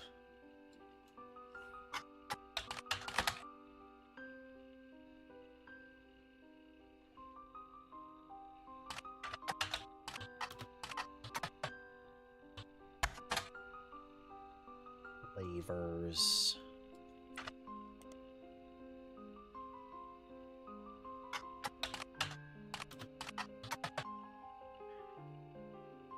That A isn't coming through. That's... Might have to reset the keyboard again. I have mitigated the number of arcs that it's taking, but...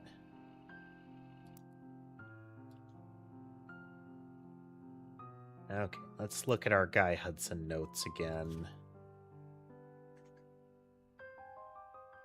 Not there.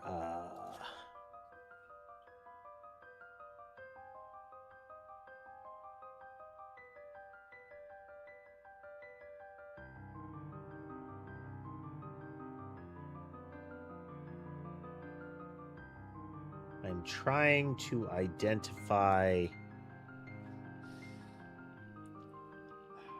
I'm hoping to get some more information about this factory. Oh, just...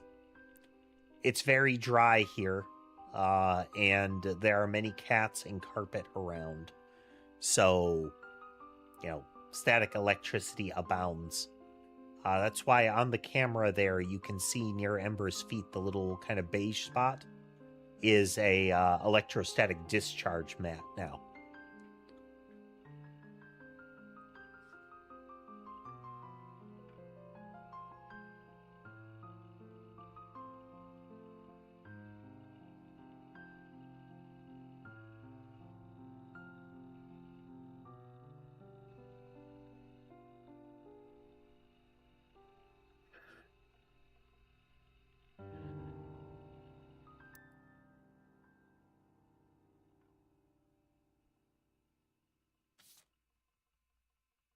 I don't have...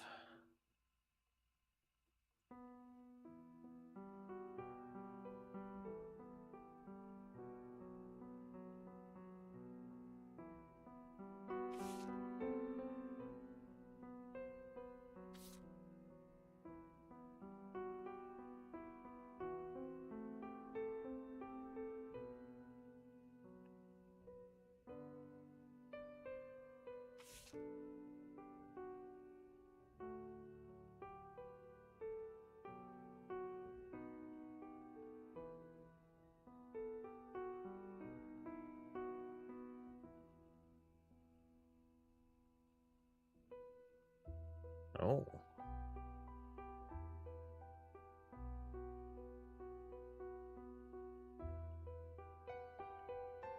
Do a relay search off of this just real quickly.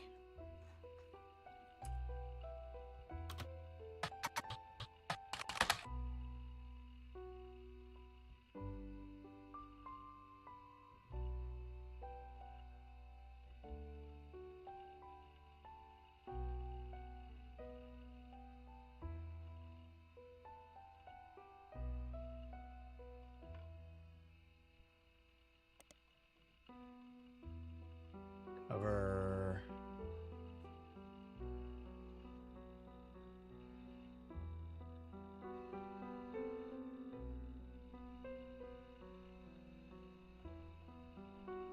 So pervasive now. All right. Back we go.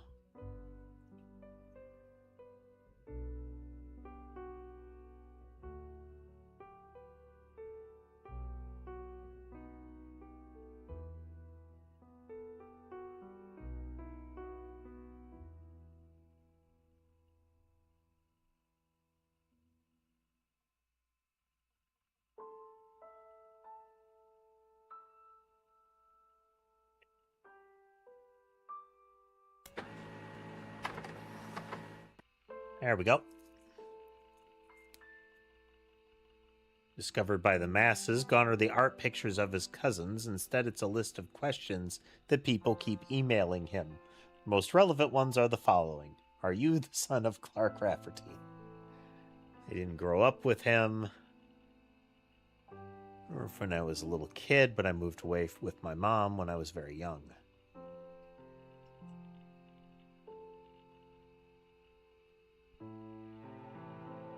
His stepdad is Pete.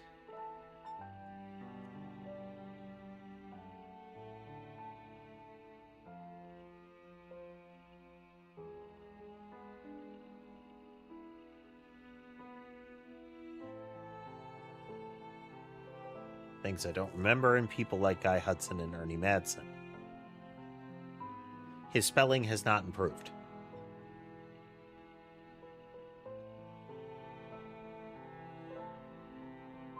The Tree Sisters.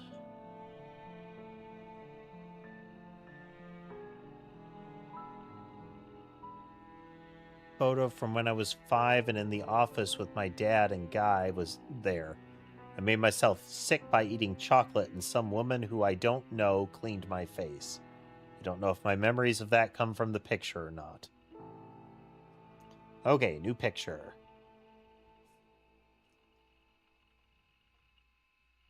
It's about the poison because I saw it on the Roottrees curse website. He emailed me some old stuff, including the proof, but even with the proof, the website didn't take it down. You spelled fiance wrong.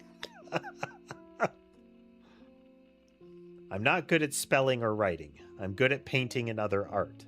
I'm going to school to learn how to edit movies. I want to make cartoons someday. Lulu is much better at spelling. That's a fun little nod to the prior one. Yeah. Me and my F-E-A-N-C-E. Oh, I like that. Okay. Click.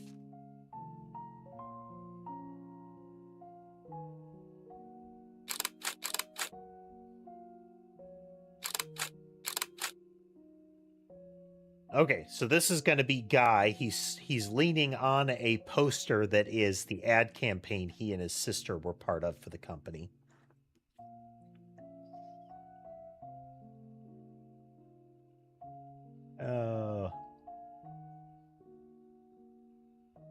Of him, his father, and Guy Hudson, and somebody he doesn't recognize.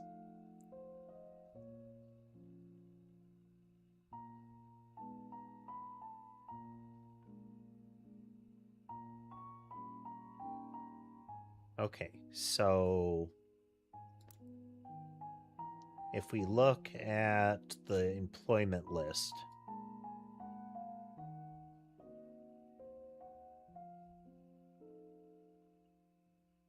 is it? Here we go. In 1979, this is when Raffertoons, Clark Rafferty's company is.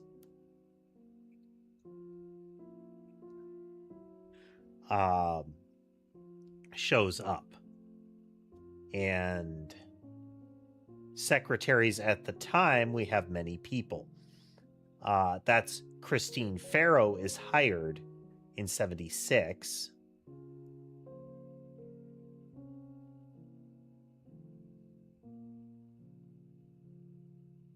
Well, thank you, Key. Thank you. I appreciate it.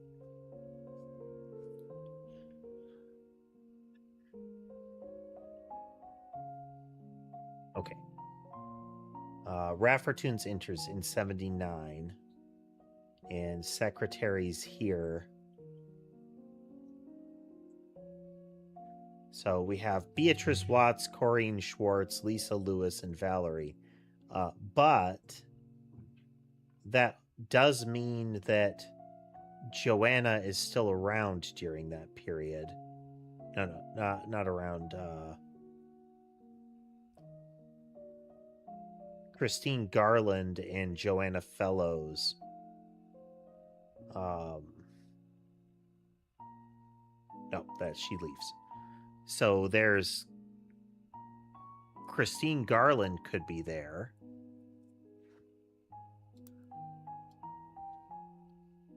Like, that could be Christine.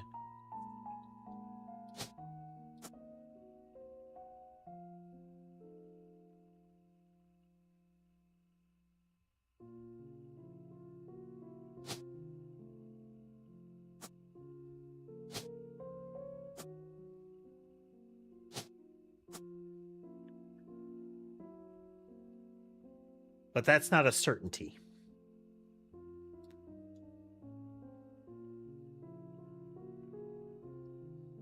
By any stretch.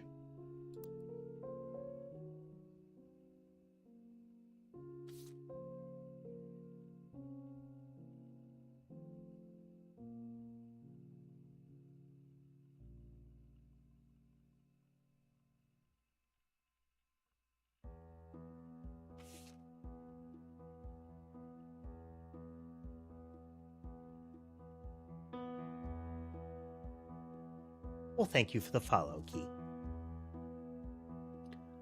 I do appreciate it. We have been a bit on a bit of a tear in this game. This type of game is very rare for me to be able to find, and I really do like these sort of puzzle deduction games where you're connecting the dots, you're deriving facts. And a lot of games that profess to be detective games and imply that they work this way, they don't work this way. Pennsylvania.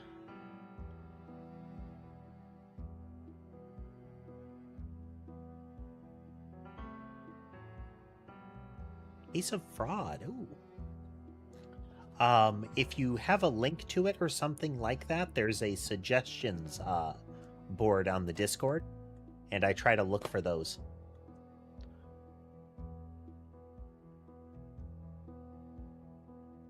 Otherwise, I'm very prone to forgetting by the end of a stream. Identified.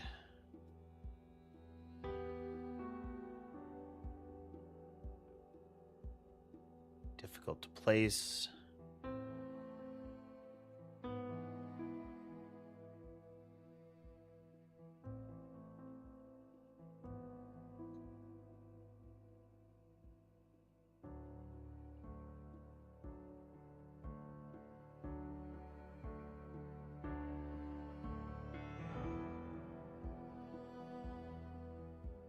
Caroline Morton's sculptures were not useful.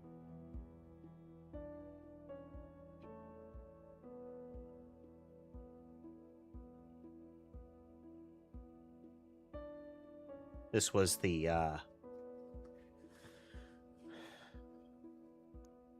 romance stories or letters one.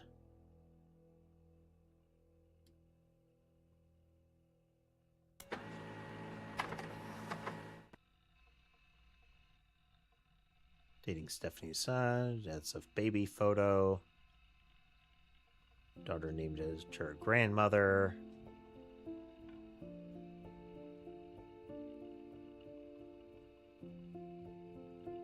Extra attention on me. Stay tuned for announcements in the coming months on how I plan to use this publicity to accomplish bigger and better things.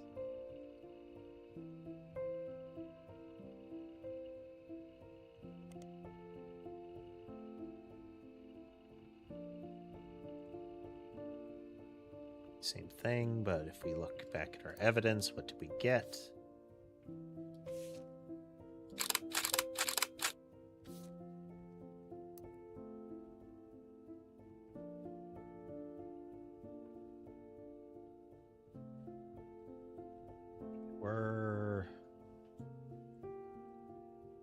We're generally over here. Yeah, here.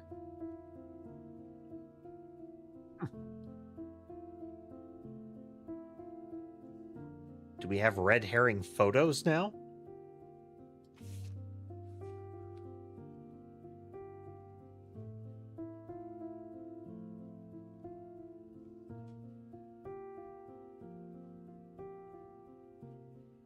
because they are in the family tree here.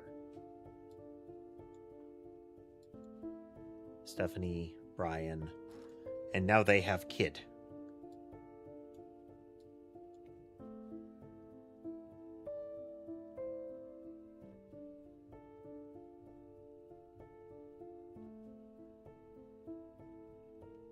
We can get another picture of Zach around somewhere.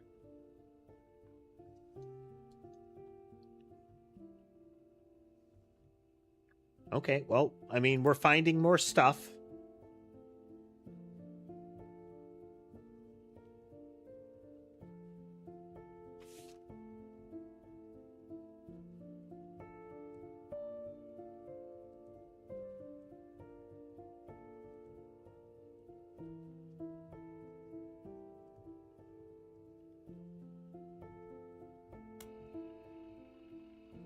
It's worth a shot.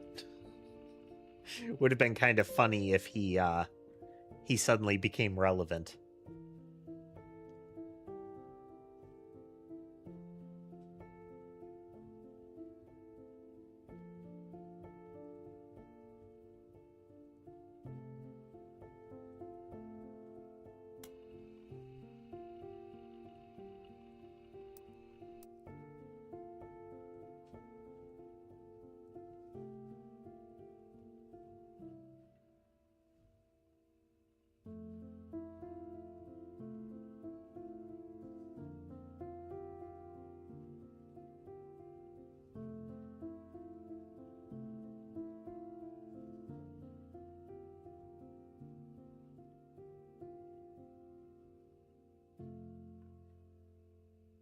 Just relay off each of them. Moore is tracked down by a reporter as being one of the most upscale memory care facilities in Pittsburgh. Relocated back to Pennsylvania when she began suffering from Alzheimer's. Some minor backlash towards the reporters that tracked Lauren down because they were caught standing on a ladder and holding their cameras over the privacy wall to take a photo of Lauren and her son Clark sitting on a bench near a small pond on the premises. Yeah. Very paparazzi behavior. Can we actually get this book again?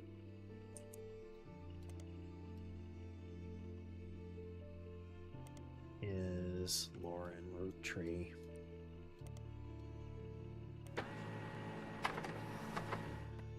Single passage that focuses on potential affairs in her immediate family. It's like,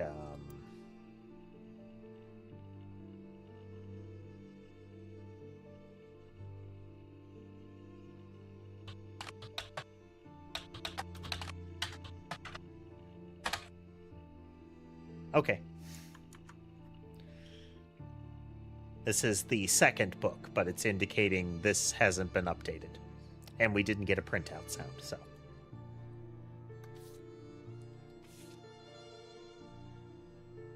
Titled Cruelty from Lauren Roottrees' diary.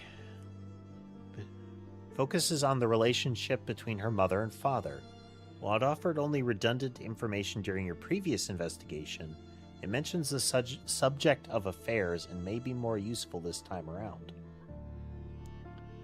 I'm no stranger to true love. Jacob and I married at an age that most deem unfit for marriage. Around 16 at the time. No choice. I knew in my heart that our marriage was one for the ages. He and I would still be together if not for Okinawa. It was nearly 20 years ago.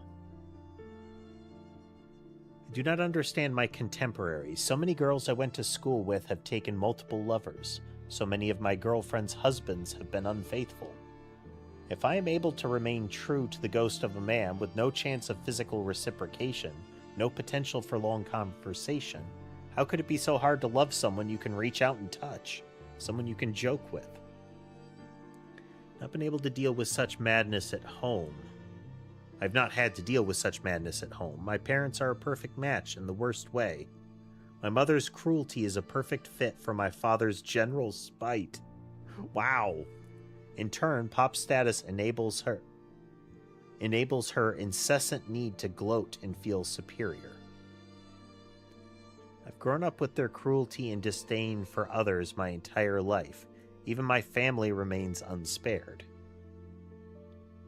They make fun of my grandpop and his family, saying blood is thicker than syrup, but nothing's thicker than Elias. They mimic Grandma Gwyneth's lisp and see her kindness as a weakness. Ooh.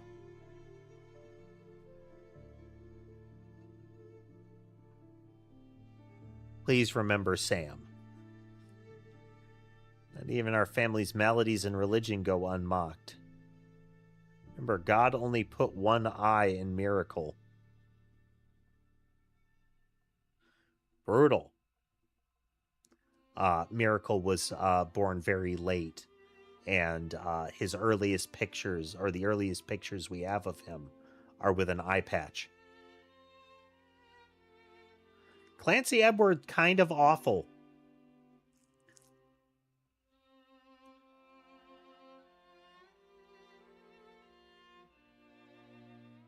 Can say without a doubt in my mind that my parents have never had eyes for anyone outside their marriage.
So they made a big deal about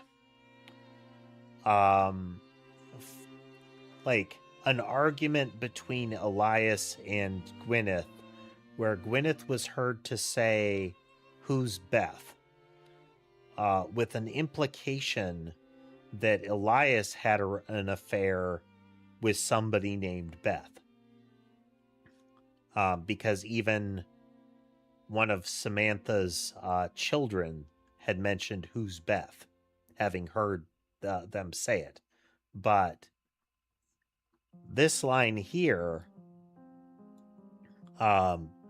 could be an implication of it was Gwyneth who had an affair with someone. We'll see. But at the moment, I don't see anything that leaps out as this is a kickoff point just yet.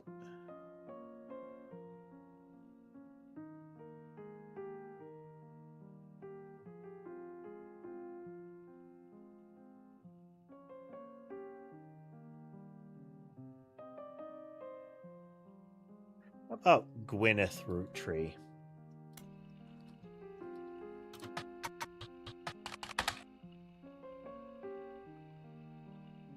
Nope. We just get the generic one.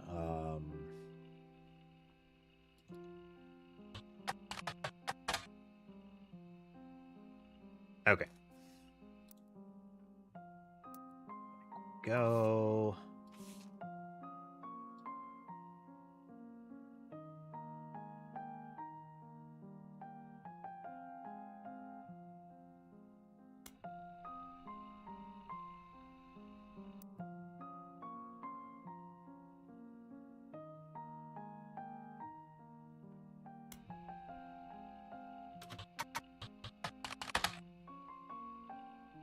Eulogize him and his wife Brenda. about a Christian Valdez who claims to have been Carl's high school sweetheart before Brenda. She's not making any claim about having a child with him, just appeared to be paid to talk about his early life. Most of it is boring. She says they met when she was sent to a private school near her hometown and broke up when he graduated and moved back to Butler County.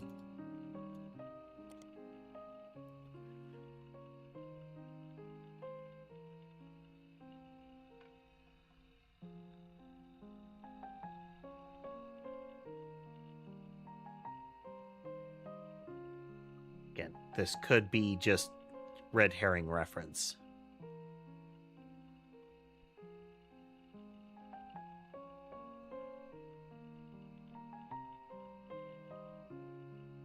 This is most likely the academy that Elias or Clancy Edward was pushed to send Carl to, is this private school.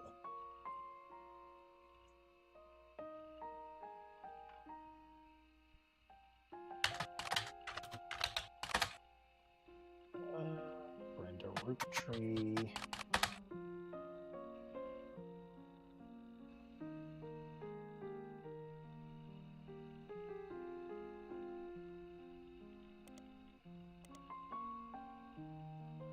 We'll make the loop here.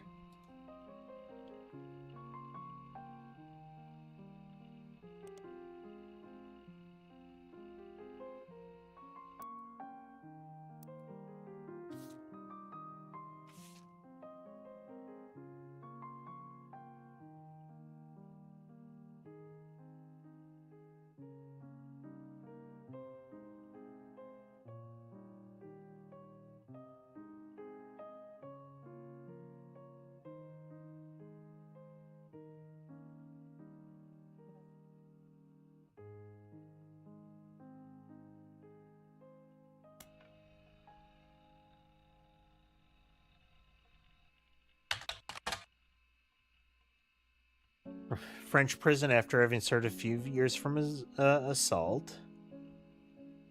It's mentioned in the 6 pieces.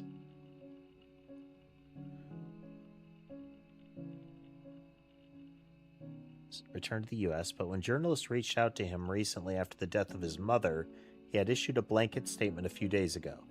The death of my mother was hard on our family. Brother and I, after spending time together and caring for her and mourning, have finally made amends. It's a highly transformative few weeks when it came to our relationship.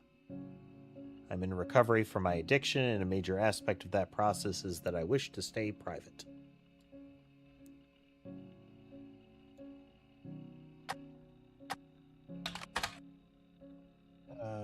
Was Ron. I think we already searched for him today.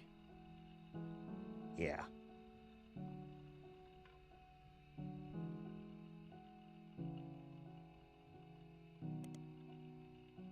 And Roottrees. That's a very different win. All right, Paris. Leaving Hollywood. Most obituaries tend to focus on her largest role. Oof.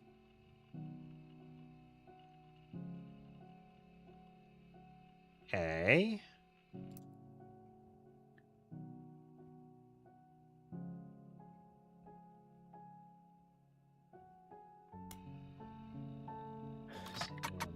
Roottrees, which is Samantha. Oh yeah, keyboard's flaking out. We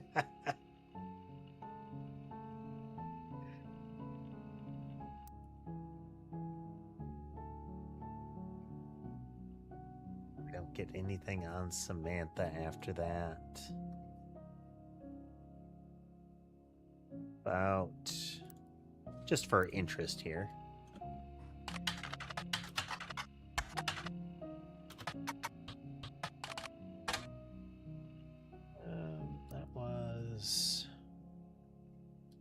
It calls that out. Interesting. Oh, no, here we go. Edward, Clancy, Roottrees. Okay. They actually kept it. Cool.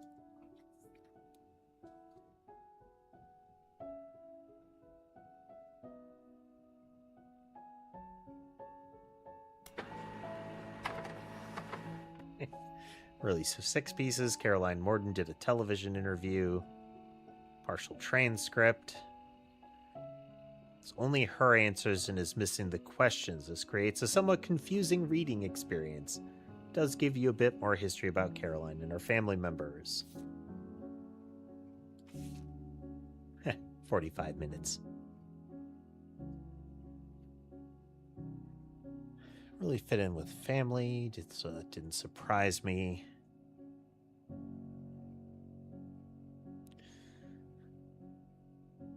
Could have put me in if she wanted to talk about the time during my activism days when I almost got arrested for stealing the spark plugs out of all our tractors, but I don't really think it fit her narrative.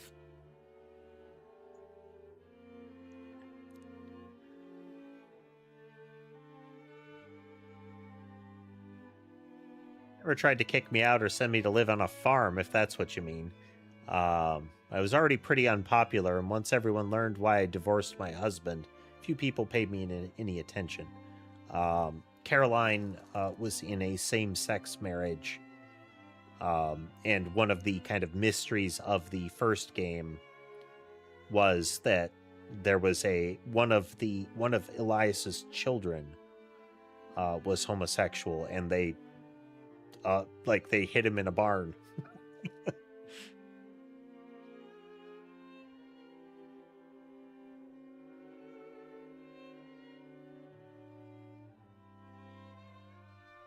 Back time, left my daughter with my ex-husband and follow. Oh, here we go. I hate to look back on that time because I was a terrible mother the first few years. I left my daughter with my ex-husband and followed Guy on a private jet to Europe. He lost a tooth and a client. I found love and a better understanding of who I was. Still, in our family's eyes, his trip was somehow more acceptable. Explain that. Okay. Went to Europe. So there's France. The France one never took off.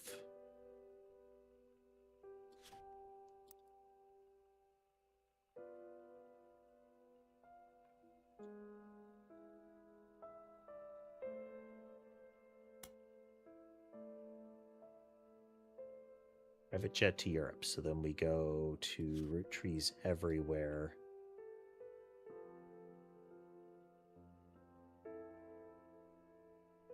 Brazil. So we have Australia, China. One of the companies, apparently Roottrees France was a non-starter.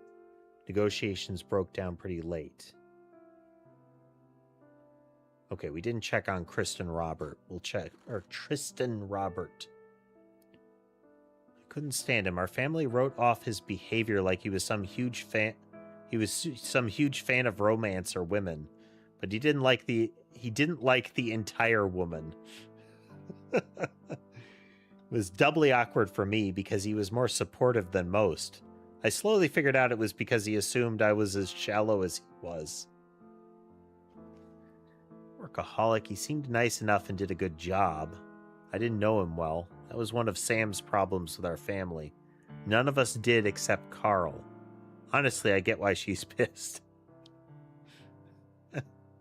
Might be referring to Ernest Jr.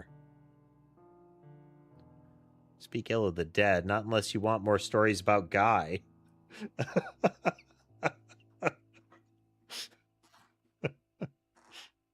I'll talk trash about Guy all you want. Fire away.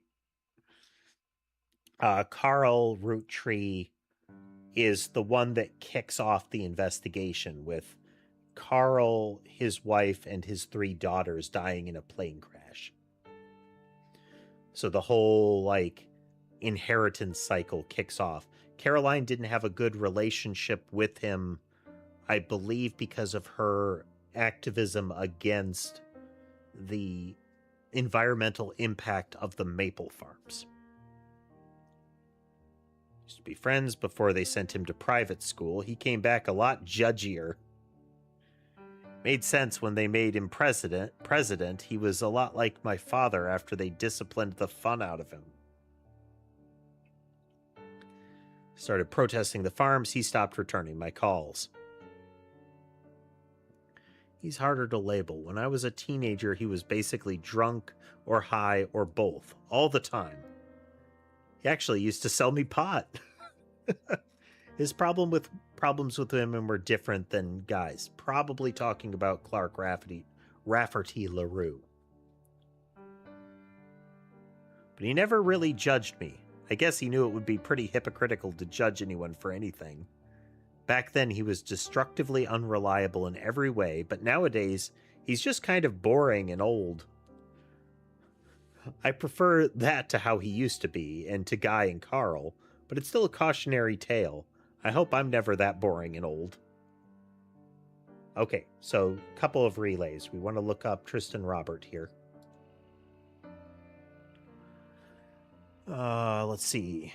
Businessman who at one time was in negotiations to take over Roottrees, France. He is still alive, and you come across an interview unrelated to Roottrees from a few months ago. It seems that other countries have not been immune to Roottrees mania, as you recognize the word Roottrees in one of the questions. Seems the interview snuck in a question about his experience with the company at the end of the 70s. Article is in French, and it takes some time to translate section by section. He mentions Guy by first name only, and the tale he tells is quite ugly. President of Roottrees was one of the worst men I have ever met. He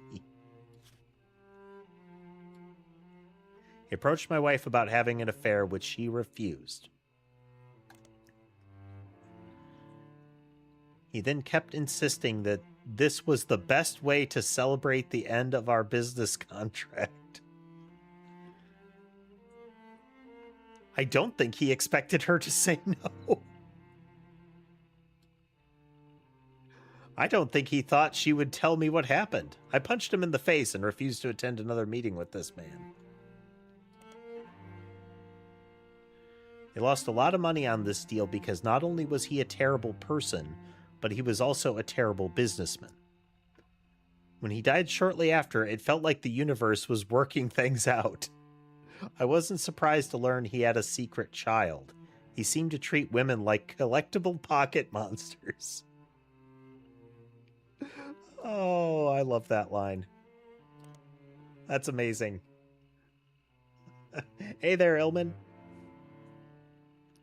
It seems mentioning Pokemon sidetracks the questions a bit, and the interview never returns to the subject of Roottrees.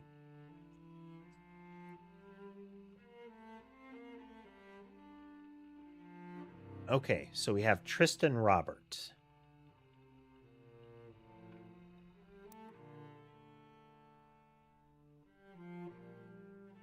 So we have another person here. Could be here.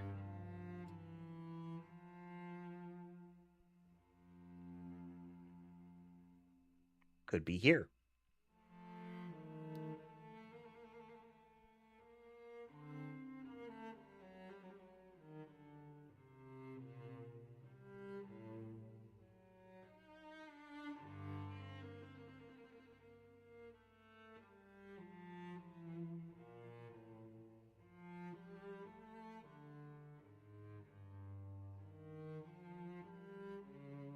Are they implying as well that Eloise here showed up during that?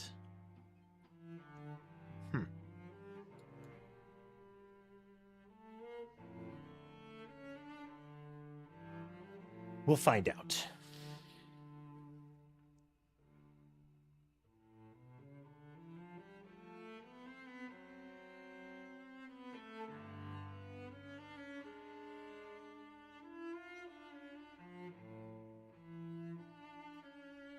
What do we do with this?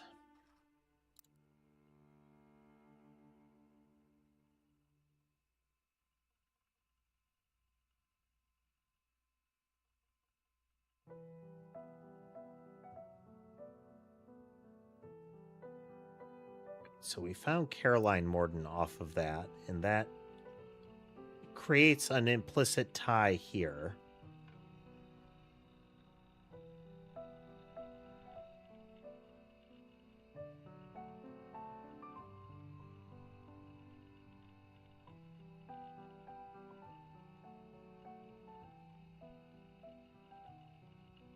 So this is him learning about 5Ps.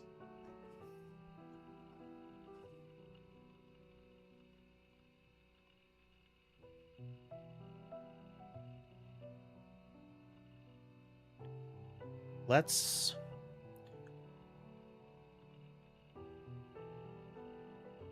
relay this into periodicals.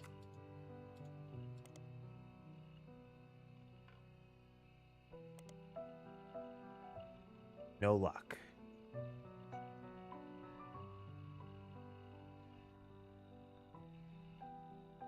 Now, this could dead end because it is a, like, it didn't happen kind of thing.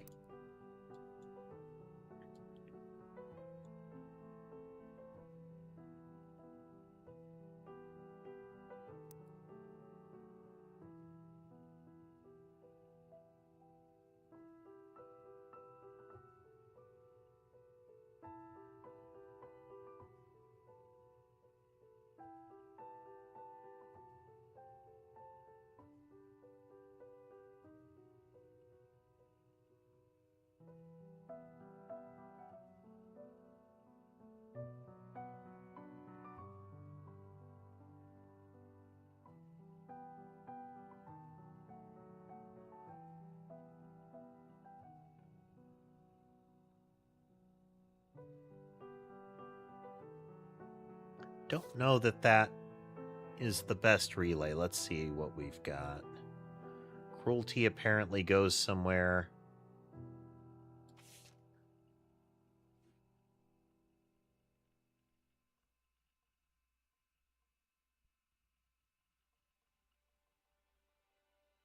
This implies I would get pictures out of it.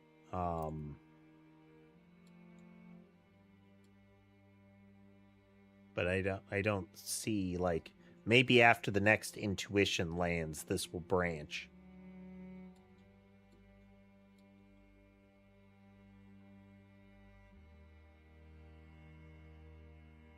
Oh, family tree update.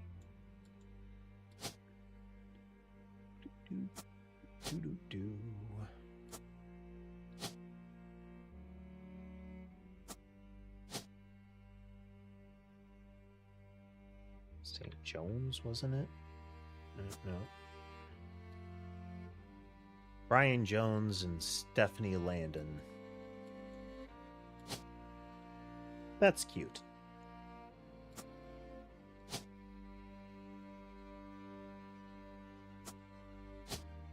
Still in politics. Bit of a freebie there.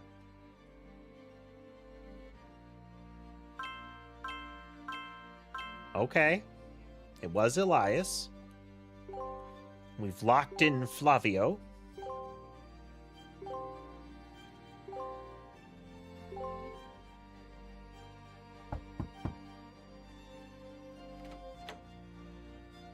Sam reached out to me finally. I think I have you to thank for that one. My family's in a bit of a rough patch. Even though the candy is selling better than ever, everyone is fighting over the trust. The majority of us want to dissolve it. On paper, it seems like the right decision. The arguments about what to do next are endless and heated. More than a few Roottrees are worried about losing their wealth. I don't think we deserve it more than anyone else. I love my family, my wife, my daughters, even my son, who I hardly ever get to see. I want to keep them safe and secure, but I didn't do anything to deserve this fortune. Hell, I probably deserve it less than most. It took me way too long to get my life together. Okay, enough about me. Here's the deal. I can't stop the majority from voting one way or another. If you keep passing along potential Roottrees, I'll keep adding them to the list. On the other hand, there's been some leaps forward in genetics. It may sound like science fiction, but we can actually determine who's in the family just by testing their DNA. What you've done so far has been very useful. Just keep filling out the tree and we'll prepare for the tests. So, just it's reminding us that it's like they can do final confirmation even if we're not sure. There's no certainty, you know? It's a subtle thing, but if you look at the screen, it is showing what we can see. So if I close that and then step back, the window is visible. It is actually rotating to look at this screen. Okay, and then we can put the baby. And we can look at the picture. Is girl, which I thought... Let's go back to that website and get the name.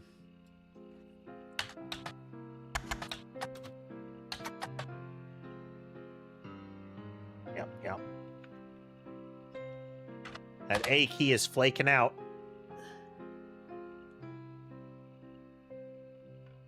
Named after her grandmother. Okay.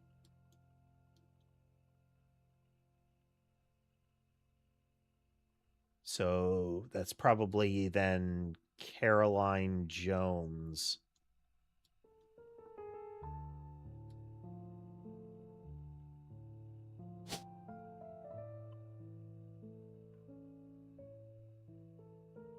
Come on now.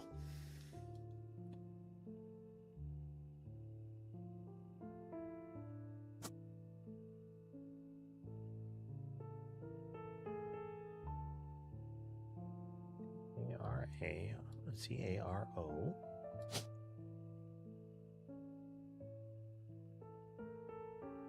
Let's go with Carol.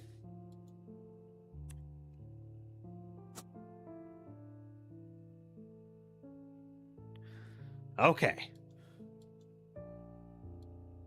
This was not right.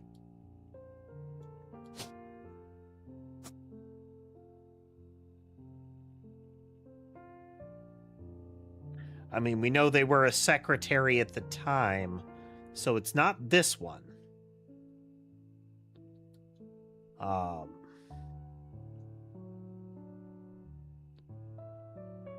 Could be either of these.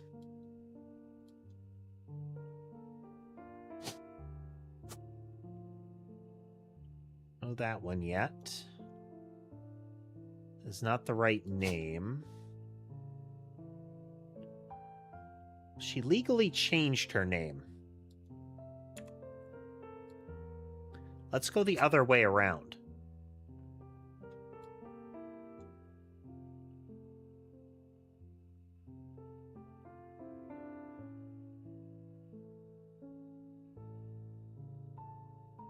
No, that doesn't make sense.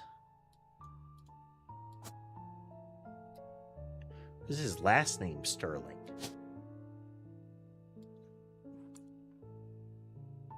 No.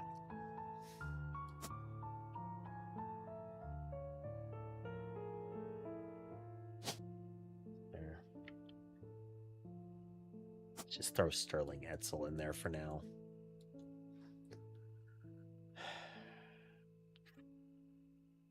No, it's not that either.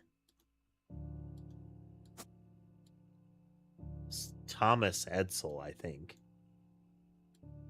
was the manager of the company, or the person that ran the record company, but not her manager.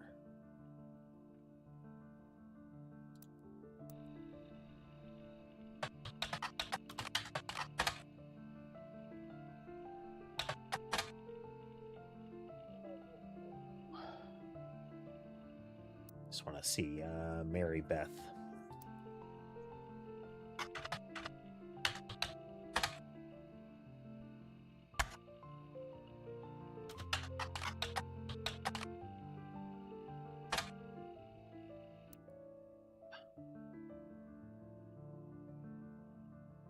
to ease.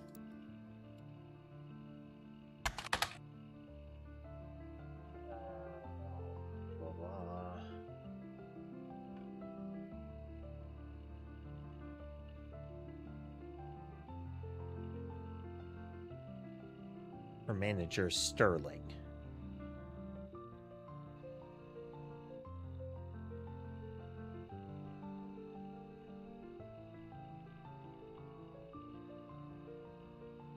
And it's not Sterling Clementine.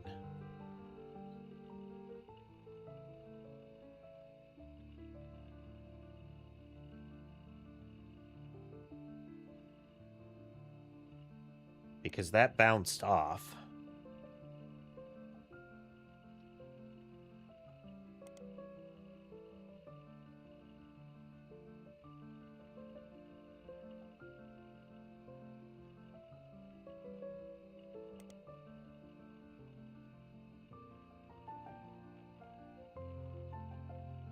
Sparrow, as you know, is very difficult.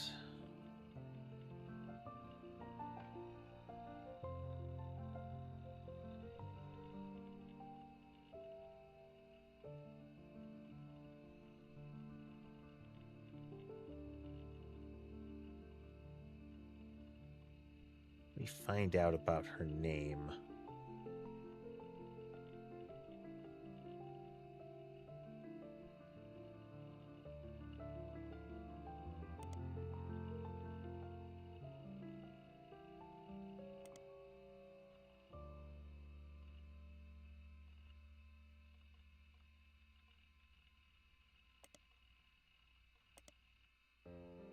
Just him.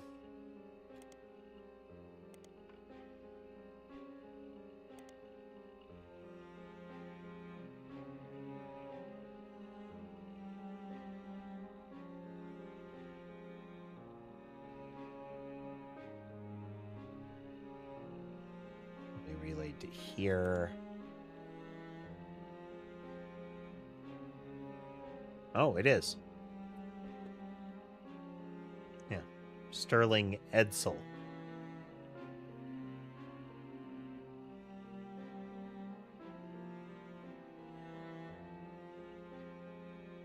No, wait. Sued by the estate of Thomas Edison in Edison Records versus Edsel.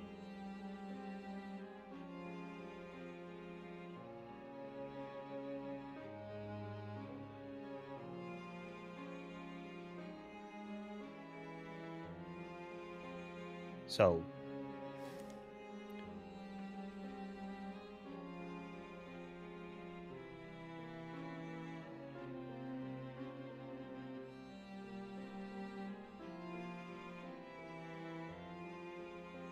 record producer who called himself Edison was immediately outed as not being, so it is Edsel.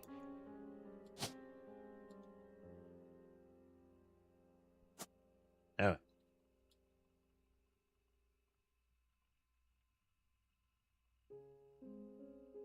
Okay.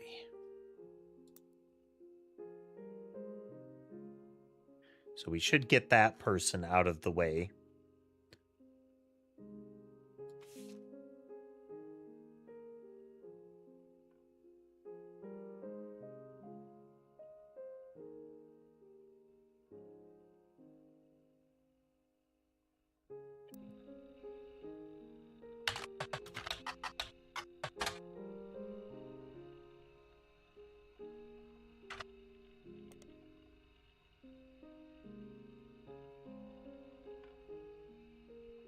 Very much a family guy. History with Roottrees, wrote the Family Man book.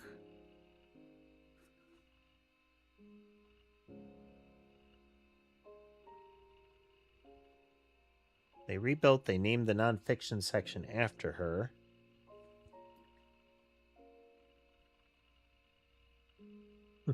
Library was expanded again in 1950 and closed in 1963 when multiple larger libraries opened to the surrounding area that made it redundant.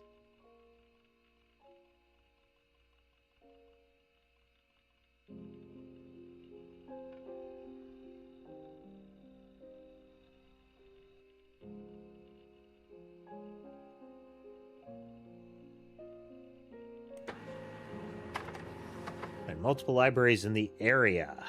According to the website for the library system in Miami, the building where it once sat is now the Miami Print Museum. Across the website, it states their hours and lists exhibits. The building is very small, admission is free, and they only have room for a few different displays. One of the exhibits in their courtyard includes a fountain as well as a statue of an unknown author. Picture has been added to your evidence. Another is a printing press that was used by the Miami Sunday, now defunct weekly newspaper. The last is the original print of Cuba by Cubans, an art book.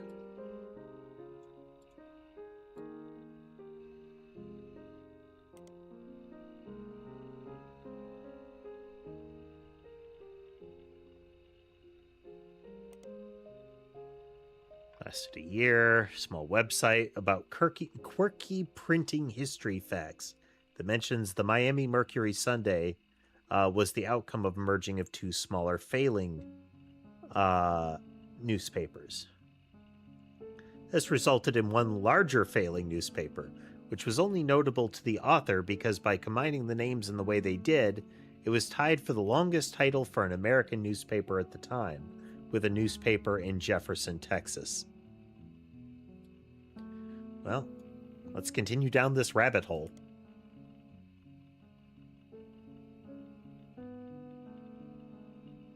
A real newspaper called the Jefferson Jimplecute. As far as you can tell, nobody here investigating lives in Texas.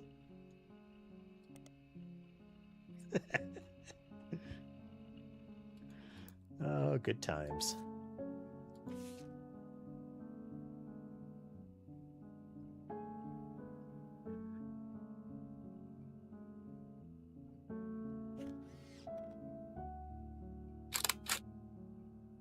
An unknown author.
Back to Bess Williams.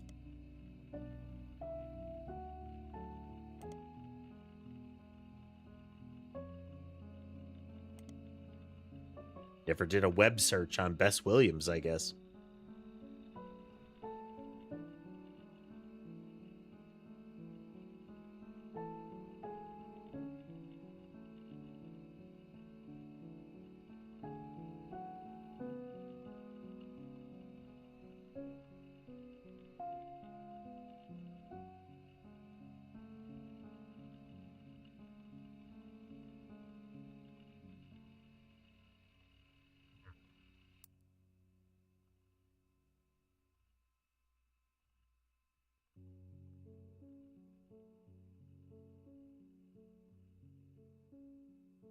Farmed that part into that part. We don't know anything really about Mark Clementine, aside from the whole smuggling bit.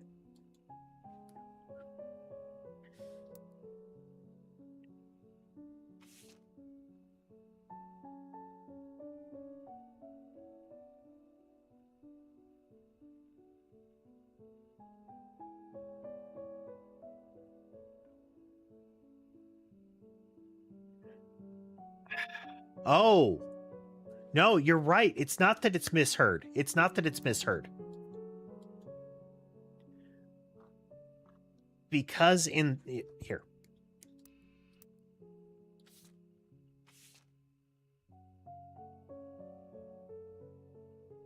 They mimic Grandma Gwyneth's lisp and see her kindness as weakness. Eliath, please remember Thom.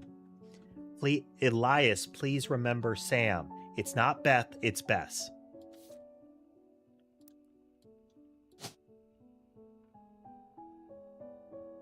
Oh my god.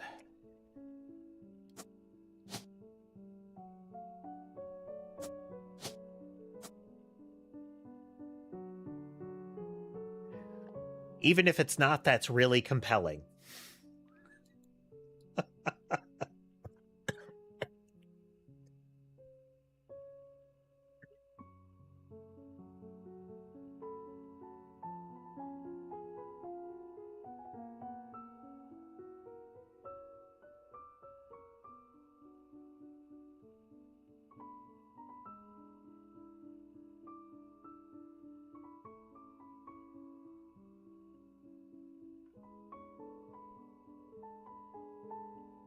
Oh my god.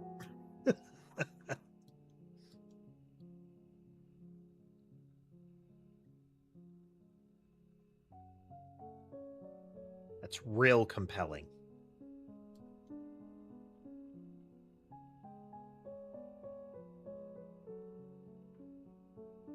Again, she had a brief association with him. She wrote a book that is pretty much just he's the bestest boy ever. And then she kind of drops off the face of the earth. A library is built up around her. This feels like throw money at the problem to make it go away.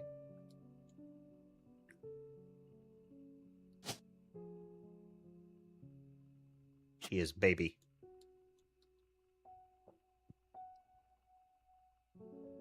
Okay.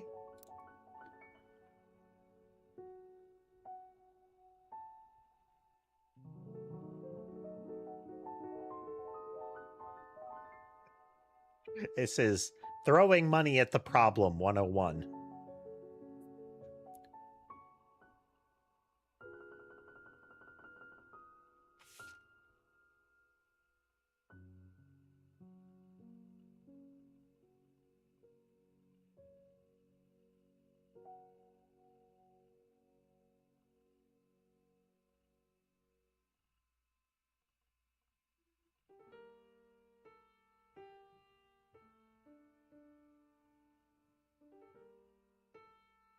Sam Madsen.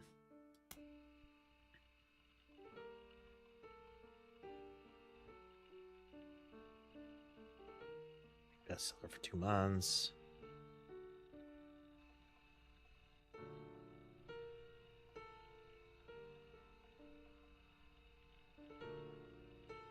Indecisionitis. Tell me more. Disease coined by a popular sketch show as part of a fake pharmaceutical advertisement for Jit Together.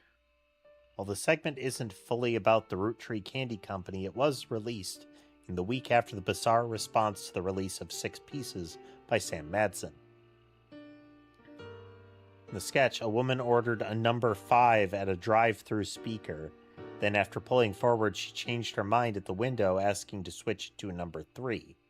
This caused a lengthy backup and annoyance among the restaurant's employees and other patrons.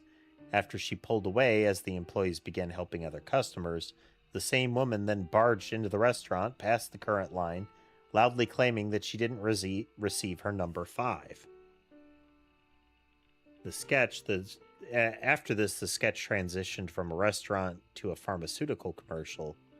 The doctor claims the woman was suffering from indecisionitis, a disease that causes extreme confusion and irritability, and has recently been found to severely hinder the leaders of large corporations, but also spread to humans.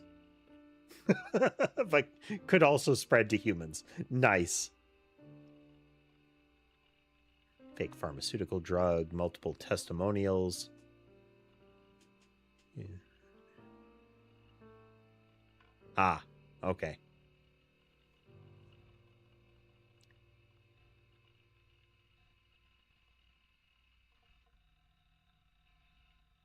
I know, a bald man in silhouette with a voice changer saying, I'm not comfortable sharing who I am, but I am comfortable saying that before I took over my family's candy company, I really should have got my jit together.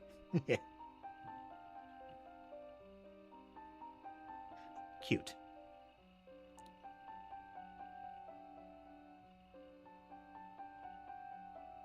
Does it actually go further? No.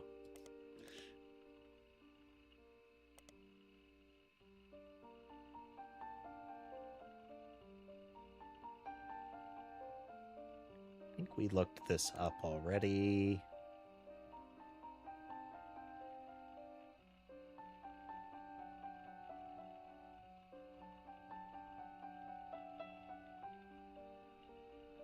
Okay.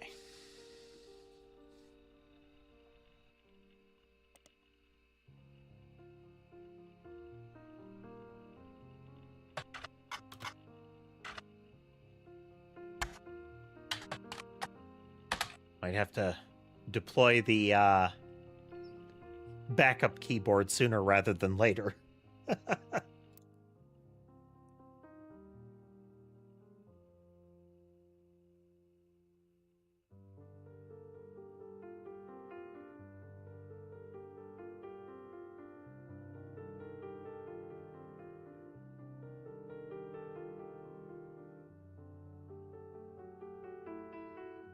Yeah. Da-da.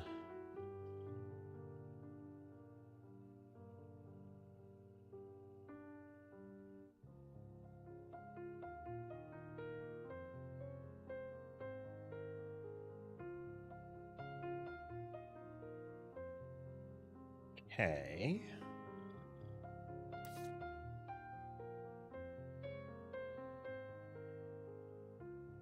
We have still a lot of people to ID in the different periods in the company here.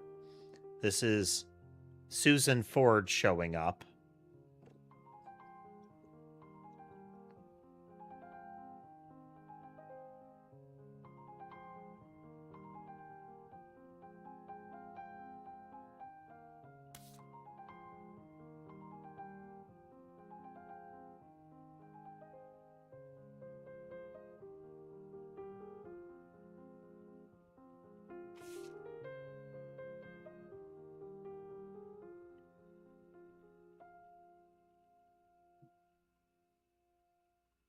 Supposed to be able to parlay this into something else, but I think it's as much that ties into her name.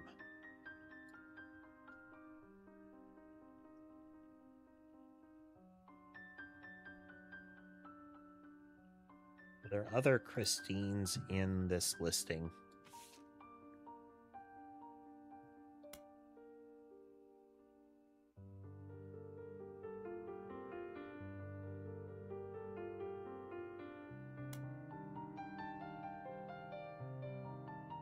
So 76, Christine Farrow. Christine Garland has been hired. Okay. That is... So that's Christine Farrow there. But we need a picture of her. And we also need an indicator of what her last known profession was, which might be part of our problem here.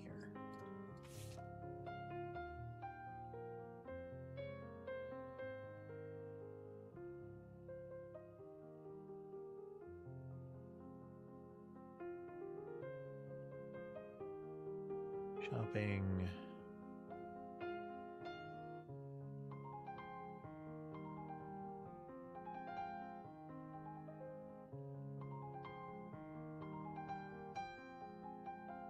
Go back to working as a secretary. Okay, so secretary is still accurate. We just need a picture of Christine. And it's not the one that we found.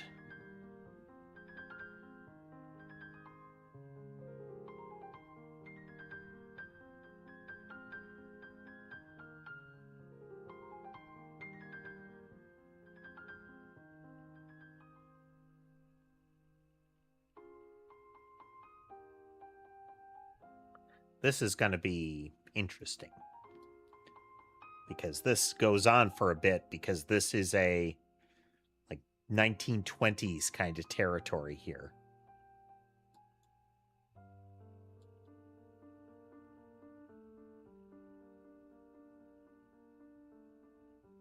Okay. That should be wrapped up. These two should be wiped out together. This one should be done. There's still more in 6 pieces.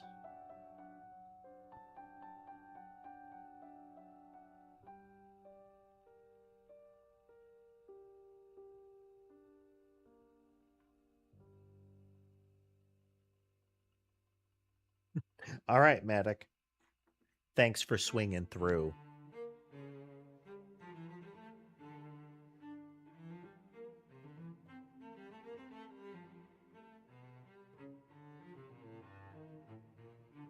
Elizabeth Farrow.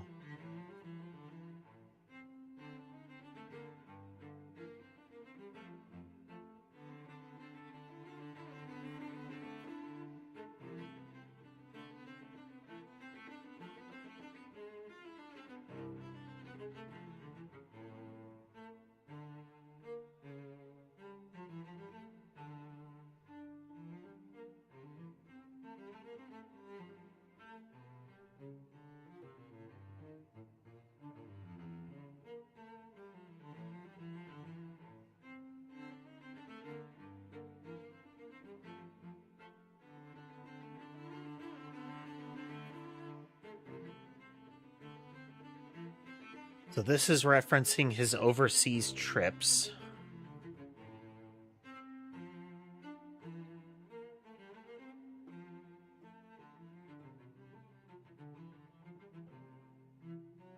Yeah. Who's Beth? Who's Bess? This is a red herring here.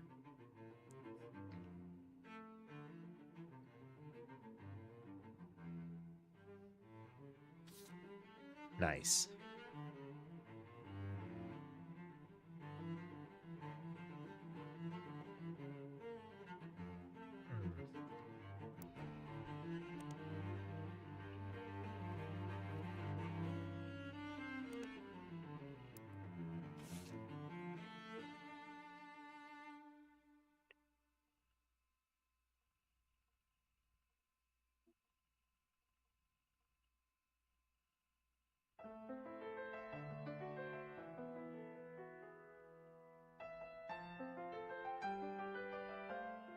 Is there a way for us to identify one of the parties?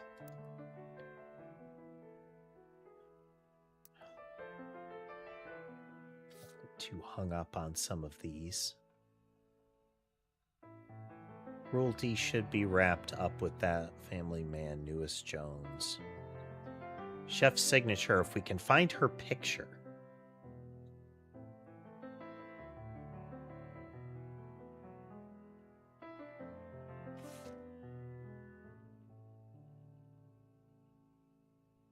One of them is probably family man here.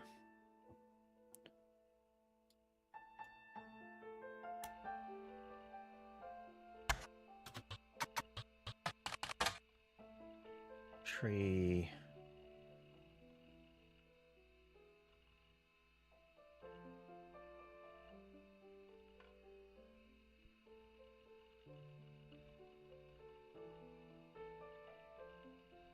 Okay, let's take that over here.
There's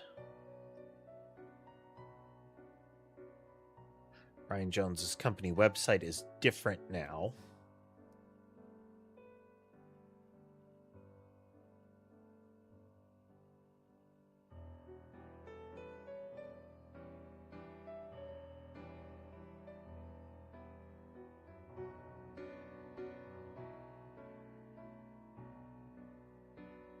What's Jim Roottrees been up to?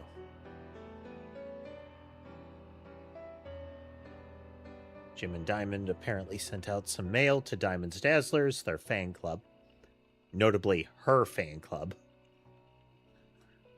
Comment on the recent news. A best of album did get released to CD during Roottrees Mania, and while neither of them have performed recently, the couple did do a few signings at a local record store near their estate.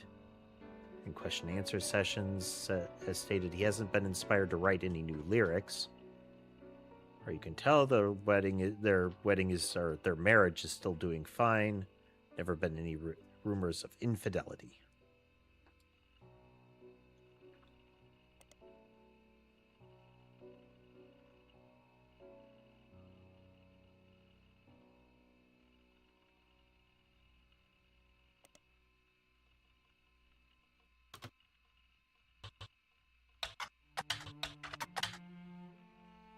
Oh, that end key, that A key.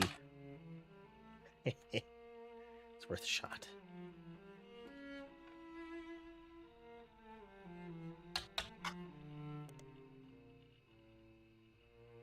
Article.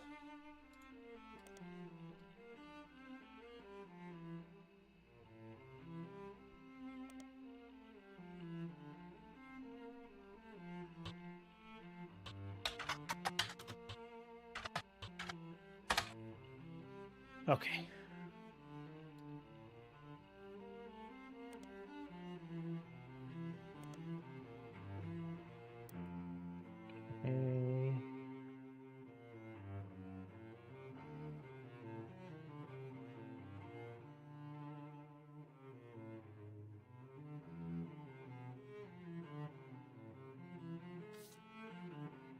Okay.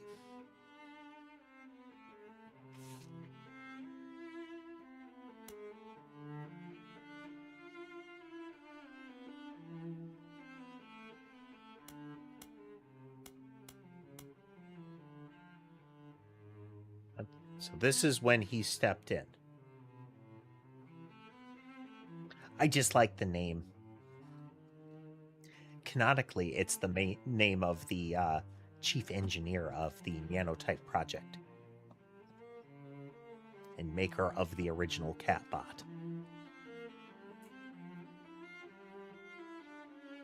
And person who is totally still alive and decided to go off the grid in perpetuity without telling their family why.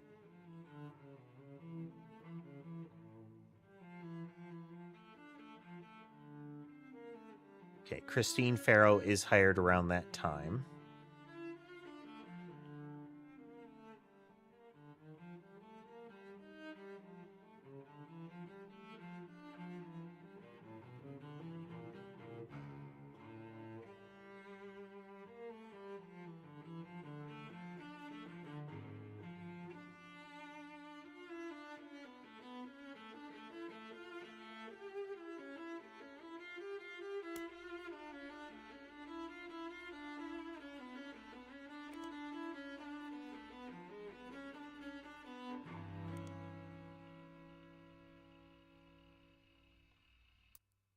Okay.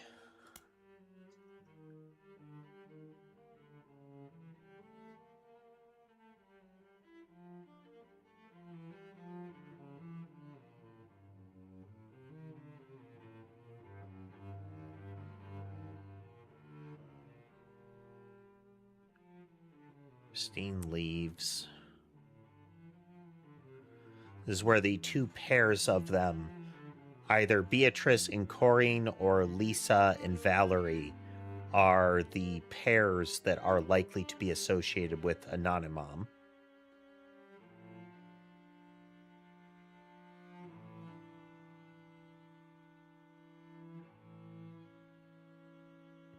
This is the interpreter role from Susan Ford.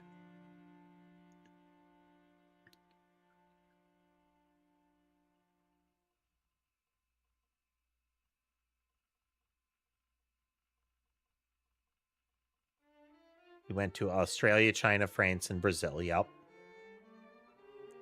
This is the Roottrees Everywhere initiative.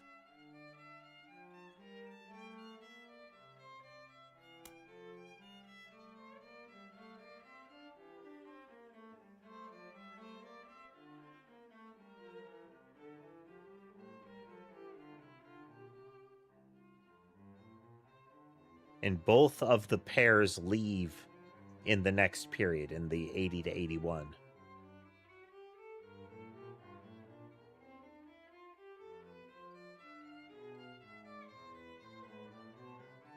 This is when Susan Ford isn't an interpreter. She's part of office staff now.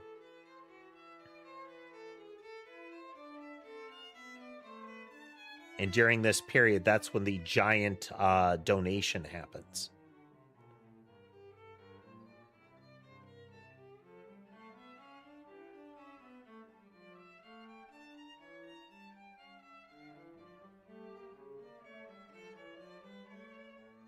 A timeline, a game with a timeline that you're trying to put together would also be interesting. So instead of just the people, you're trying to figure out, like, who, what, and when. Again, that's kind of what Scene Investigators was like, just the interface on this is so much better.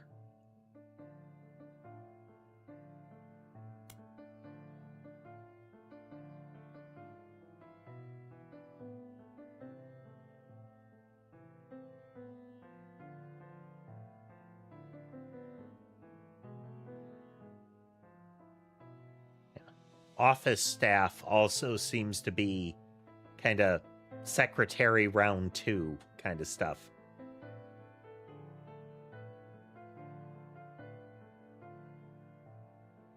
Douglas Rosenberg.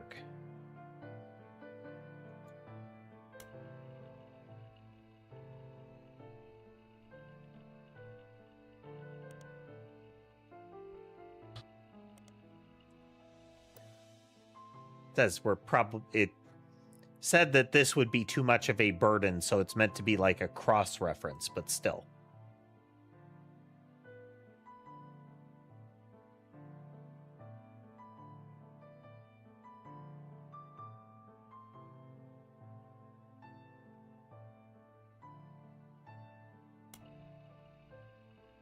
Just an internal representation, but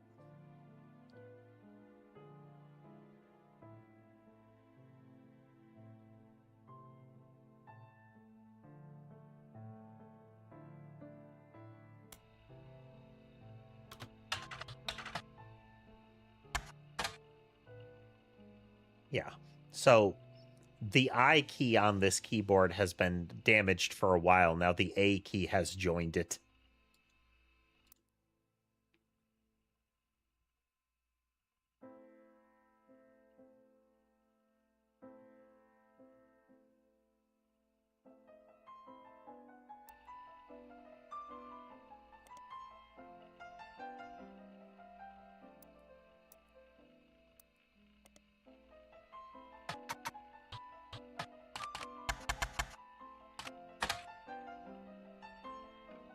Deceased family members, blacked it out, scholarship page, Roottrees sisters.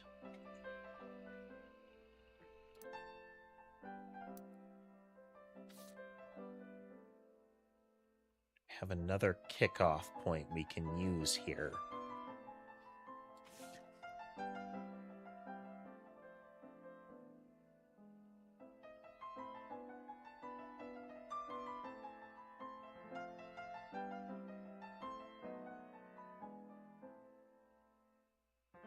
Just do a quick lookup of Guy Hudson.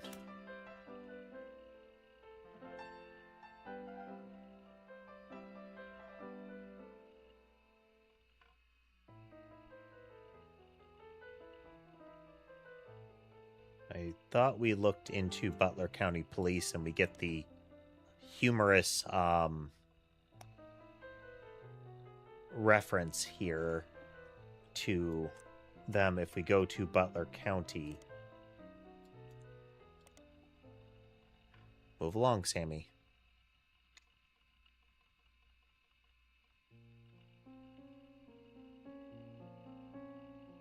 Ever so slowly, huh? Come on, then.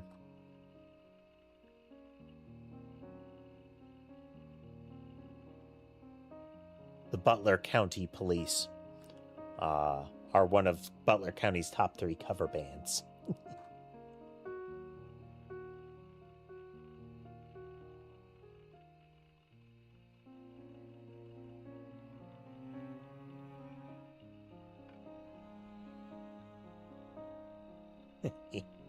Cute.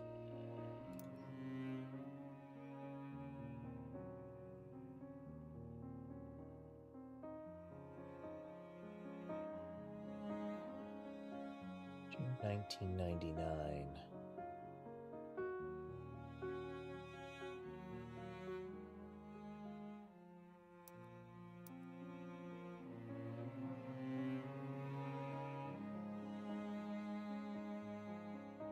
Has to have had... Oh, she was an author and she has an unreleased book. So we're going to look her up again. Take this, and I want to see if we can parlay this into something else.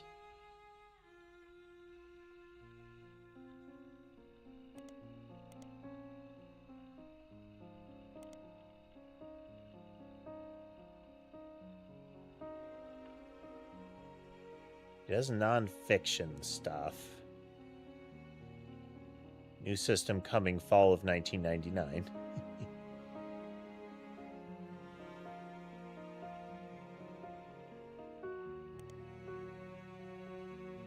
Okay.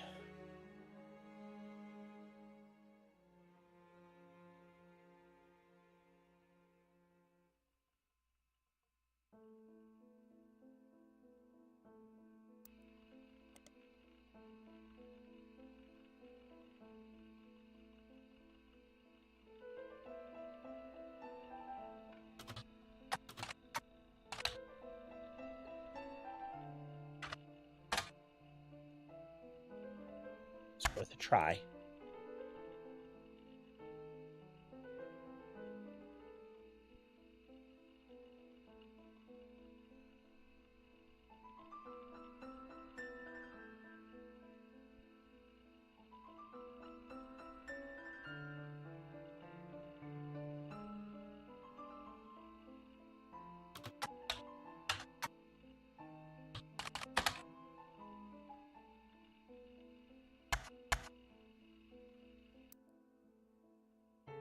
There's so many things off of this.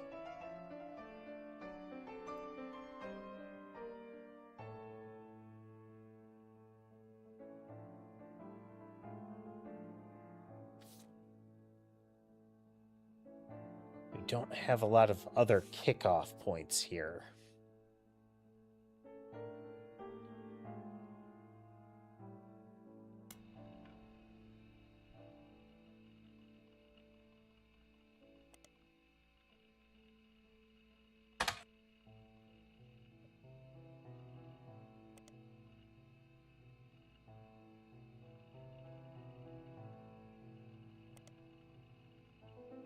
That's such a pointy claw there, Sammy.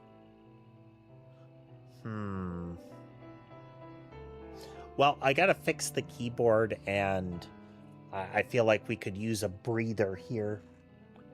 So we are going to wrap it up for the evening. Good times. We didn't make a huge amount of progress. We took us a long time to get to some of this stuff. But it's still interesting. It's still interesting. I don't feel like any of these have been bad leaps, you know? They are still... Well, it's like the Bess Williams thing.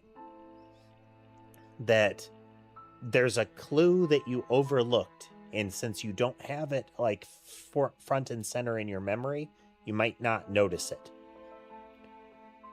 But it'll be interesting to find out. It'll be interesting to see some stuff here. See how it unfolds.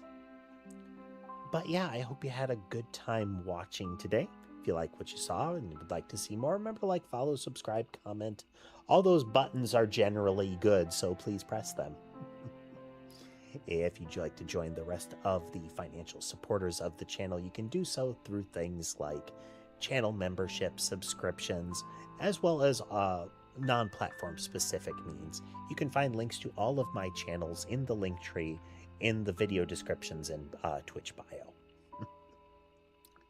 But with that said, folks, I hope the rest of your day is good. Have a good Christmas Eve / Christmas, whatever it is for you or whatever it will be for you. All right. Have a good time. Have a good rest of your day.